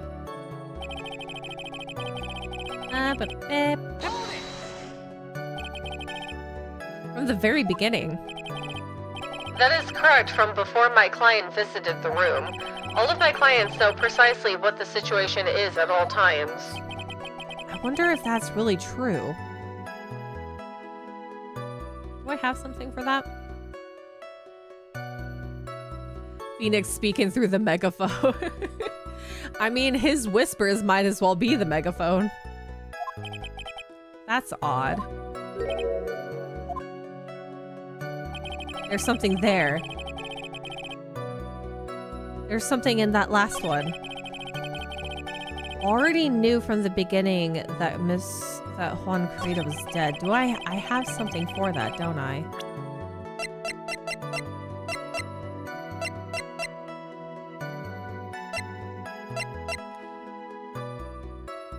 Maybe the wine glass? That'd be a bit odd.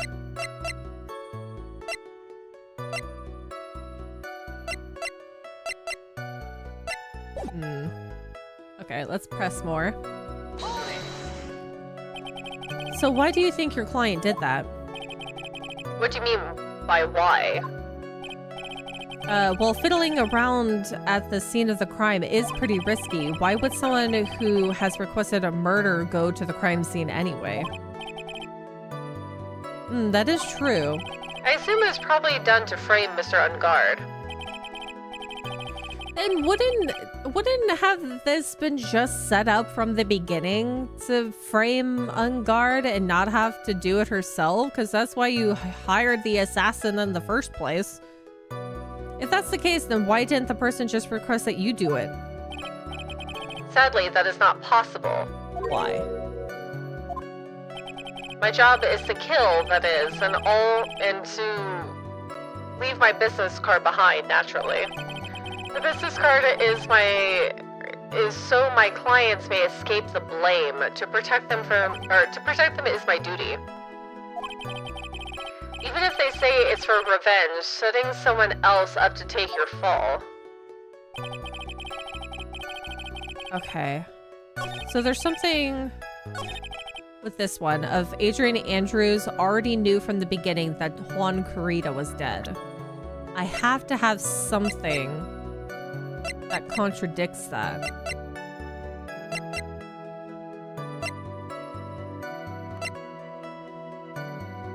What would be worse, always hearing what others are thinking, or others can hear what you were thinking?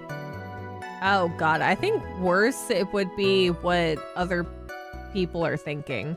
That you can hear their words, so whoever you're interacting with, you hear their true dialogue, and I think it's scary, because what if somebody is acting nice to you, but is talking absolute smack behind closed doors, but in this case, behind closed minds. Maybe the wine glass, her original story was that she didn't know, and so she poured him some juice. Yeah, that, I can see that.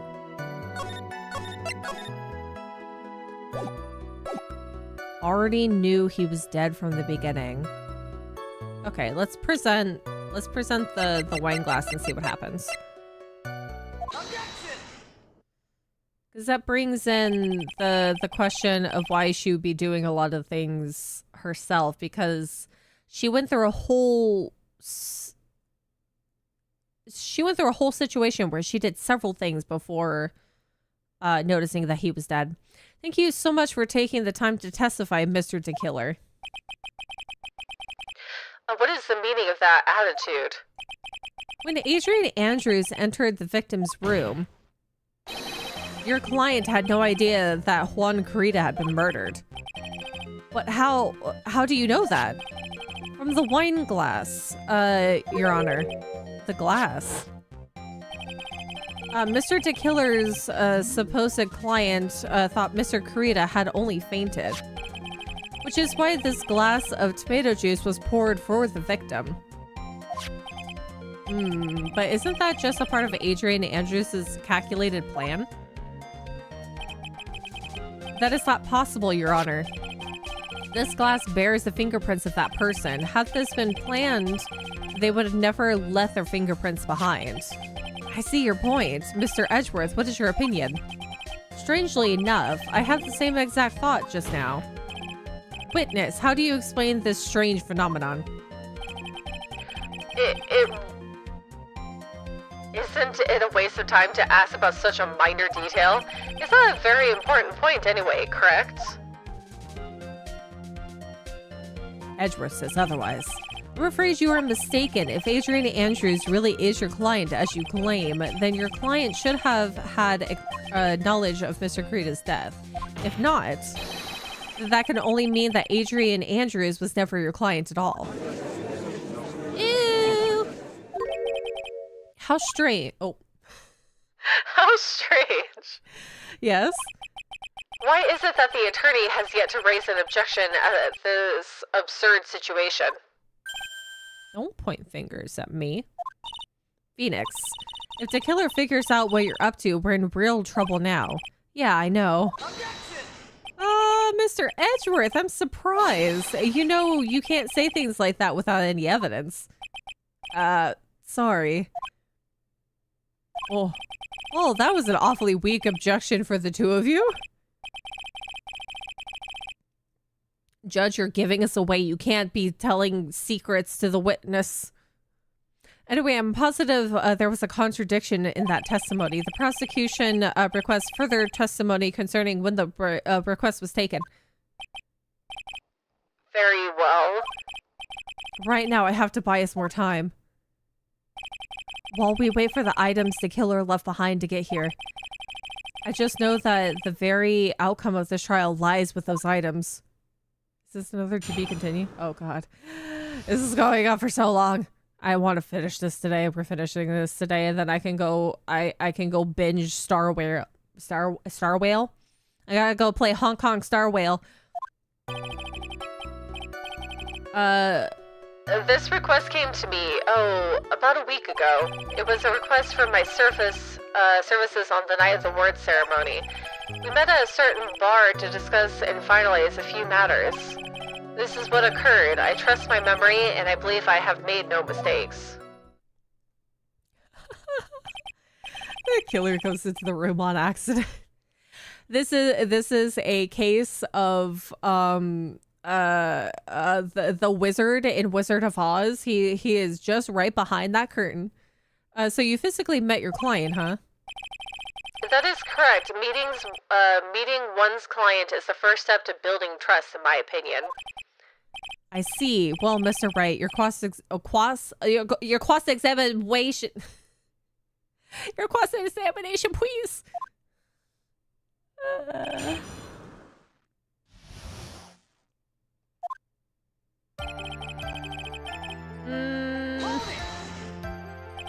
One week ago, are you sure? Yes, I'm quite sure. I, of course, had my own preparations, and I was barely— Oh, fudge a duck! I'm losing my mind!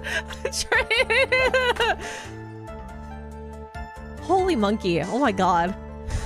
I'm trying so hard, I'm sorry. And I was barely able to finish when your request my services, Mr. Attorney. I hope you will keep that in mind. Stop offering me assassinations. Please stop. In any case, my client this time had a very specific date and time in mind. Specific date and time? Oh?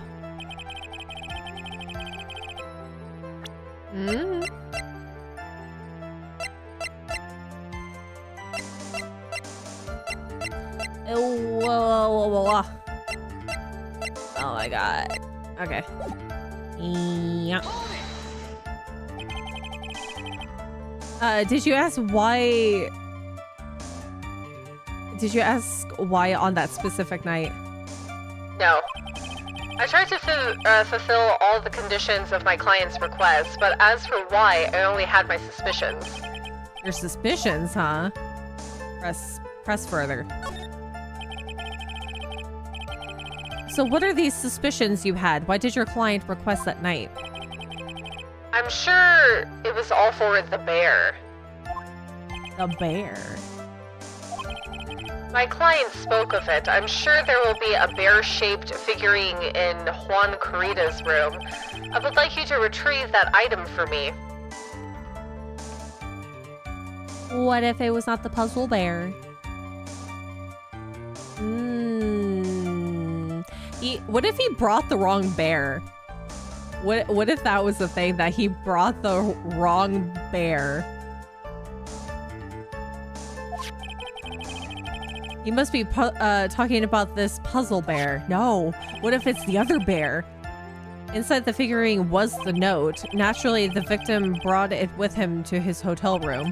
He was planning to publicly disclose its contents at the press conference, after all. That is correct. And if I had not done the job that night, I would not have known where that bear figurine was. I see. This seems a little sus. That's sketchy. That is important, because what if he told him to get a bear but didn't specify the bear? Is this actually important? I feel like it is. Because what we established before is that if he was completely monitoring Juan Carita for the longest period of time, then he would know that the note is fake and it was forged. Why would he want the note? What's the point of it? If it's was forged and found out to be, from what we heard, that it was Juan Carita's writing, then him grabbing that specific bear would not be an issue. But what else would be incriminating towards unGuard would be the bear that has the camera in it, which is the $3,800 bear that he put a wiretap in. It is important. I feel like it is important. The testimony just now has made one thing clear, and that is the client knew the secret of the bear figurine.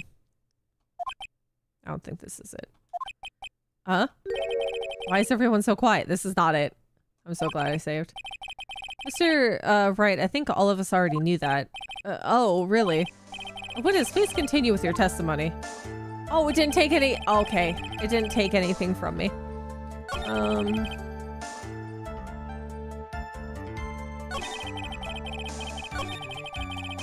Okay, so... Reward ceremony.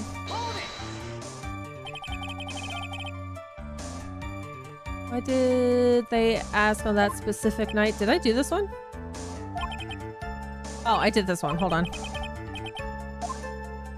Let it go. Let that one go. Hold on, let me go back to it. I gotta go to the third one. Certain bar to discuss matters. So you physically met Adrian Andrews, right? Of course I did. What was that? What was that brief, with that brief pause? I didn't turn the... Witness, I would like for you to give us a few more details. I always meet my clients as a matter of principle. I have never taken up requests by telephone or mail. And why is that? That's because I value the trust between the client and myself above all else. And the only way to establish this is to speak to the client while looking them in the eye. Well, Mr. Wright, was the testimony of any importance? Yes. What if he doesn't know what Adrian Andrews looks like? It's very important. Let's make it important. Of course it was very important, Your Honor. If Mr. DeKiller had met his client before the murder, then it's unlikely he is mistaken. So you're saying that his client really was Adrian Andrews? I guess so. You see, it's just as I said. Oh dear. No, hold on. You see, it's just as I said. I'm so lost. Who the heck am I supposed to be helping here? Calm down, Phoenix. Think carefully and relax. Now then, would you like to... would the witness please continue? So what is... Oh, made no mistakes. Hold on. So your client was Adrian Andrews. That is correct. Well, he says the two of them met, but if they did, then there shouldn't be anything wrong with the killer's testimony. Well, there doesn't seem to be anything strange this time around. You have to draw more information from him, but you can't draw his suspicion. If you can do that, you should be able to find a flaw in his testimony somewhere. Talk about a delicate balance. What if I show him a picture of somebody else and ask, is this Adrian Andrews? And if he says yes, but I can't do that because he's on the frickin' radio.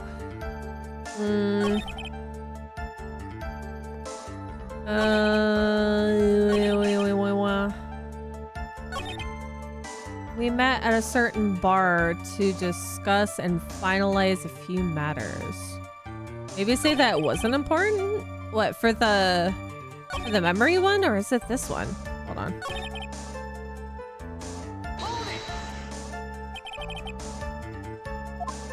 Let's see. Well, he says the two of them met. Okay, so I had to do the previous one.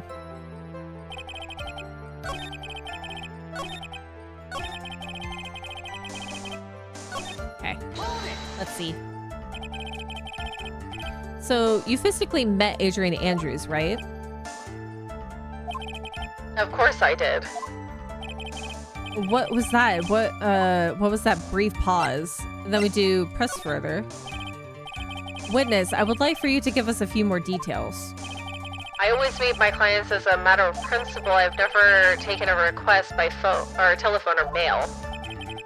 Why is that? That's because I value the trust between a client and myself above all else, and the only way to establish this is to speak to the client while looking them in the eye.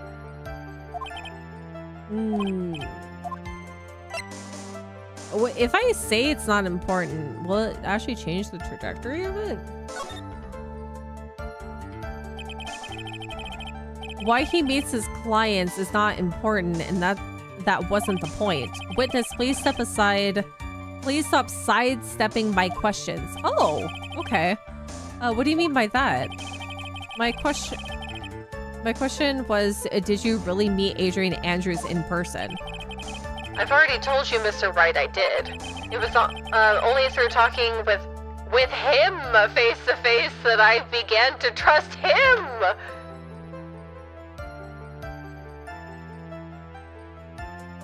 In the eye, because unGuard only has one eye showing, and Adrian is like a universal name, so he thinks that's still male. Adrian Andrews is female. That's when I thought I can trust this person as a client. It's true what they say about talking face to face. Well, Mr. Wright, was the testimony... Yes! This part is so important. If I heard what I think I heard just now, then I think I've got him. Your Honor, I believe the testimony just now was of the utmost importance. Utmost importance. If that's the case, witness, please include that statement just now into your testimony. Very well. From the moment I saw him, I thought I can trust this person as a client. Ew. Press. But as we know now, that was not how it turned out, correct? What do you mean? Adrian Andrews turned out to be a client who couldn't stick to the rules, right? Well, yes. I suppose you are correct. So I would like to check this one last time. Are you sure your testimony is accurate? Okay, so I can press this one again. So your client was Adrian Andrews. Oh, what fudge? This is correct. Well, he says the two of them met, but if they did, then there shouldn't be anything wrong with the killer's testimony. Well, there doesn't seem to be anything. Oh, so maybe I present the picture of Adrian Andrews for this one.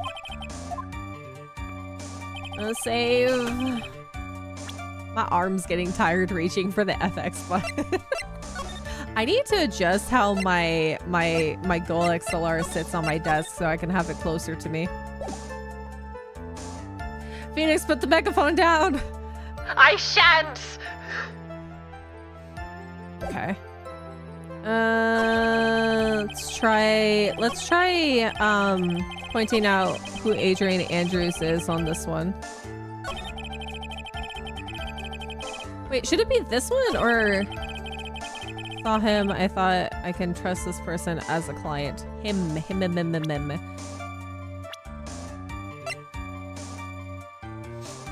Oh yeah, they changed the profile. Oh my god, the profile is creepy. A professional assassin always leaves a Shelly card near his victim's body. Here we go, Adrian Andrews, unguards manager, an intelligent woman who seems to have it all together. Whee! Will this work? Yes, yeah. I would like to go over this one more time. You met Adrian Andrews at a bar and took the request at that time. Yes, that is correct. And that's when you thought he was trustworthy? How many times must I repeat myself? Yes, that is correct. Ooh, I'm sorry, but that is an impossible tale. What? Shilly to killer. You have never met the real Adrian Andrews. Why would you say that? Because you made one very big slip up about her. So what is the issue? Her? What did you say just now? About her? If you had ever met Adrian Andrews in person, one look would have told you that she is a woman. The broken radio. Order in the court, Mr. Wright. What is the meaning of this? This witness testified to the following: that he always meets face to face with his clients when taking their request.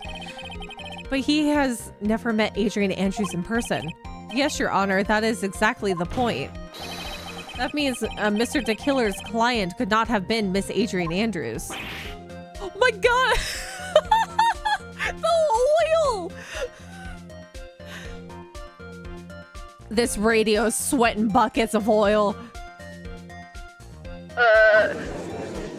Oh my god. Mr. Edgeworth, I understand your logic on this one. However, why would the assassin make such a basic mistake? I believe it has to do with her name, Your Honor. Her name? Yes, Adrian Andrews is without a doubt a very androgynous name.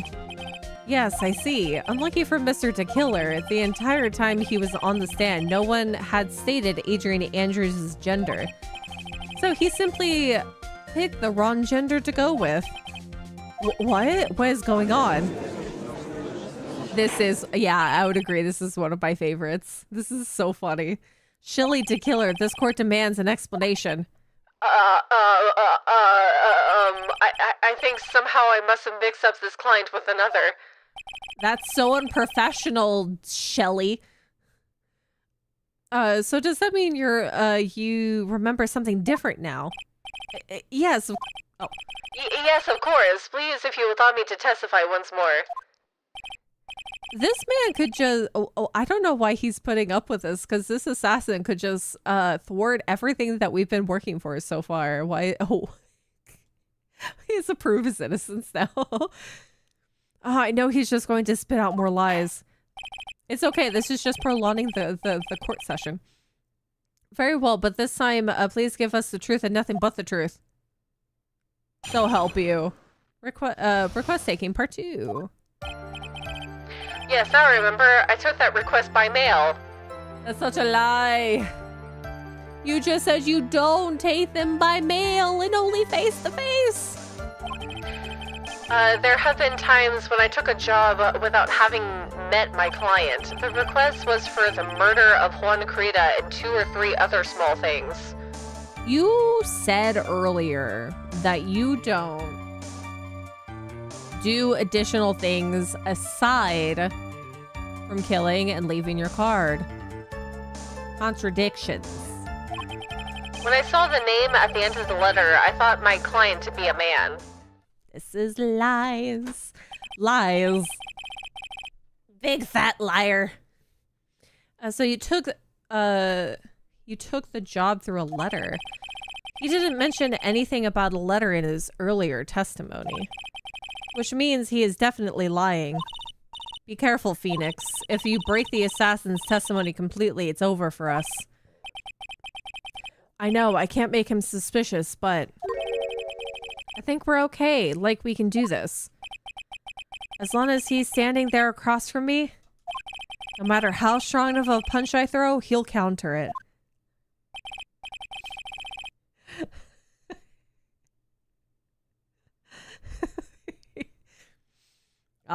Yes, the completely friendship trust that he has in Edgeworth, completely platonic.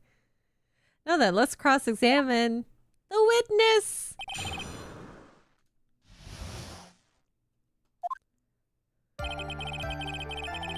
Okay, request by mail. But didn't you just say that you always meet your clients? Yes, I suppose I did say that. However, there are some clients for whom a meeting is simply not possible. But didn't you meet your client this time? No, I did not. Oh, come now. Let's stop with this game of cat and mouse. Using your silkiest voice is not going to work on me. Silkiest. Yeah, totally platonic. Alright then, just cough it up and confess. Mr. Wright, you can't badger a witness with such harsh words. You're a lawyer, so behave like one and present evidence instead of mindlessly yelling. Now then, do you have any proof that Mr. DeKiller met with his client? Ooh. I don't think that I do. Well, not for Adrian.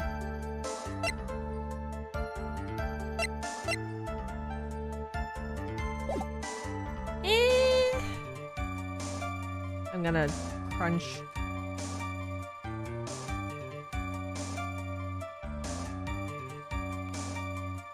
I don't think that I have proof that he met his client.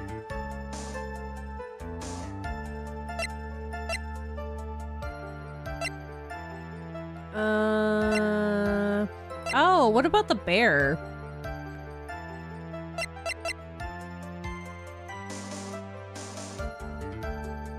Because we have the earlier statement that the bear was delivered to them.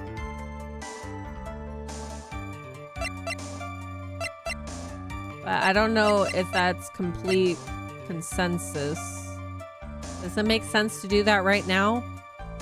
Let's back up and try pressing other things first. But it might be the bear.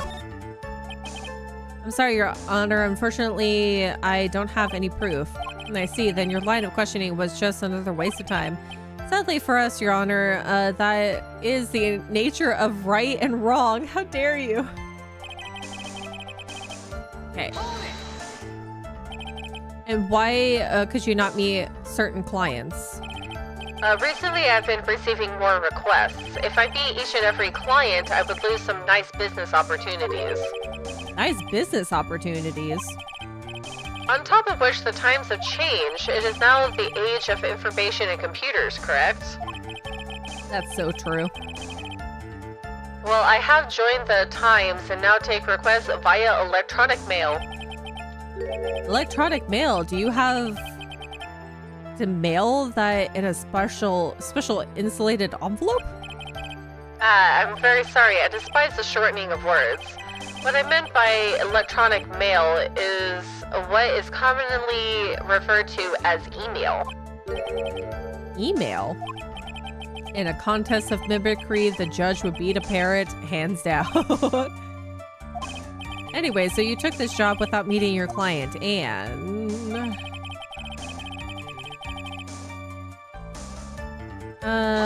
2 or 3 other small things. 2 or 3 other small things. Yes. Yeah. And what are these other things? A few other things that have nothing to do with this case. You were asked by the same person to do some extra things. What were those extra things? It seems very pertinent. What should I do? Should I let him slide with that? It'd be real bad if I pushed his buttons the wrong way and he got mad. Let's... The 2 or 3 small things would have been going to get the bear, right? Oh, do you need freedom too? Do you want freedom? I gotta go let the other cat out. Ugh. You've been in here for a while.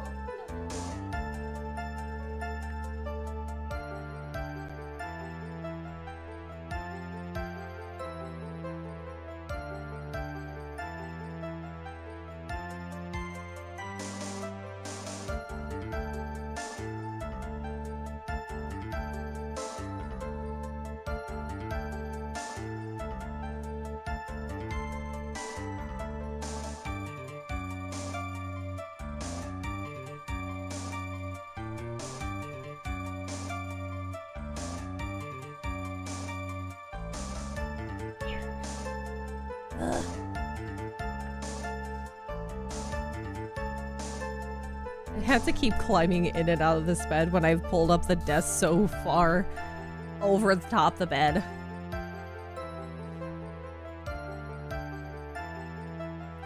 Eat. Oh my goodness. Okay. So this probably wouldn't be a good thing to press. Let's let it go. Continue pressing other things. The killer sounds like one sharp man. I should try to find a better way to do this without making him suspicious. Let's continue with the testimony. Witness, if you please. When I saw the name at the end of the letter, the client to be a man. So you're saying that you never saw your client's face, not even once. Ah. I did, once. It was when I went to give my client the figurine. Yes, I see. But Miss Andrews was wearing a mask at the time. A mask? The nickel samurai mask, I'm guessing. Mr. Wright, what do you have to say about this? Do you have any problems with the piece of testimony? There's not much of a Am I not seeing a contradiction here? It is true that they were wearing the costume.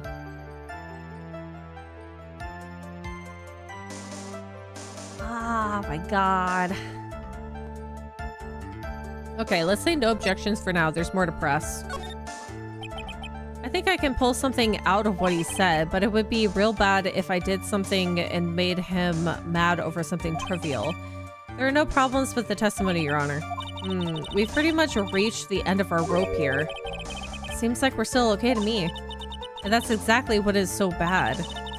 At the rate we're going, we will end up completely destroying the killer's lie. If we do that, you already know how serious of a situation that will put us in. Oh, yeah. All I can do now is pray that those items reach us in time.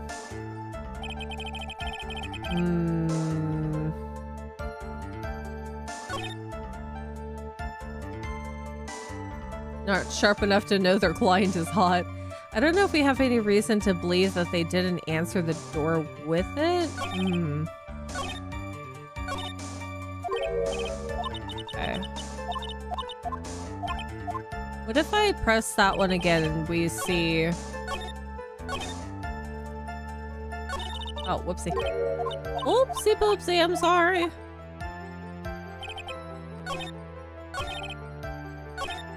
Okay.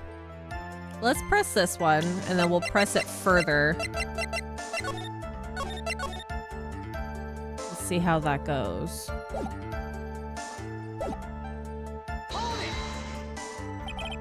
So you're saying that you never saw your client's face, not even once. Okay, let's press further. Because to me, I know this is not evidence. This is just to show what he was doing. The tallness of the person makes me think it was not Adrian Andrews. Wearing a mask at the time. Oh! What if we get him to describe the mask and he describes the wrong mask? That's a possibility. The nickel samurai mask, I'm guessing. Okay. There is a contradiction. I don't know if there's a contradiction, but we'll see what happens. One thing does sort of stick out to me, Your Honor. Witness, I think you most definitely saw your client's face. Let's recall Mr. Powers' testimony. After the award ceremony, I went by myself to Matt's room. That's right! He did see them without the mask on. Matt was standing there in front of his room, still in his nickel samurai costume. Matt gave the bellboy a tip.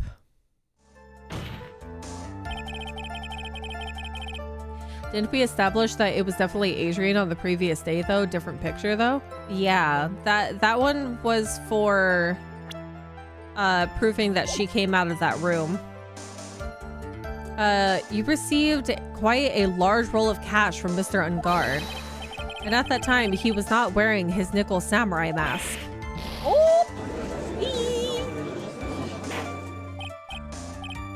Yes, now that you mention it, I do remember that. Witness. Yes, that night I did wander the floor as a bellboy. I received plenty of tips that night for carrying juice to various rooms. Is that so wrong? Huh? The man who gave me that tip was not my client. He was probably just a very generous person. I'm sorry, but sadly, we are not nearly so generous here. If I could receive large rolls of cash by simply bringing people things on trays, then why on earth would I stand around here prosecuting? He's not wrong. Oh, the deja vu. And isn't his salary more than enough for one man? That's not the point. He could have a very decent salary, but he didn't always have the decent salary, I'm sure. And where is your evidence that the large roll of cash was not in fact a tip? Come, Mr. Edgeworth, show me the money. Ah! Mr. Attorney. Oh, no. You know, I think your line of questioning has been a little strange. Don't say that to me. In fact, I would say you don't seem to believe Miss Andrews is my client. Uh-oh. It's not like that. All I just think lies aren't a good thing, you know. Oh, I know and agree. Lies are not a good thing at all. I think we are not on the same page now, aren't we, Mr. Attorney? Remember, if I feel threatened in any way, I'm free to cut contact at any time. I'm sorry, please forgive my foolishness. If only you were this apologetic all the time. Anyway, I do not see a huge contradiction here. Therefore, you may continue, witness. Oh my god, that was a big waste of time. Okay.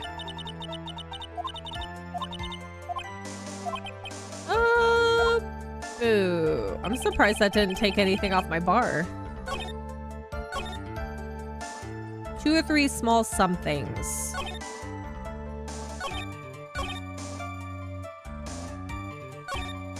Let's try the 2 or 3 small somethings. 2 or 3 things. What were these other things? We're gonna press. Press further. Whether or not they are related to the to this case is for the court to decide.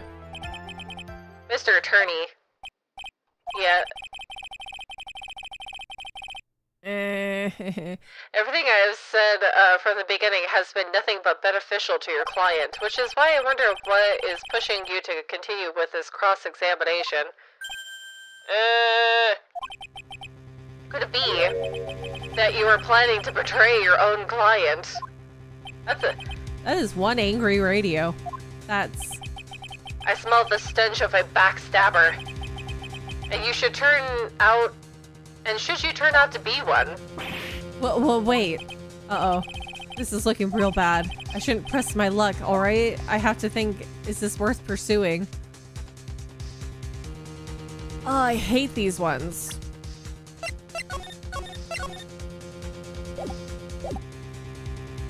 Two or three other things.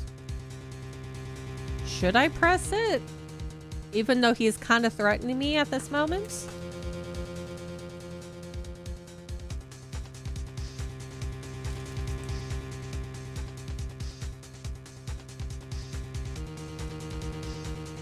I knew these Cheetos tasted weird. I didn't look at the... I look at the expiration date.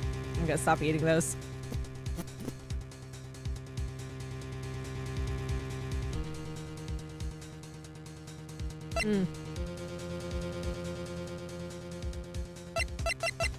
I think it might be worth it. I'll take the expired Cheetos. No, they have like a weird aftertaste. I was eating like one at a time. I think I've only like put 3 in my mouth, but I'm noticing like this weird like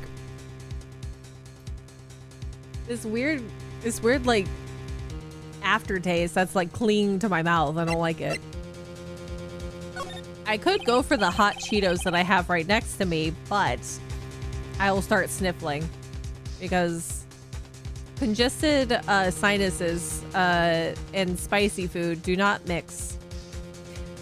Even though I really love spicy food. Witness, this is a very important matter. Please cooperate and tell us what these other jobs your client requested were.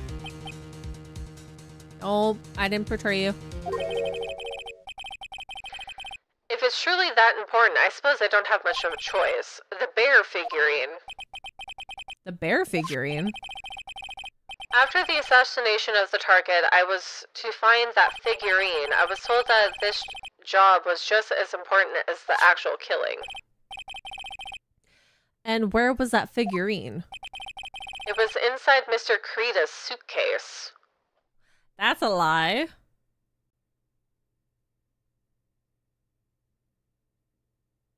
You burned yourself on hot dishwater? Are you okay? Make sure to put it under cold water. Oh my god. Hot dishwater, oh no. Inside Mr. Kreda's suitcase. That's where the costume was. And if we follow suit with Adrian Andrews knocking over the vase, then it doesn't make sense. And then what did you do next? I handed it over to my client right away. You gave it to your client? Interesting. The information certainly sounds important to me. Witness, please include that what you just stated in your testimony. As you wish. One of these was to find the bear figurine and to give it to Adrian Andrews. Your poor fingies! I'm so sorry! If you have aloe vera gel, I highly suggest that you put it on your fingies. I found this figurine at Mr. Ungard's mansion. If you gave it to Miss Andrews, then what was it doing there? I was waiting for her there. That was also part of the plan to frame Mr. Ungard, I'm sure. That makes a lot of sense. Well, Mr. Wright, do you have any problems with that piece of testimony? God, is there a contradiction? I don't even know anymore. Save. We're so far into this that we're just, like I said, spitting out as many words as we can to prolong this as long as we can. Let's try. This is a contradiction. I don't know what the contradiction is. So Tequila says he gave the figurine to... Oh, it is a contradiction because of what what Mr. Power said. It's a contradiction. See, my brain is brinkling. We just have to wait for a few moments for my brain to access. I know somewhere in that statement there is a contradiction, and yet I know that if I present something trivial here, he will cut the connection on his end. If you want to make a strong point, Phoenix, you have to present strong evidence. She's right. So now what? Dr. Wright? Dr. Wright? See, do we have the evidence for this? Can we say...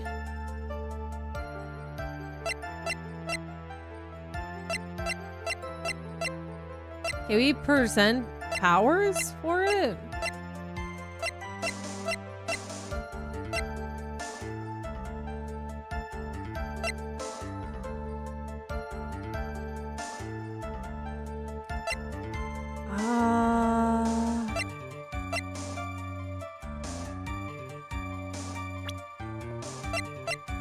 It's technically willpower's a statement that shows up, but I don't know if that's...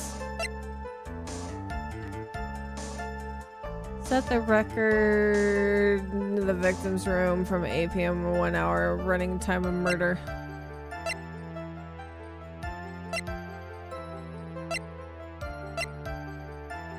Let's try using his profile specifically, because he's the only one that said that the bear was given to the client in the hallway.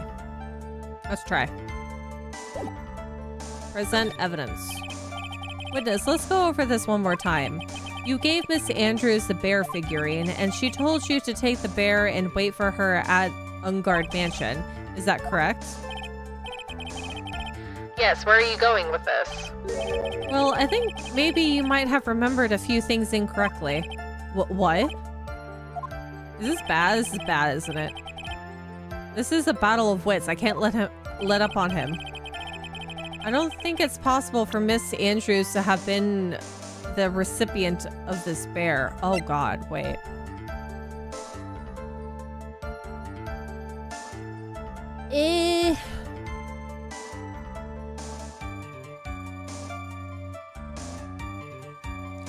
Do we have to use...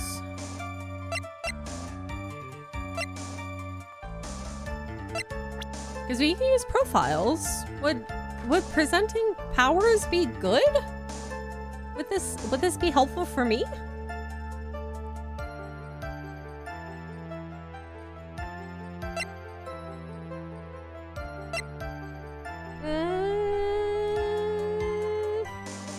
I could try. Will, your age is a lie. Yeah, 24-year-old Wukong. Okay, I'm gonna try. So what do you think? No, that's not it. That's not it at all. What evidence could I say that that's not the recipient?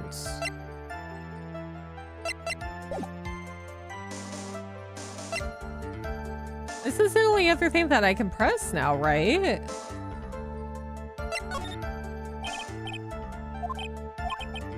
She was told you to take it, take the bear and wait for her at unguard mansion. Is that correct? Well, I think maybe you might have remembered a few things incorrectly. This is a battle of wits. I don't think it's possible for Miss Andrews to have been the recipient of this bear. What the heck do I... What the heck would I put out for this? You gotta dust the bear for fingerprints? We can't dust the bear for fingerprints. A lot of them were wearing gloves. If only that were a thing I could do. How the heck? Maybe I do Matt on guard. Let's see. This is gonna be process of elimination. No. Mr. the Killer. Oh, I'm sorry. I went to visit the water closet for a second. The water closet. Huh? Mr. Attorney, I think it's time I stated in the terms that even you can comprehend. If you ask me any more of these pointless questions, there will be no mercy. Okay. Yeah, that's correct. Maybe. Where did you find the bear? Maybe that's relevant? But the thing is, he found the bear, took the bear from the room, gave it to unguard in his room after the murder took place.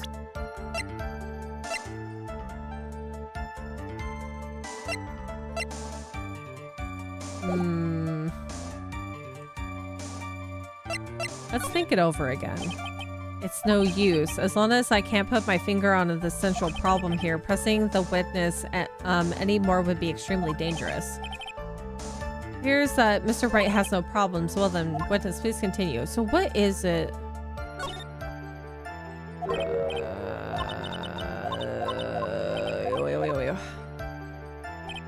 Because we don't have the other evidence that was left behind. I said murder.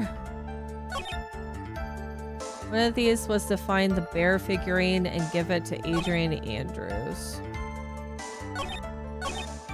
Can I press this again? I can't possibly think of evidence specifically that I have that can prove that it was not supposed to be given to Adrian but to unguard. But how do I do that without being suspicious?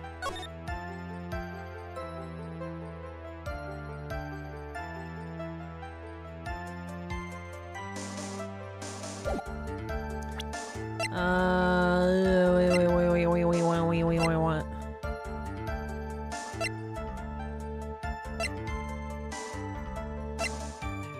I wish I had an idea, but I'm distracted by Hades too. That's completely fine. It's okay.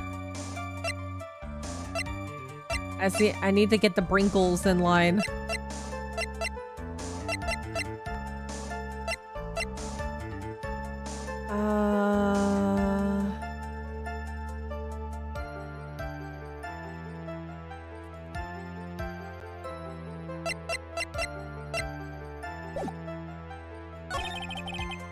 Can I see what the other two things was? You only showed me one.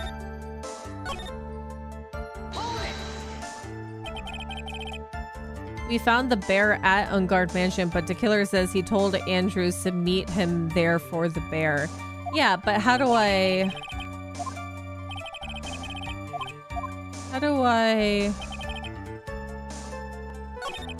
prove that? Where does it... I don't know if I can present the figurine.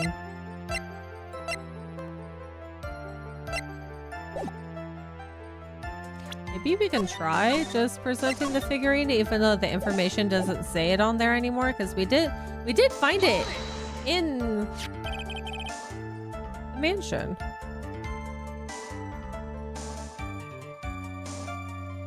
I found this figurine at Mr. Unguard's mansion. If you gave it to Miss Andrews, then what was it doing there? I was waiting for her there. That was also a part of the plan to frame Mr. Unguard, I'm sure.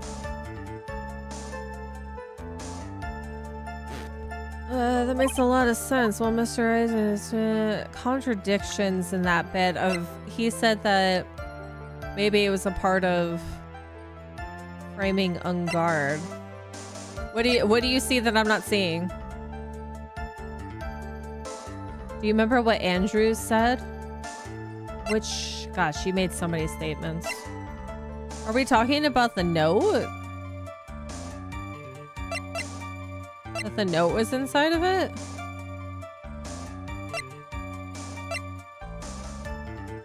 Yeah, Andrews knows how to open the bear. Yes. But he was bringing it to...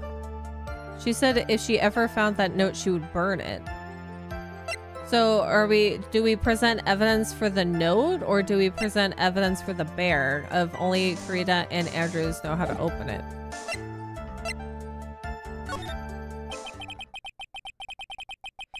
Yeah, oh, yes, actually.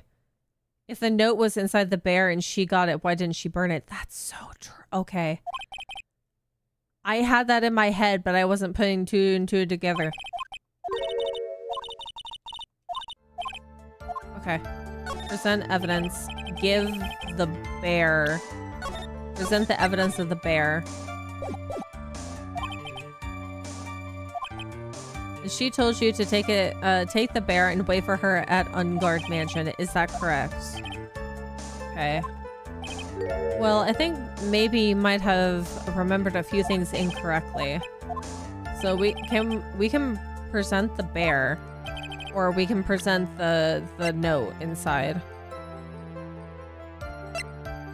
What do you think is better, the bear or the note? Because if she knew about the note and she wanted to burn the note, but it doesn't. I'm gonna do the note. There we go. Shelly to Killer. If you had really given the bear to Miss Andrews, then this item should not have been inside it. Yeah, okay. Sigh, you're a genius. This item. This item? I see where you're going. Yep, that's where I'm going. Where is everyone going? Do I need to pack a suitcase? Your Honor, please think back to Miss Andrews' testimony. And I was going to burn it for her sake. Even if even for a single minute that the bear had actually been in Miss Andrews' hands, I'm sure she would have taken the note and note out and burned it. How? You would think that this assassin would have stopped me by now. We're going so far into the sauce that he doesn't even realize that I'm incriminating him. So by the very fact that this note was still inside the bear, it tells us that your client didn't know how to disassemble the puzzle. Which means... It means, Your Honor, that it is impossible for Adrian Andrews to be the client.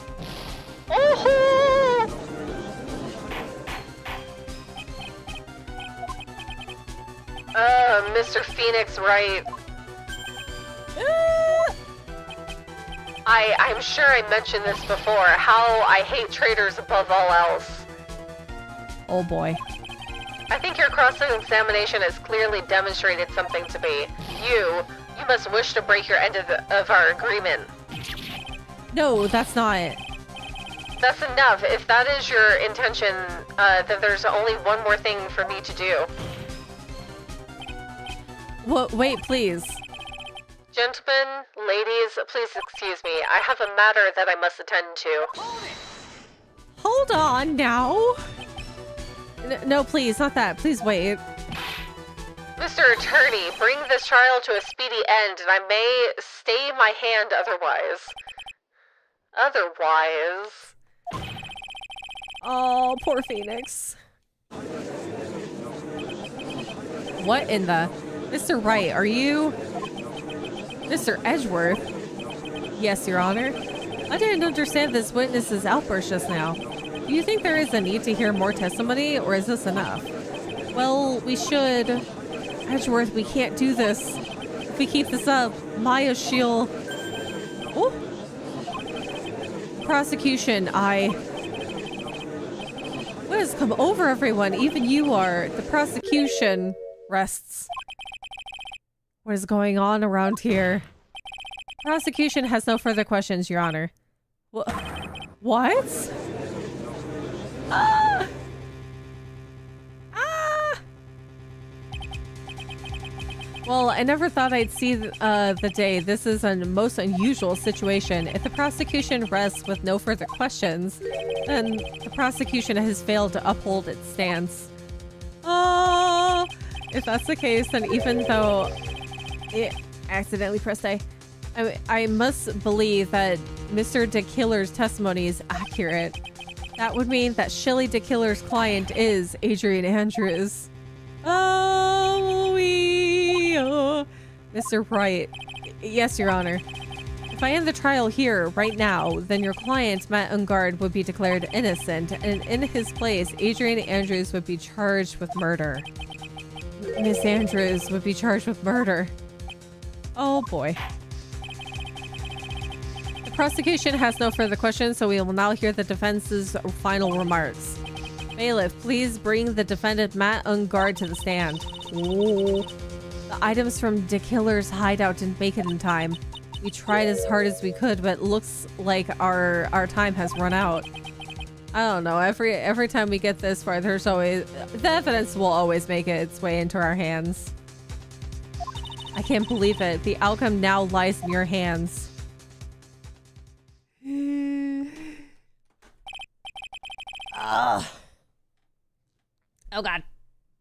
I'm fine. My spine's just realigning. It's good. Dude, did the old guy finally decide? To be honest, I can't think of you as a truly innocent and good person. You have done enough evil to drive a woman to your reputation is still quite dubious. At least on the charge of murder, it would appear you are innocent. Huh. Oh. Oh. So, I guess even the old, fuddy-duddy figured me out. Mr. Unguard. Oh, he's gonna incriminate himself. What an atrocious lawyer I have, giving his own client up like this. And that refreshing, like a spring breeze crap, it's just as atrocious, don't you think? Or don't you agree? Oh, he's gonna make this go much longer. The evidence is gonna get here in time because this man decided to reveal his inner personality. Anyway, get on with it and pronounce me innocent already. Right, Mr. Lawyer? Should I side with justice or should I save Maya's life? You better get on guard a guilty sentence, okay? But if I did that, Maya will die. But if I say he's innocent, then Miss Andrews will be charged as the murderer. Do I say he's guilty or not guilty? Either choice I make, someone's life is going to end. For Maya. For Maya. It all hinges on what I choose. Now then, Mr. Wright, let's hear the defense final statement on this matter. For Maya. If this person who hired the assassin was Adrian Andrews, then your client, Mr. Matt Ungard, is innocent. I want to punch him.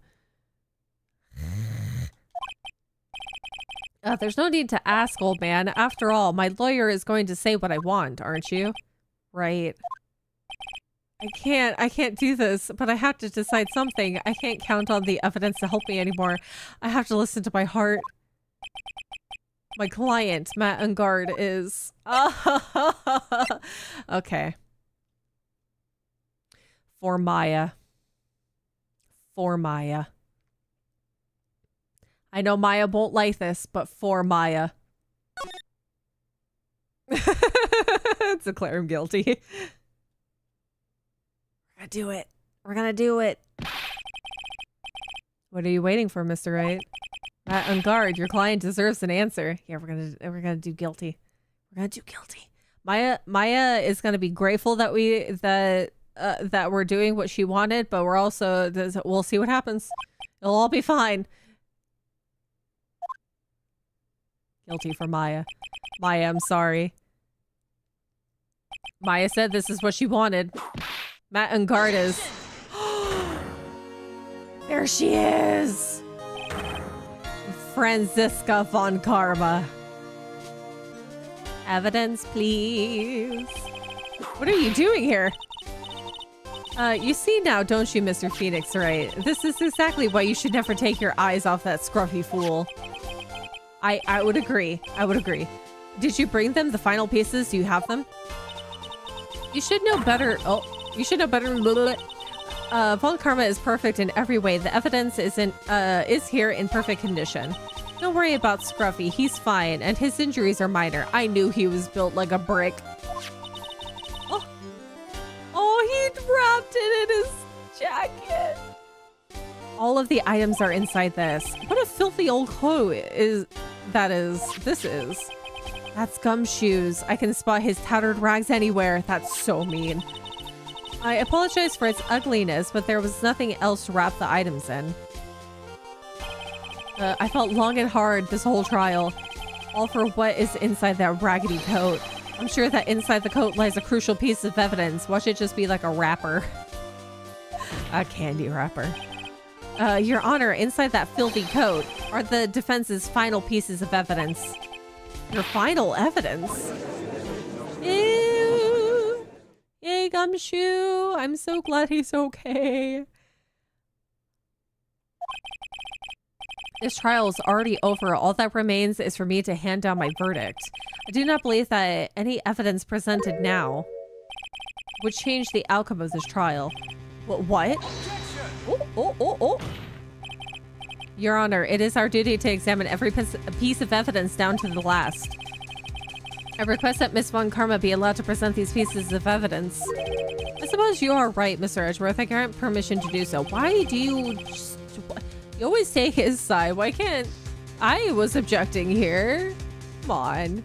However, this one obvious rule applies here. If these items do not bring up any new points, then they will not be accepted by this court. Now we gotta be careful. Save. Save.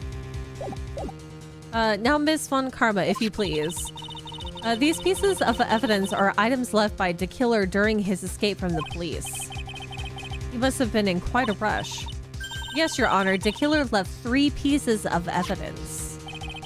Somewhere among the evidence we're about to see, there will be something that will turn this whole situation around, like a miracle. So maybe only one piece of evidence is actually true and necessary and needed, while the other ones are just like something that they found in the room. I'm sure of it. We gotta find the miracle. That is all we can hope for. Show me evidence. Ooh, a gun. The first item is a pistol. Does the killer's pistol have anything to do with the case? Oh god. Question for more details. Why would a pistol? Nobody was shot. Yeah, red herrings.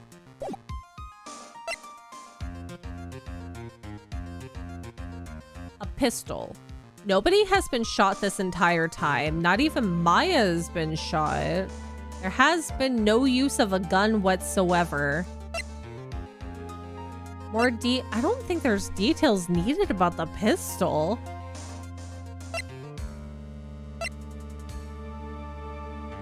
More details are not needed for a pistol. I'm pretty sure there was no gun involved in this case. There's no real benefit to hearing about it. Please present the next piece of evidence. One of the items retrieved from the killer's hideout. Nothing else is known. Oh, okay. So it's good that I saved right when I did. The tape! The videotape! Because they took the videotape... They took the videotape and something else, wasn't it? The second piece of evidence is this videotape. I bet the killer took that from Engard's mansion. I want a question for more details about that one. Have you checked the contents of that tape? Unfortunately, there was no time to. Oh, yeah. But I would speculate that this tape is very important. Why would you say that? Because he came back to his hideout for it. The killer went back for it? That's right. It looks like he was trying to recover it. He injured 3 of the officers at the site. That's the one that's gonna incriminate the assassin, because the video was taken during the time that he killed Kurita. But somehow it looks like they managed to protect it from the killer. Chili the killer is no ordinary man. One of the items retrieved, the killer violently tried to recover it. Contents unknown. Oh, that's the bellboy one. The bellboy. This would be the bellboy outfit, yeah? Yeah, the bellboy's uniform. Is that a uniform from the Great Gatewater Hotel? Question for more details.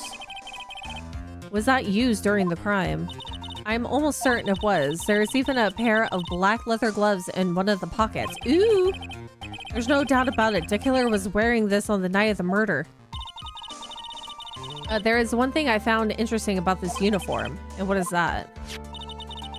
There is a button missing on the uniform. A button. It's a very unique button. I'm sure if we were to recover it, it would provide us with an interesting clue.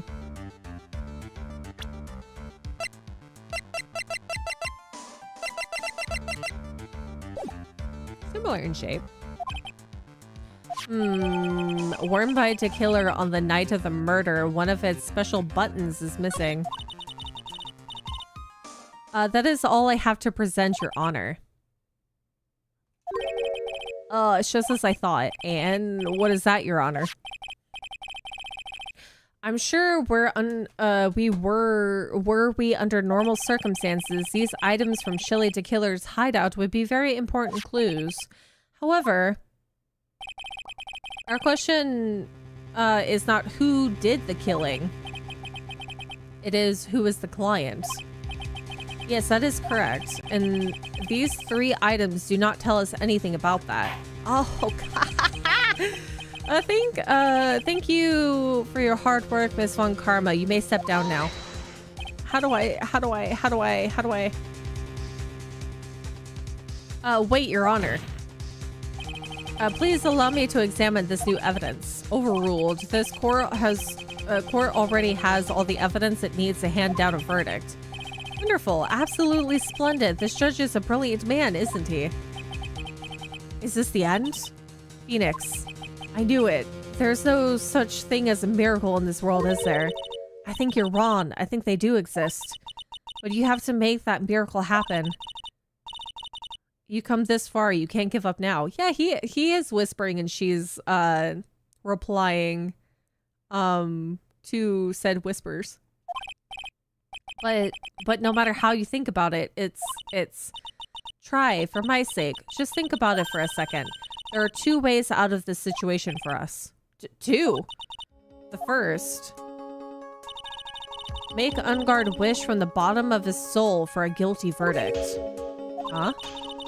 The killer will always place his client's wishes first.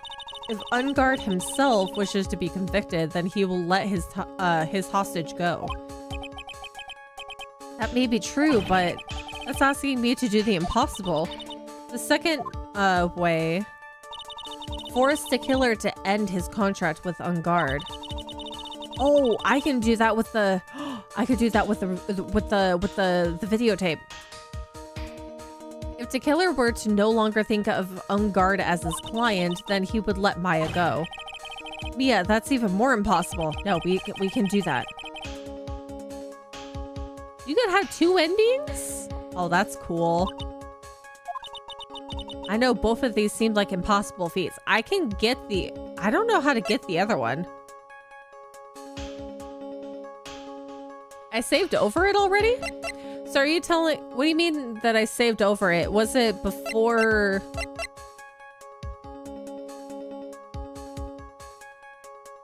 I didn't think that there would be multiple endings. Usually it's linear. How would you get the other ending? Because the tape is the one... the tape in the outfit is the one for... fix the audio. Oh, that's fine. I'm okay with that. That's no big deal. No big deal at all. I know both of these seem like impossible feats at first, but if you could make either one happen, it would truly be a miracle. The bigger problem is, the judge has already said he doesn't need any more evidence. The pieces he was just shown, he's not accepting them. Phoenix, think things through from the other side. Isn't that what he's always worked, or isn't that what has always worked for us? The other side, what does she mean? You mean to turn things around? Phoenix, the judge says he doesn't need the evidence. If that's the case, then who does need it? The person who needs the evidence. The person, the defense, prosecution, and the judge, we have seen all the pieces of evidence. And that is how we have come to know the truth. But there is one person who has yet to see them all. And that person does not know the truth. That's the truth. That truth, it may be what will bring about the miracle in the end. There are no objections this time, correct? Now then, I will pronounce my verdict. Why don't we all respectfully sit back and listen, kids? Gotta talk to Shelley. I've already told you, Mr. Wright, that the court does not need any more evidence. I'm not saying it is us that needs the evidence, Your Honor. Then you want to show the evidence of that person? Yes, Your Honor. Please, Your Honor. Mr. Wright, for you to ask with such passion, I'll grant you one chance. Oh, one chance. Please show your evidence to who you think is the right person. That's impossible to turn this situation around in one try. One try, that is all I will permit. I have to try to remember everything that has happened up to this point. Think, Phoenix, think. There must be a way to save Maya while taking unGuard down at the same time. We'd go to talk back. We go back to talk to Shelly the killer, and point out that he has evidence of Shelly making the murder in a video. We gotta convince him. Who would you like to show the evidence to? Shelly the killer. This is also funny because it's John Doe and then Shelly the killer, because you have two of the same people. We're gonna do Shelly the killer. I see. Now, tell this court what one piece of evidence you would like to show this person. The videotape. The videotape specifically, because he came back for it. Well, what do you think, Mr. Edgeworth? Also, at the very end, Peach, pause before you actually decide the verdict? Okay. If I remember, I shall try. Because there's a hilarious scene. Let me save again. I think there is some merit in showing this evidence to that witness. Bailiff, please bring in the transceiver from earlier. All right, looks like I've managed to convince him.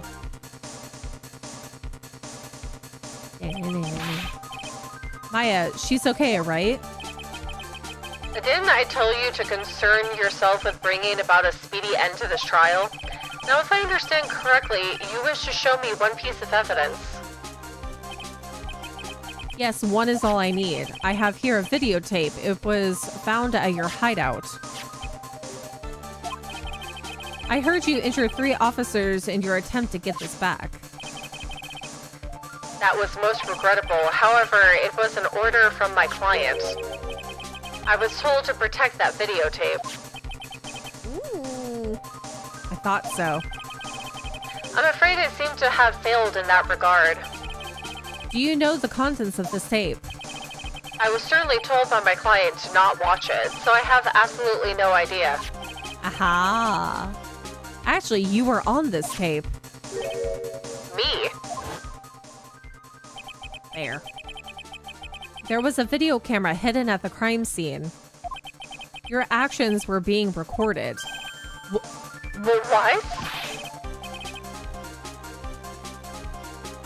Our brains are combining to form one big wrinkle brain. We are the Peachyforest. Is that true, Mr. Wright? Ooh, who was it that planted the camera? Well, the only person who could have placed the camera at the scene of the crime would be your client, naturally. Ew. That was Adrian Andrews. Be quiet and listen, Your Honor. Yes, sir. Your client specified a place and time for you, isn't that right? Yes. Brain cells combined! That was so that they could film you. Had no idea. Mr. Wright, why would my client do such a thing? So you don't blackmail them back. I would like to know why. Why did Matt unGuard film the crime scene? The reason why he did this is my ticket out of this whole mess. There's only one reason why your client would secretly film the crime scene. They wanted to see Juan Get his, wanted to blackmail you, didn't trust your skills. Yeah, I think the blackmail one's gonna make myself some dinner while we combined our brinkles. Put the brinkles all in one bowl. Blackmail. Your client once told me something very interesting. We were talking about you, and this is what they said. Yeah, he wants to be able to blackmail him because if he gets blackmailed by the assassin, he has something to attack back with. But I'm no weakling. I don't believe anyone, least of all assassins. Oh, come now, Mr. Wright. Assassins aren't above blackmail. Yes, that's where the video comes in. With that, I can keep him at bay and even blackmail him if I want. Yeah, his insurance for it. So it never actually came back to him no matter what. Your client didn't trust you at all. They were thinking of using this video to blackmail you. What do you have to say to that, Shelly the Killer?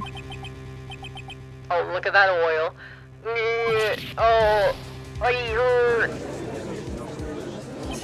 I love the oil. I love that we just have a literal radio transceiver on the stand, sweating bullets of oil and breaking. It looks like I was being deceived from the very beginning. Yes, by a natural. That is the kind of person they are. Your client is a person who only thinks and plots of how to use the people around them to protect themselves from any and all dangers that may arise. That is the true nature of your client. I have one question for the witness. I'm gonna save.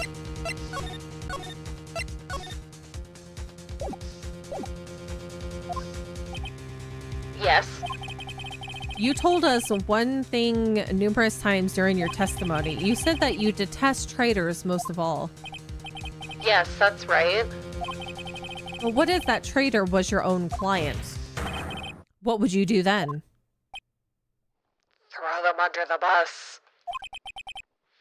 That's obvious. I would break our contract if that's the case. And then, that client would become my next target. For the honor of the killer name, even if it takes an eternity, I would follow that person to the ends of the earth to exact my punishment.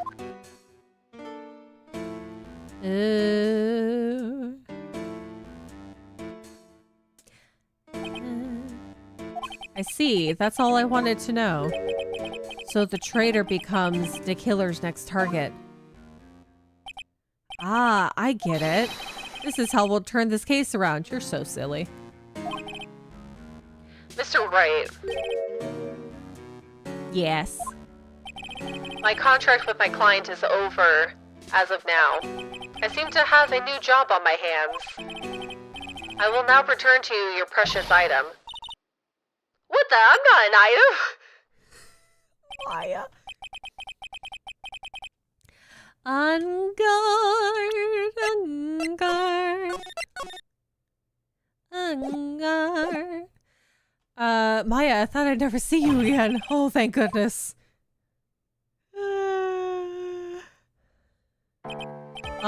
This trial appears to have come to its conclusion. However, I am sort of... I don't quite know what just happened there with the witness. Miss Von Karma, where did that... We did it. She always has you in her sights. Does she? She's not even in the courtroom.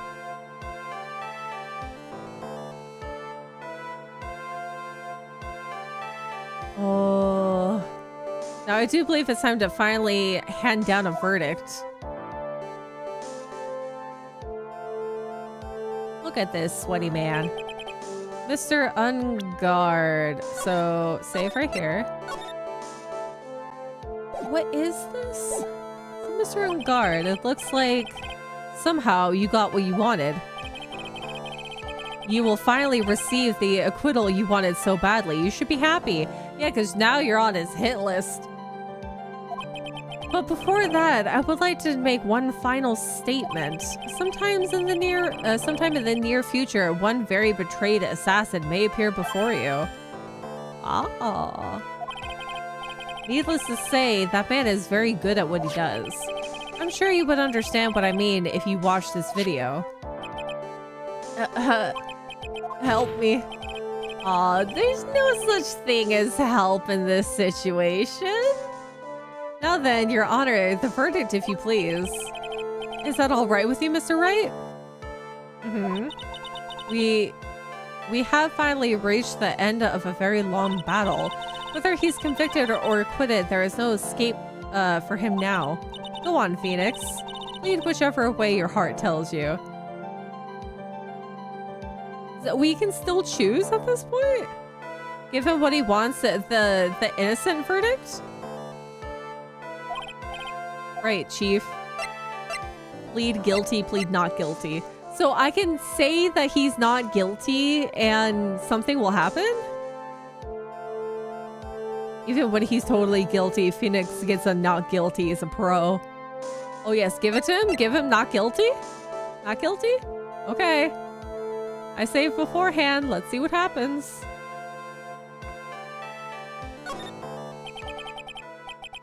Congratulations, Mr. Matt Ungard.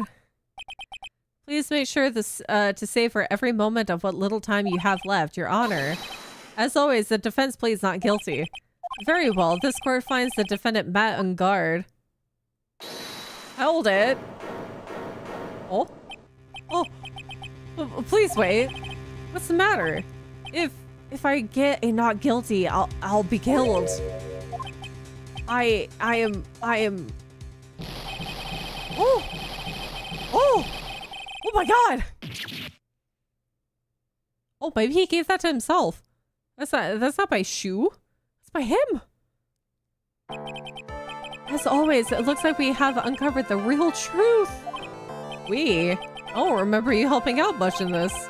Mr. Edgeworth, how is Matt in guard? I have left Miss Von Karma in charge of his incarceration. Oh my goodness. Is this the only thing that happened, or is there more? Oh dear. I've left Miss Von Karma in charge of his incarceration. I'm sure he's getting a full course meal of whip leather right about now. Very good. That was a close one, wasn't it, Mr. Wasn't it, Witness? Yes, I plan to pay my debt to society for my own crime, Your Honor. The first time I was called to the witness stand during this trial, all I felt was despair. She must be talking about the time Edgeworth really went after her. I guess she's trying to forgive him for what he did. So what difference is it for guilty and not guilty? This witness, should I put this, she has an illness. No. That man scratched up his own face. But after that, when I was alone at the detention center, that's the first time I really saw myself for who I am. She's down with the sickness. And today, when the two of you used your combined strength to convict Matt, I felt like I had finally been saved. Aww. Wow, this is the first time I've ever seen her smile. I am really happy that you two were in charge of this case. I really don't know how to express how I feel at this moment. This is the first time I felt comfortable with myself, with who I am. Thank you so much, everyone. Yay! Yay! We did it. Oh my god, this was so many sessions. It looks like we have resolved everything at last. As for myself, there are still a few things I'm confused about. But everyone seems to be in good spirits, and that is good enough for me. That is all. The court is adjourned. Yay, we did it! Oh my god, this took so much time. God, we got into this court at 10 a.m. and it's now 5:14 p.m. We stalled for so long. March 23rd, 5:14 p.m. District Court, Defendant Lobby number 3. You were great out there, Phoenix. What I did out there was right, wasn't it? This is the first time you've not gotten your client off. You got them a guilty verdict this time. Bunny ear is guilty. But you have to look past all of that. All of that to what's really important. You now realize that there is something more than just getting a not guilty, right? Yes, I understand now. Phoenix, think back for a second. Think to the moments before Miss Von Karma arrived with the final pieces of evidence. Think about the incredible decision you had to make.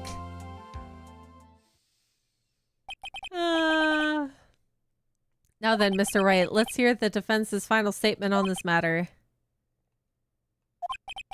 I can't count on the evidence to help me anymore. I have to listen to my heart. Should I side with justice or should I save Maya's life? Wait, did it go back? My client, Matt Ungard, is... Oh, okay. Oh no, it was just recapping. He is guilty or is he not guilty? Those were your choices then and your answer. Your answer spoke to what being a lawyer means to you. Right. Yeah. Yes, Edgeworth. I have good news. Maya is now safe in police custody. Are they feeding her? They should feed her first. I don't want the bill for this. Not saying that I wouldn't feed her, but I'm just... At least it'd take a little bit off the load for me. Yeah, this is a good ending. I wonder what the difference is between the two. You're telling us the truth, right, Mr. Edgeworth? Yes, she's quite safe. She's on her way here as we speak in a patrol car. Ah, Mystic Maya's safe. You did it. You really did it, Mr. Nick. Ow, she punches deceptively hard for a kid. I believed in you. I kept saying to myself, Mr. Nick will save her. Mr. Nick will save her. Oh, it's okay, Pearly. Thanks. Oh, what's wrong? Miss Von Karma. Oh. Don't whip me today. I've been through too much. About earlier, thanks. Oh, ah! Why are you still smiling, Mr. Phoenix Wright? You lost. Your perfect win record has now been crushed. And yet, you are still happy? Kinda. I didn't think you'll ever understand. Or I don't think you'll ever understand, Miss Von Karma. How dare you? Don't worry. She may in time. After all, I was like that myself until a year ago. Yeah, it's okay, Edgeworth. We have our bickering, but ultimately, we always get back together. For my own personal victories and for guilty verdicts. I used every dirty trick in the book, and so my win record remains spotless. But a man appeared and stood fast against that selfish me. He helped him become a better person. And if that doesn't say wife, I don't know. I fought him in my usual manner and tasted my first defeat. I felt like I had lost everything because of that. And then... yeah. It was my turn to sit in the defendant's chair. And I was saved by that person I called my enemy. I couldn't forgive myself for all that happened, so I left the prosecutor's office. And I left that note. Prosecutor Miles Edgeworth chooses death. As well you should have. A prosecutor who has shamed himself with defeat should crawl into a hole and die. Shut up, Von Karma! But that was not what happened. After I left the prosecutor's office, I finally came to realize something. And it was in that moment of clarity that everything began to change. What foolish nonsense. We prosecutors use anything we can to attack the defendant. But every time we did so, no matter how desperate the situation, instead of giving up like most people, that man would hold strong with his undying faith. And then, before I knew it, I began to trust in that man as well. They trust each other. They trust each other. What, you trusted your enemy? It doesn't matter how many underhanded tricks a person uses. The truth will always find a way to make itself known. Yeah, now kiss. We need a kissing moment. Yeah, totally platonic. I said wife. I'm platonic wife.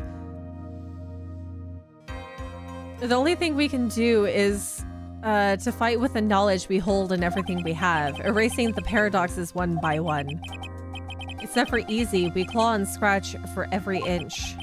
But we will always eventually reach that one single truth. This I promise you. The truth. Man-wife. Wife-man. Yeah, that's, yes, that's the reason why prosecutors and defense attorneys exist. But I'm sure you already knew that, didn't you? Right. Nah. That's why you, couldn't forgive me. This man who went into hiding, isn't that right? This man who only had his sights set on victory, who ran away into the night. You ran away from me at night?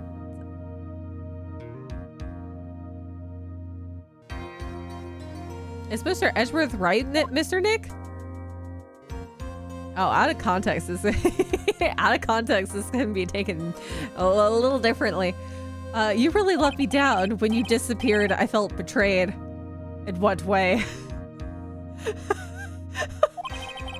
The reason I decided to become a lawyer to begin with was because I believed in the things you said to me all those years ago. And you betrayed your own words. That's why 1 year ago, I made up my mind. I decided that the Miles Edgeworth I knew had died. At least that's what I told myself. You pathetic fool. We're trying to have a moment, Von Karma. How dare you? Miss Von Karma, I don't want to hear the wretched whimpering of a disgraced loser. If Von Karma is someone who is destined to be perfect, Miles Edgeworth, you are no longer worthy. You are no longer worthy of being a Von Karma. He was never a Von Karma in the first place. And neither am I. It's over. It's all over. Wait, how old is Francisca again?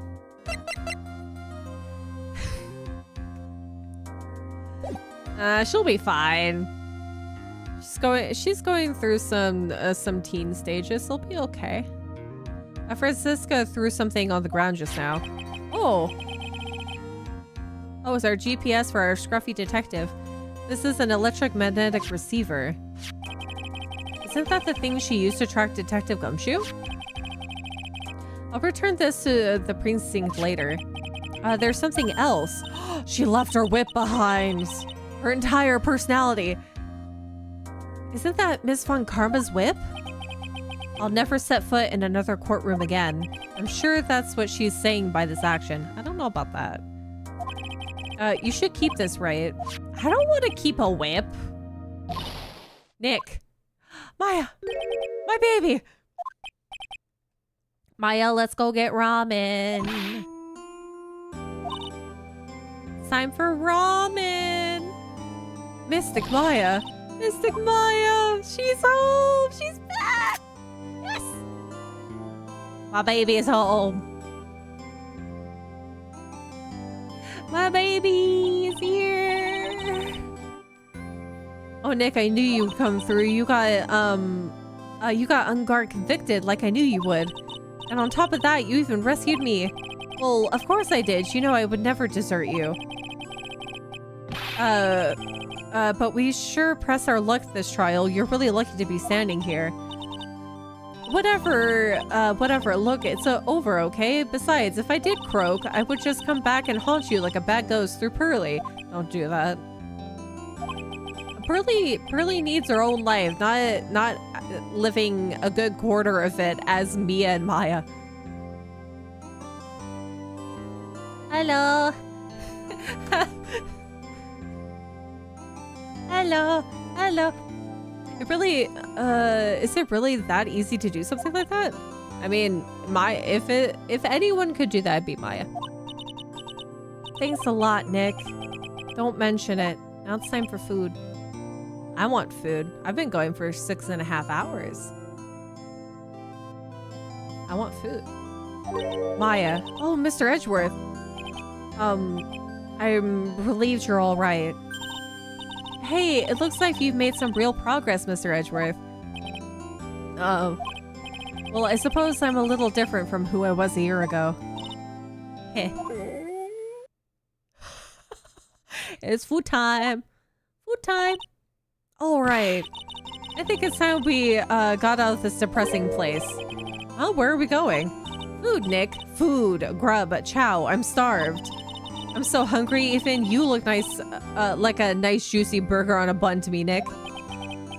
You think I look like a burger? I'm a prime rib at least. Come with us, Mr. Edgeworth, please. Family food time. It's family time, Edgeworth. We gotta go get the children food. All right, so how about we hit up our usual burger joint? Don't be silly, Nick. Huh? This case messed up that awesome evening and got in the way of my gourmet food. So I decided that we have to make it up by having another feast. I'm gonna be so poor. I'm gonna be so poor. Edgeworth, can you help with the, like, can you take like a good half the bill? I can't. Come on, Nick, food. Edgeworth, please help. Oh no. March 23rd, 7:38 p.m. Gatewater Hotel, hotel lobby. Gumshoe!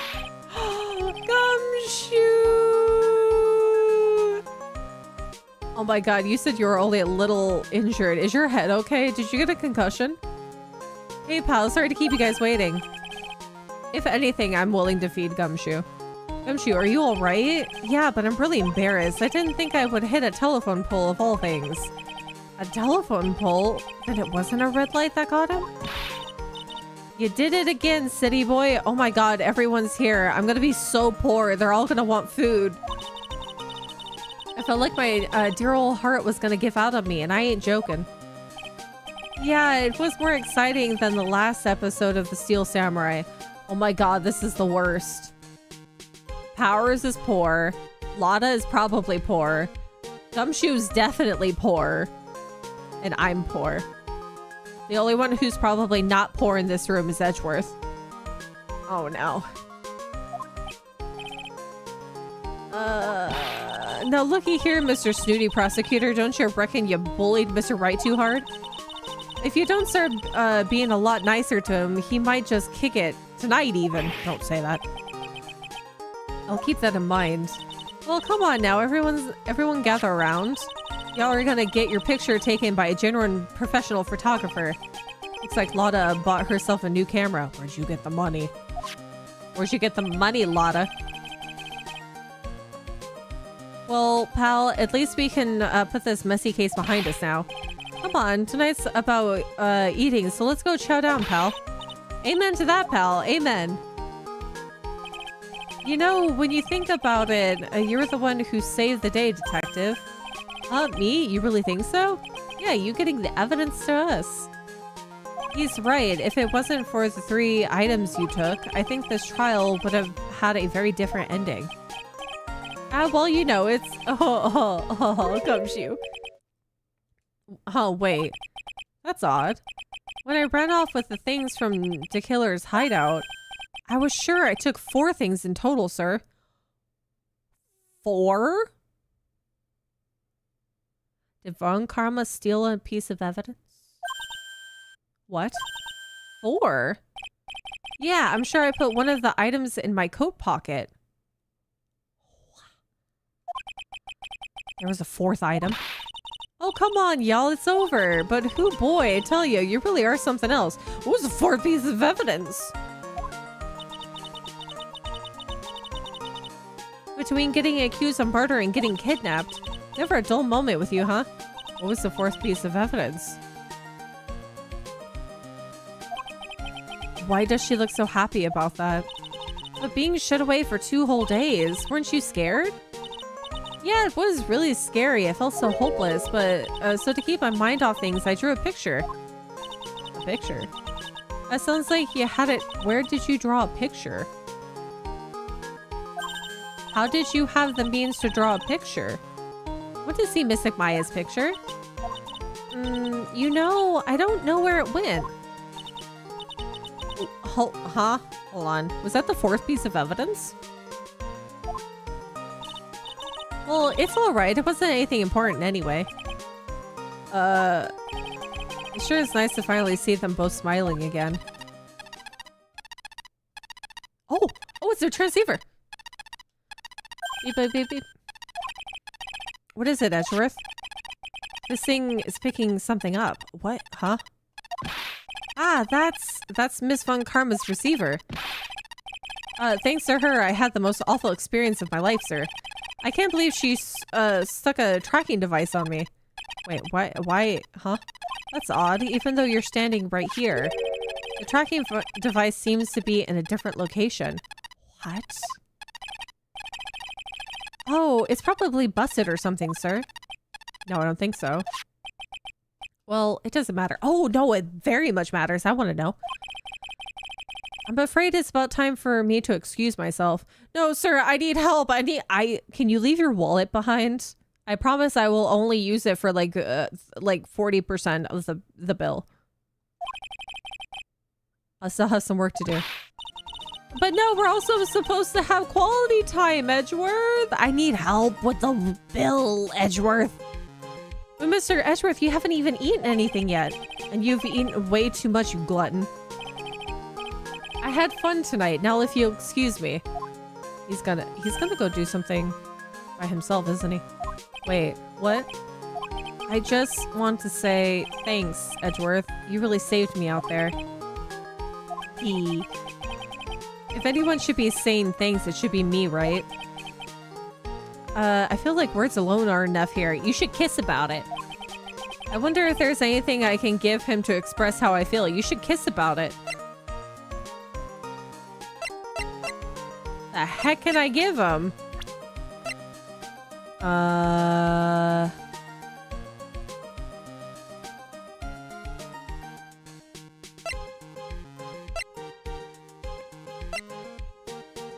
Time for snogging. What the heck do I give him the whip? No. What the heck would I give him?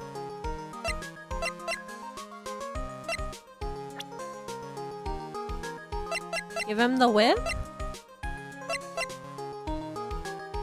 Thrown Away by Franziska von Karma. It has a certain mysterious nostalgia to it. Yeah. Okay. We'll give him the whip. What's this? Thank you. It's all thanks to you two. You and her.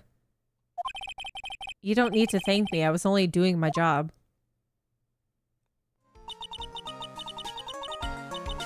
It looks like Mr. Edgeworth has left, Mr. Nick.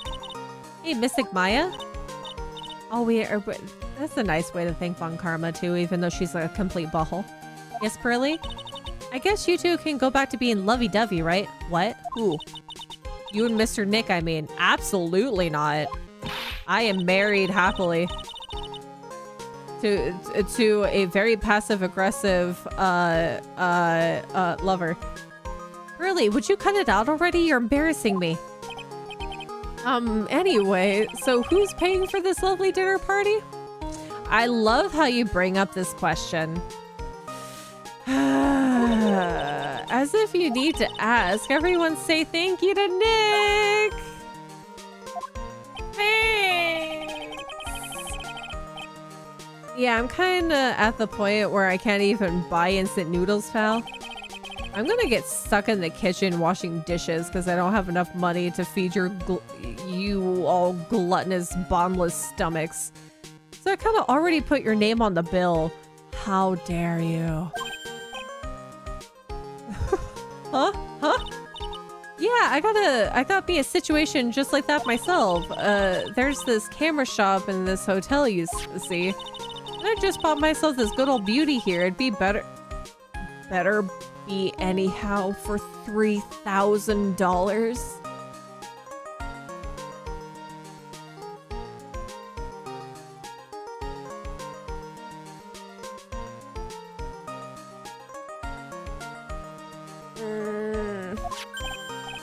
Do they accept payment in the form of snails? Actually, I reckon you bought it for me since it's on your tab after all. How did that? What? Hold on.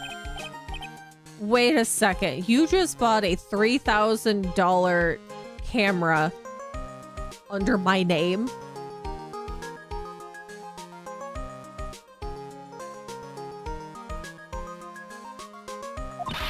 Isn't that great, Mr. Nick? Yeah, Nick. How is this great? I'm poor. I'm so poor. Why do I suddenly feel like screaming? Oh, you don't need to hold back now, you hear? Yeah, pal, time to let it all out. It's okay to have a good cry, Nick. We're gonna need a good cry after this. This is going to be the first time I hear the real you. Go on, it's been a while. Since I've heard you say it, I've been busy being a hostage and all. I hate all of you. All right then. If you say so, Nick, all you need to do is run. They'll get stuck with the bill. All right then, if you say so. God. Just the objection at the end. Oh, we're done. Oh my God, how is he gonna pay for anything? Oh, you really came through for me, Nick. I had to hide that letter, but I knew you'd find it. I really feel like I've been living on the edge lately. I mean, I've escaped death 3 times now. Pretty cool, huh? I feel like a pro. That's not a good thing to feel like a pro about. Yay, now we have one more game in the trilogy after this. I'm so happy that you could save Mystic Maya, Mr. Nick. I'm so happy for the 2 of you. Speaking of which, I think this hotel is a popular place for honeymooners. No. No. So I sort of made a reservation for you two just in case. What? This is another... The cancellation fees. Pearl. I can't pay for this. Well, pal, it looks like I'm back on the force again. I'm so glad for you. Mr. Edgeworth had a long talk with the chief and he got me reinstated for my sake. I heard he said something like letting this one go is bad for all society. I knew it. Crushing headline to everything is the only way to live, pal. They're only trying to keep you from making bad decisions in the rest of the world, sir. I love you, though, Gumshoe. Really thank Edgeworth. Look who it is. I, Maggie Bird, am retiring this uniform as of today, sir. I'm going to be a waitress from now on. That's... And bringing smiles and joy to people who come by restaurants, sir. I hope you'll stop by sometime, Mr. Wright. I don't have the money for going to restaurants anymore after this. It's all gonna be at home eating my own plans as sustenance. I'm gonna have to filter feed the dust out of the air to nourish myself. Are you here to visit a patient? God, I can't speak. It's so fast. Here's so hoping Edgeworth is willing to help out with a few bills. I'm gonna need it. I hate this doctor. Ho, ho, ho, ho. Main programming, Tadaki Yamamoto. Yamamoto. It's time to begin our quest of world. Hi, Max. Oh my God. What about Zimbabwe? Do you think there are castles made of cake and bunnies who can talk? I think if there's any talking bunnies, even they won't laugh at most jokes. Programming.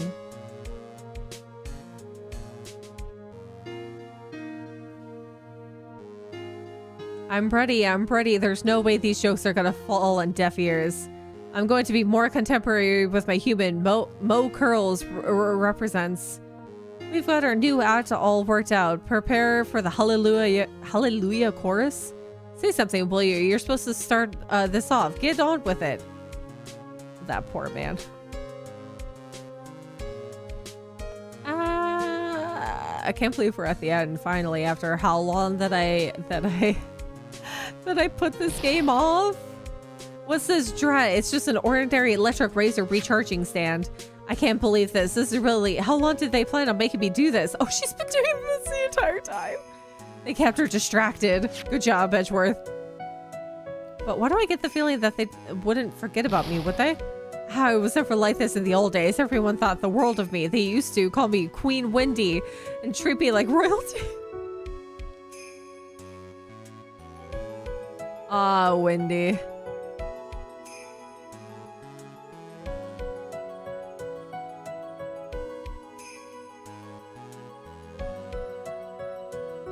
I wonder... I don't think I'm gonna start the next game right away because we have a couple of games that's coming out that we're gonna play too. I received a letter from Miss Von Karma. She said that after I get out, I should feel free to consult her about anything at all. I'm really thankful to have met everyone. Aww, I wish you nothing but the best, Adrian.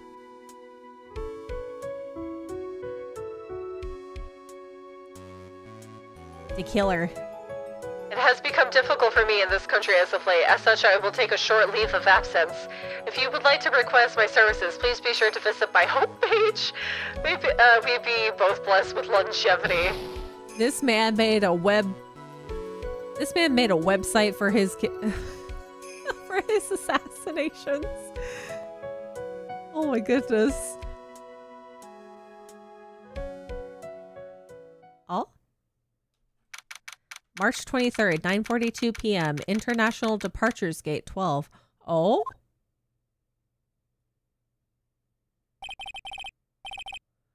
Where are you going, Franziska? Oh? How did you know I was here? With this. That's... I heard you were planting things on a certain person. Things like tracking devices in his coat, for example. That's just like you. I only planted it in there because he was always wearing it. This filthy drab coat of his. She has the evidence and she's leaving with it. I don't know how it ended up in my luggage, but it's going in the trash, I promise you that. Oh, that's right. Speaking of that man, he told me something very interesting. When I ran off with the things from the killer's hideout, I was sure I took 4 things in total, sir. 4 things. It seems he put the last one in his coat pocket. He put it in here? What is it? It doesn't matter anymore. The case is already over. What is it? What are you going to do now? That's none of your business. What is the evidence? Tell me! Are you running away? Shut up. You don't understand a thing. You can't possibly understand what it means to be Manfred von Karma's daughter. Yeah, it could. Maybe it was the note. That'd be that could be it. Franziska. So many expectations from everyone around me. Expectations I must fulfill. I'm expected to win no matter what, and failure, such a thing is not an option for me. My father was a genius, there's no doubt about that, but me, I'm no genius. I've always known that. Give this baby a hug, even though I don't like her very much, but she has the potential to improve upon herself. You are 18 years old. You have your whole life ahead of you. You can be better. But I had to be one. I had to. You may not be a genius like your father, but you are a prosecutor. You have been and always will be. No, I'm not. Not anymore. I've even thrown my whip away. No, I have given the whip back. Wright gave me this to hold on to. Right. You knew something like this would happen, didn't you? I'm going to say this again. We prosecutors do not fight for personal honor or pride.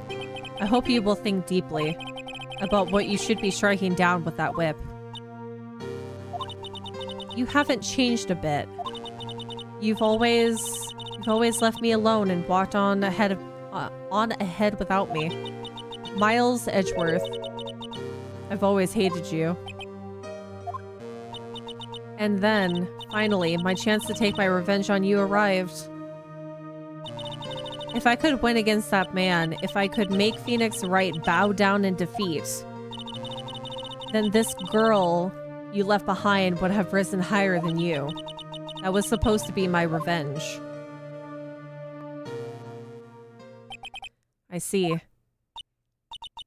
You know, I can't do it. I can't change who I am. I can't throw away everything I've been until today. You can. It'll just take time. I believe you can, just like how Adrian Andrews did. Adrian Andrews? You were going to use her during the trial, right? But you were dependent on your father by using his tactics, isn't that right? Today, you chased after me and after I had left you behind all these years. And that's why we're standing here now, side by side. But I have no intention of stopping. If you say you're going to quit your walk down the prosecutor's path, then this is where we part ways, Franziska von Karma. Oh, the oh, baby!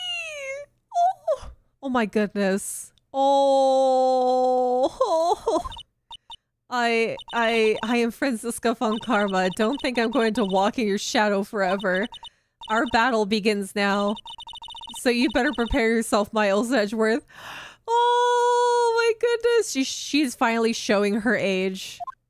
Baby.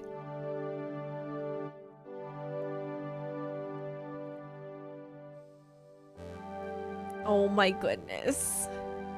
That looks like grass and not clouds. Phoenix Wright, one day, someday, I'm sure we'll meet again in battle. Until then, this last piece of evidence that never made it to you, I'll take good care of this fourth piece, so I can give it to you when at last we meet again. I want to know what it is! We probably will find out when we start the next game. Oh, that's cute. I knew it looked like a face.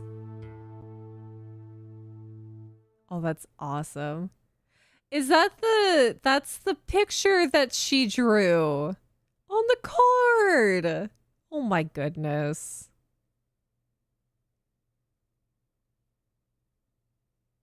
That's so cute. So I think that was the last piece of evidence that was supposed to be there. Yay! Now, the only thing left is trials and tribulations.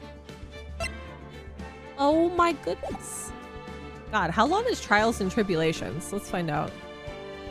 How long to beat Ace Attorney Trials and Tribulations? How long is that game? 23 hours? I'll go well past that.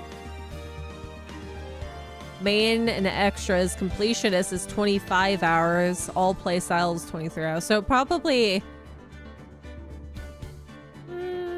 I'll probably go well above and beyond that. God, it's been 7 hours. Yay! We've done it. The game is finally done. It only took me 2 years. Oh. Pretty soon, after we finish Trials and Tribulations, we'll be able to go to the Great Ace Attorney. Eee. But soon, Paper Mario is going to consume my life. Oh, I can't wait. We also gotta finish Alien Isolation, and we're still playing Shin Megami Tensei, and we're like occasionally dabbling in Stardew Valley, which I might play sporadically. I gotta shove some other games in here until, how many weeks is it now until it comes out? It's a week after. Comes out on, I think, if I remember correctly, the 23rd is when the remake of Thousand Year Door comes out. And as you know, that is probably going to be all that I'm playing for the next couple of weeks after it comes out. Several sessions of nothing but Paper Mario. But I am going to go find food now. I think my stomach's actually been grumbling for a little bit because I have not grabbed a different snack after figuring out that I was slightly eating out of date Cheetos. It's like one of those really small packs that I think was in one of those boxes that you get from Costco. I thought these weren't out of date, and so I just started munching on them, and the taste has not left my mouth even after drinking flavored water. So I'm gonna go find food to get this taste out of my mouth. I hope you guys had fun. Thank you for combining your brain cells with me so we can have collective Brinkles together. I hope you guys had a good day, and I hope you have a good night and I hope you sleep well and have good dreams when you go to bed. If you're going to work, have a good day at work. I hope it's not stressful. And I will see you guys the day after tomorrow. Is that how I had it set up this time frame? Actually, yes, I did have it set up like that. So there's Alien Isolation on Friday. So this means I might need to change Saturday's stream then, because we just finished Justice for All. Great Ace Attorney win. Great. It will be after Trials and Tribulations. I don't think that I'm actually going to start it on Saturday, so Saturday might be a different stream. We might do 2 sessions of Alien Isolation. I forgot that I had it set up that I was going to do another Phoenix Wright stream on Saturday. Why did I decide to do a 7-hour stream to get it done today? I was determined. We'll see. How about I put a poll up? Should we set it up to we start Trials and Tribulations on Saturday?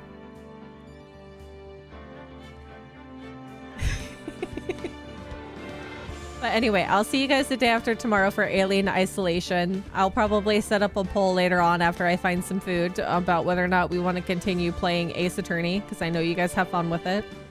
But it's always good to have opinions on whether or not we should sprinkle something else in there. See you guys later. Goodbye.